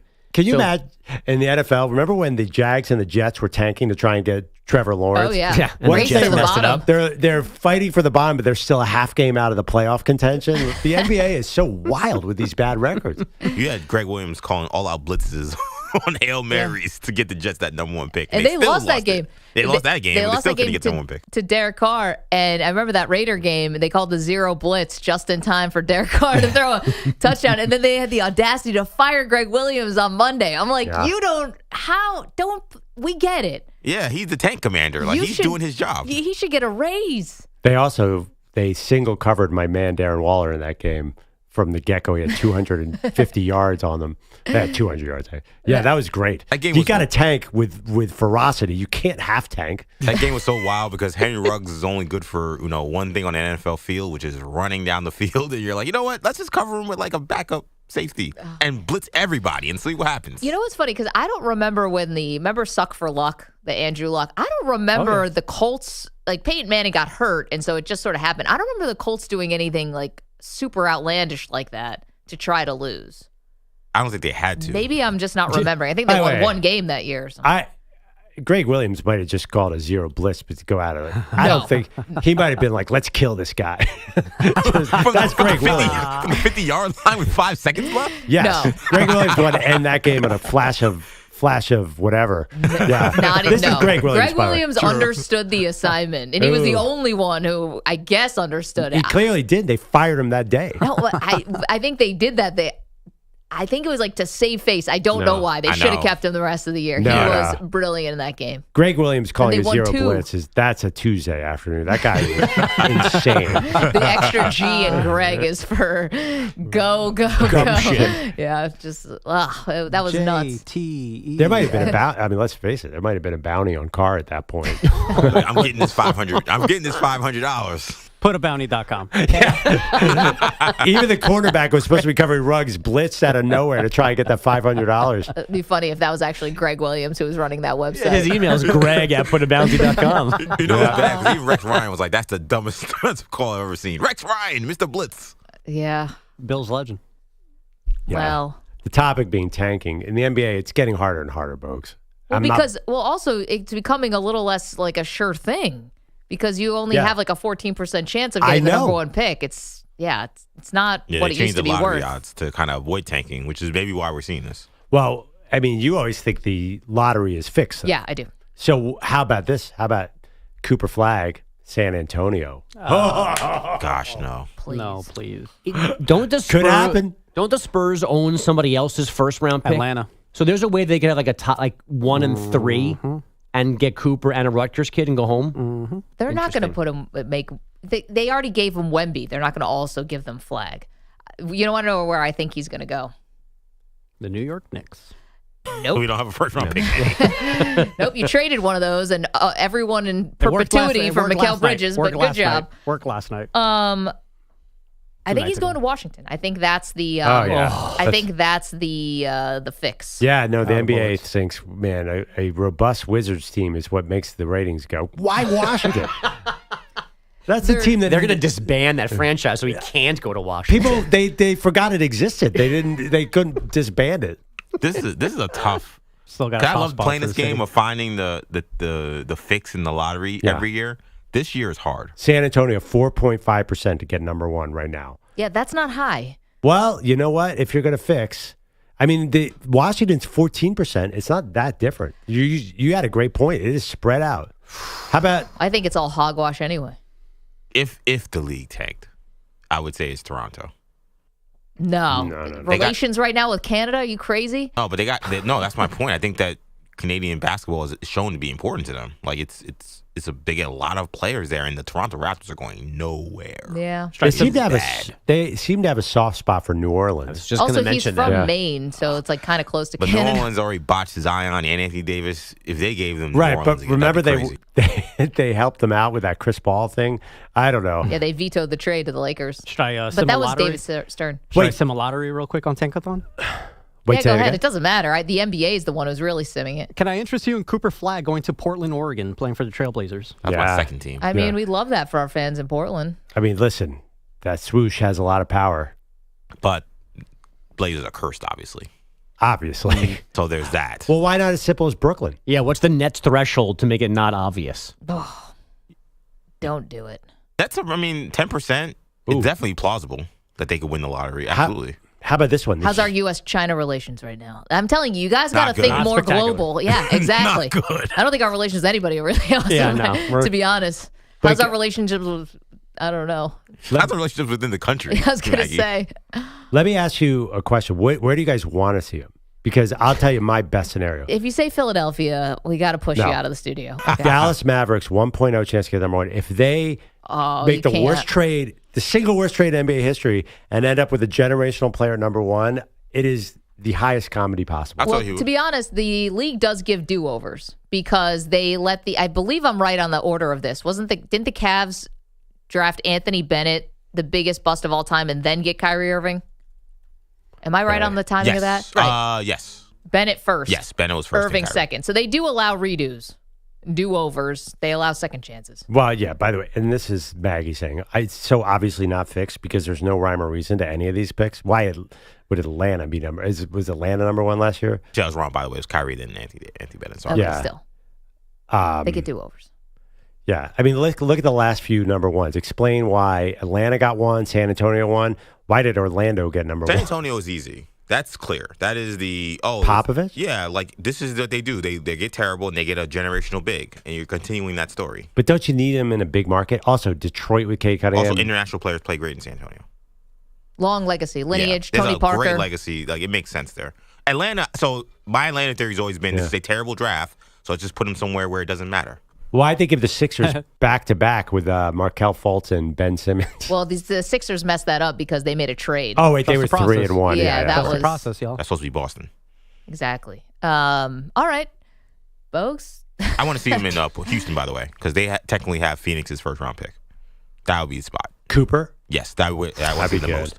Him, Amin Thompson, and Green. I mean, the athleticism, that would be insane. It'd be fun. We're fans of the Houston area. I like the Harper kid, too. I think I gladly take him on Philly. Very good. Make the tournament, punk. Oh, I'm Is that sorry. Maggie? You stealing my takes? We took Markelle Fultz. Yep, you did. You also took Ben Simmons, another college player who couldn't make the tournament.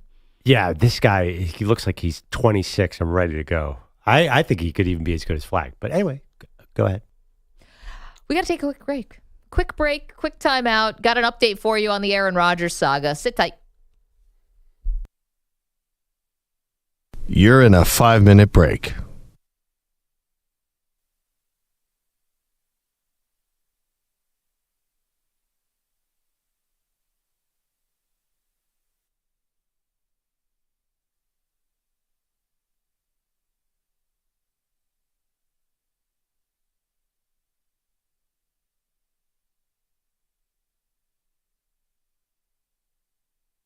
Four minutes, 30 seconds remaining.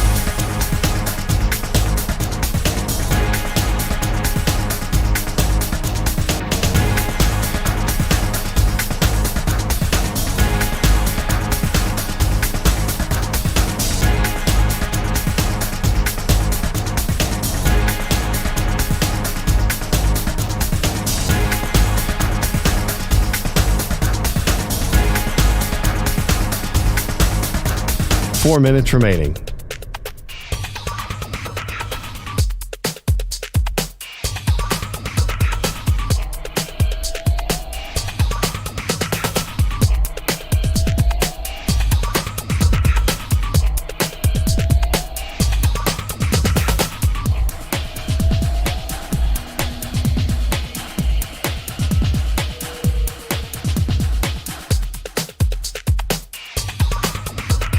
Three minutes, 30 seconds remaining.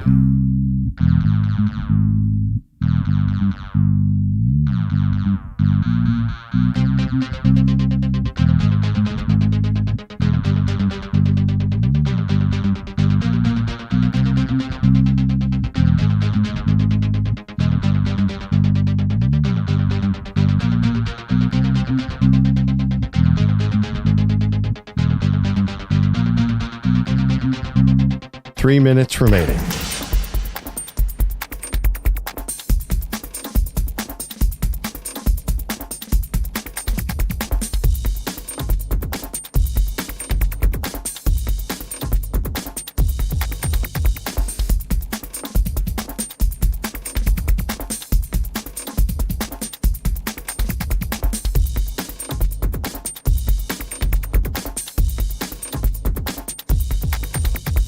2 minutes, 30 seconds remaining.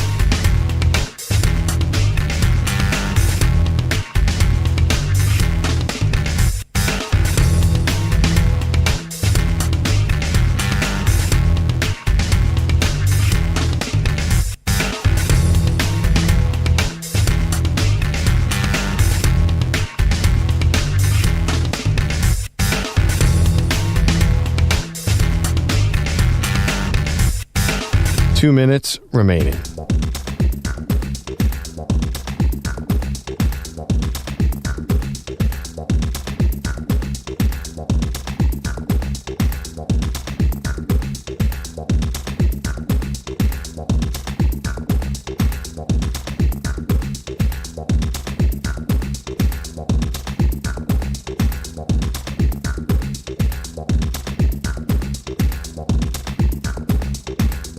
One minute, 30 seconds remaining.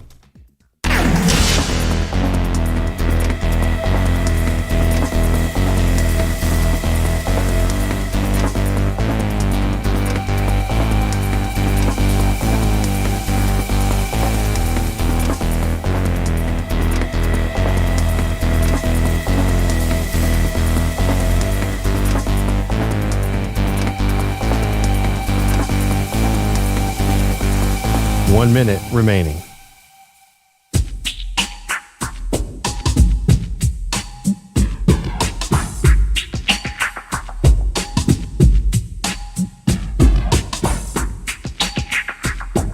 $45 seconds remaining.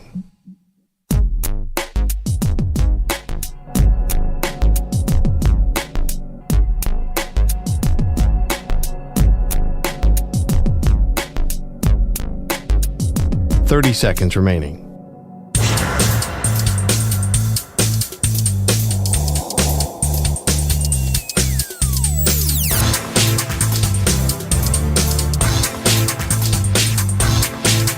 $15 seconds.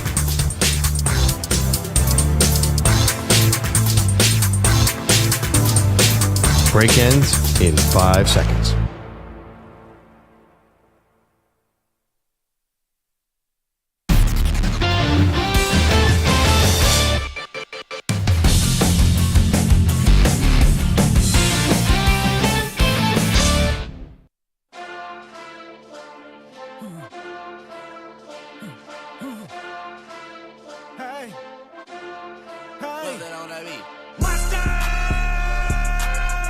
All right, I think we've waited as long as humanly possible on this topic.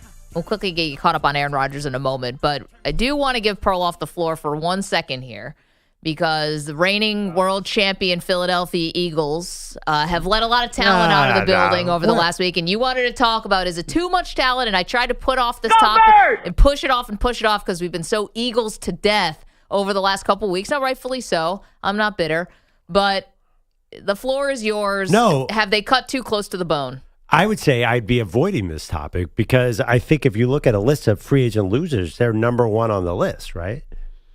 I think there's they're no coming team. off a Super Bowl, so like, don't you get permission there to make some cuts? Well, here's the thing: we won the Super Bowl, so everyone thinks Howie Roseman, the general manager, is a genius.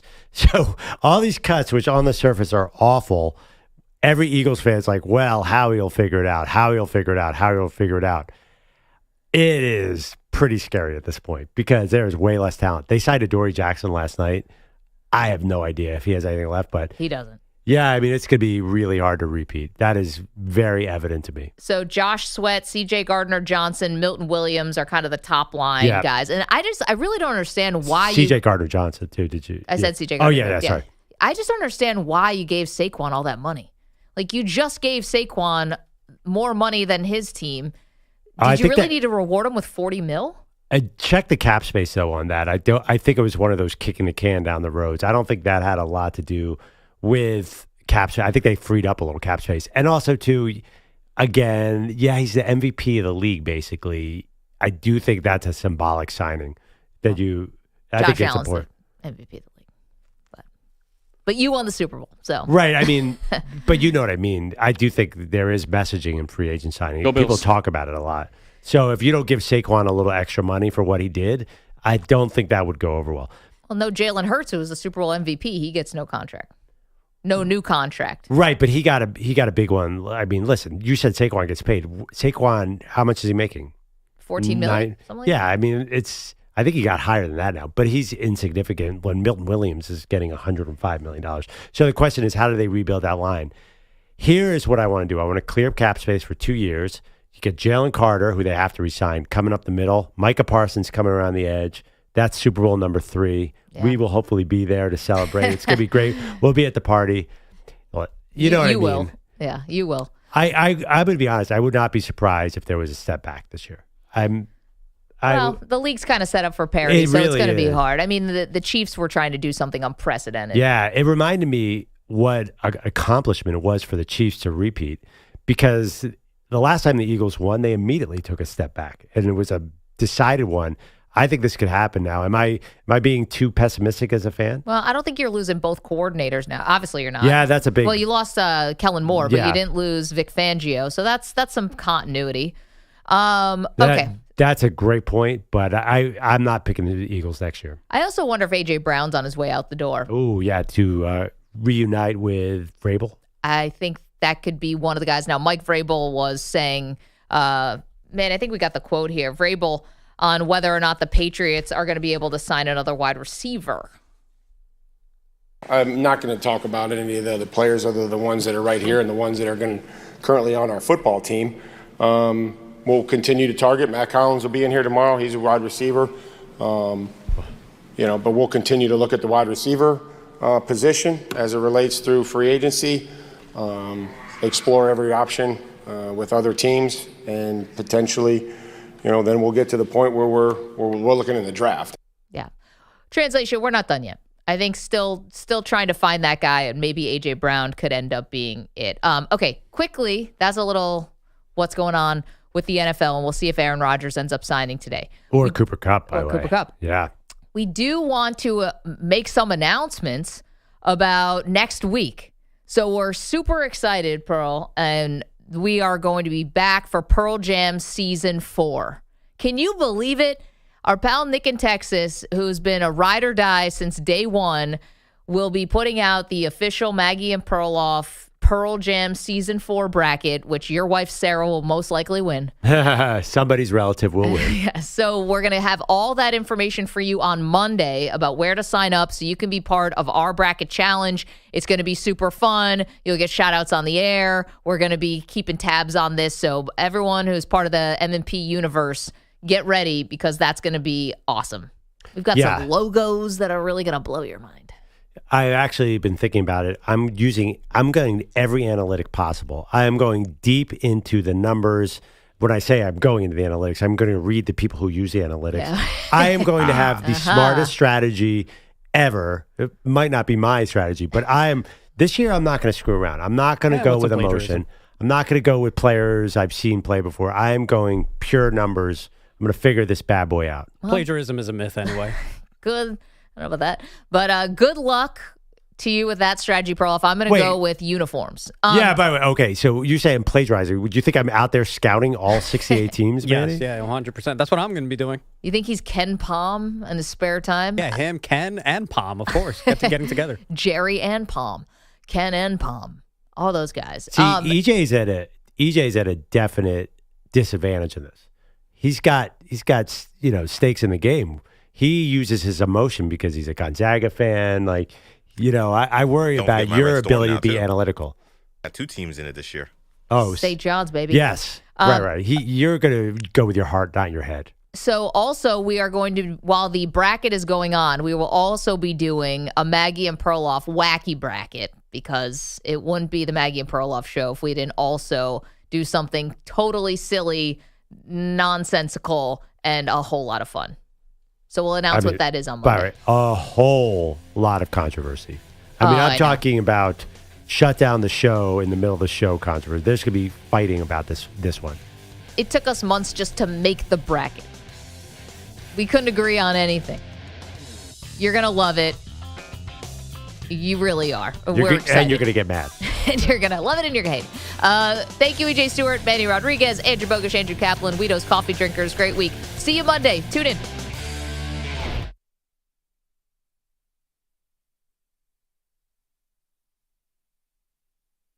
You're in a 5-minute break.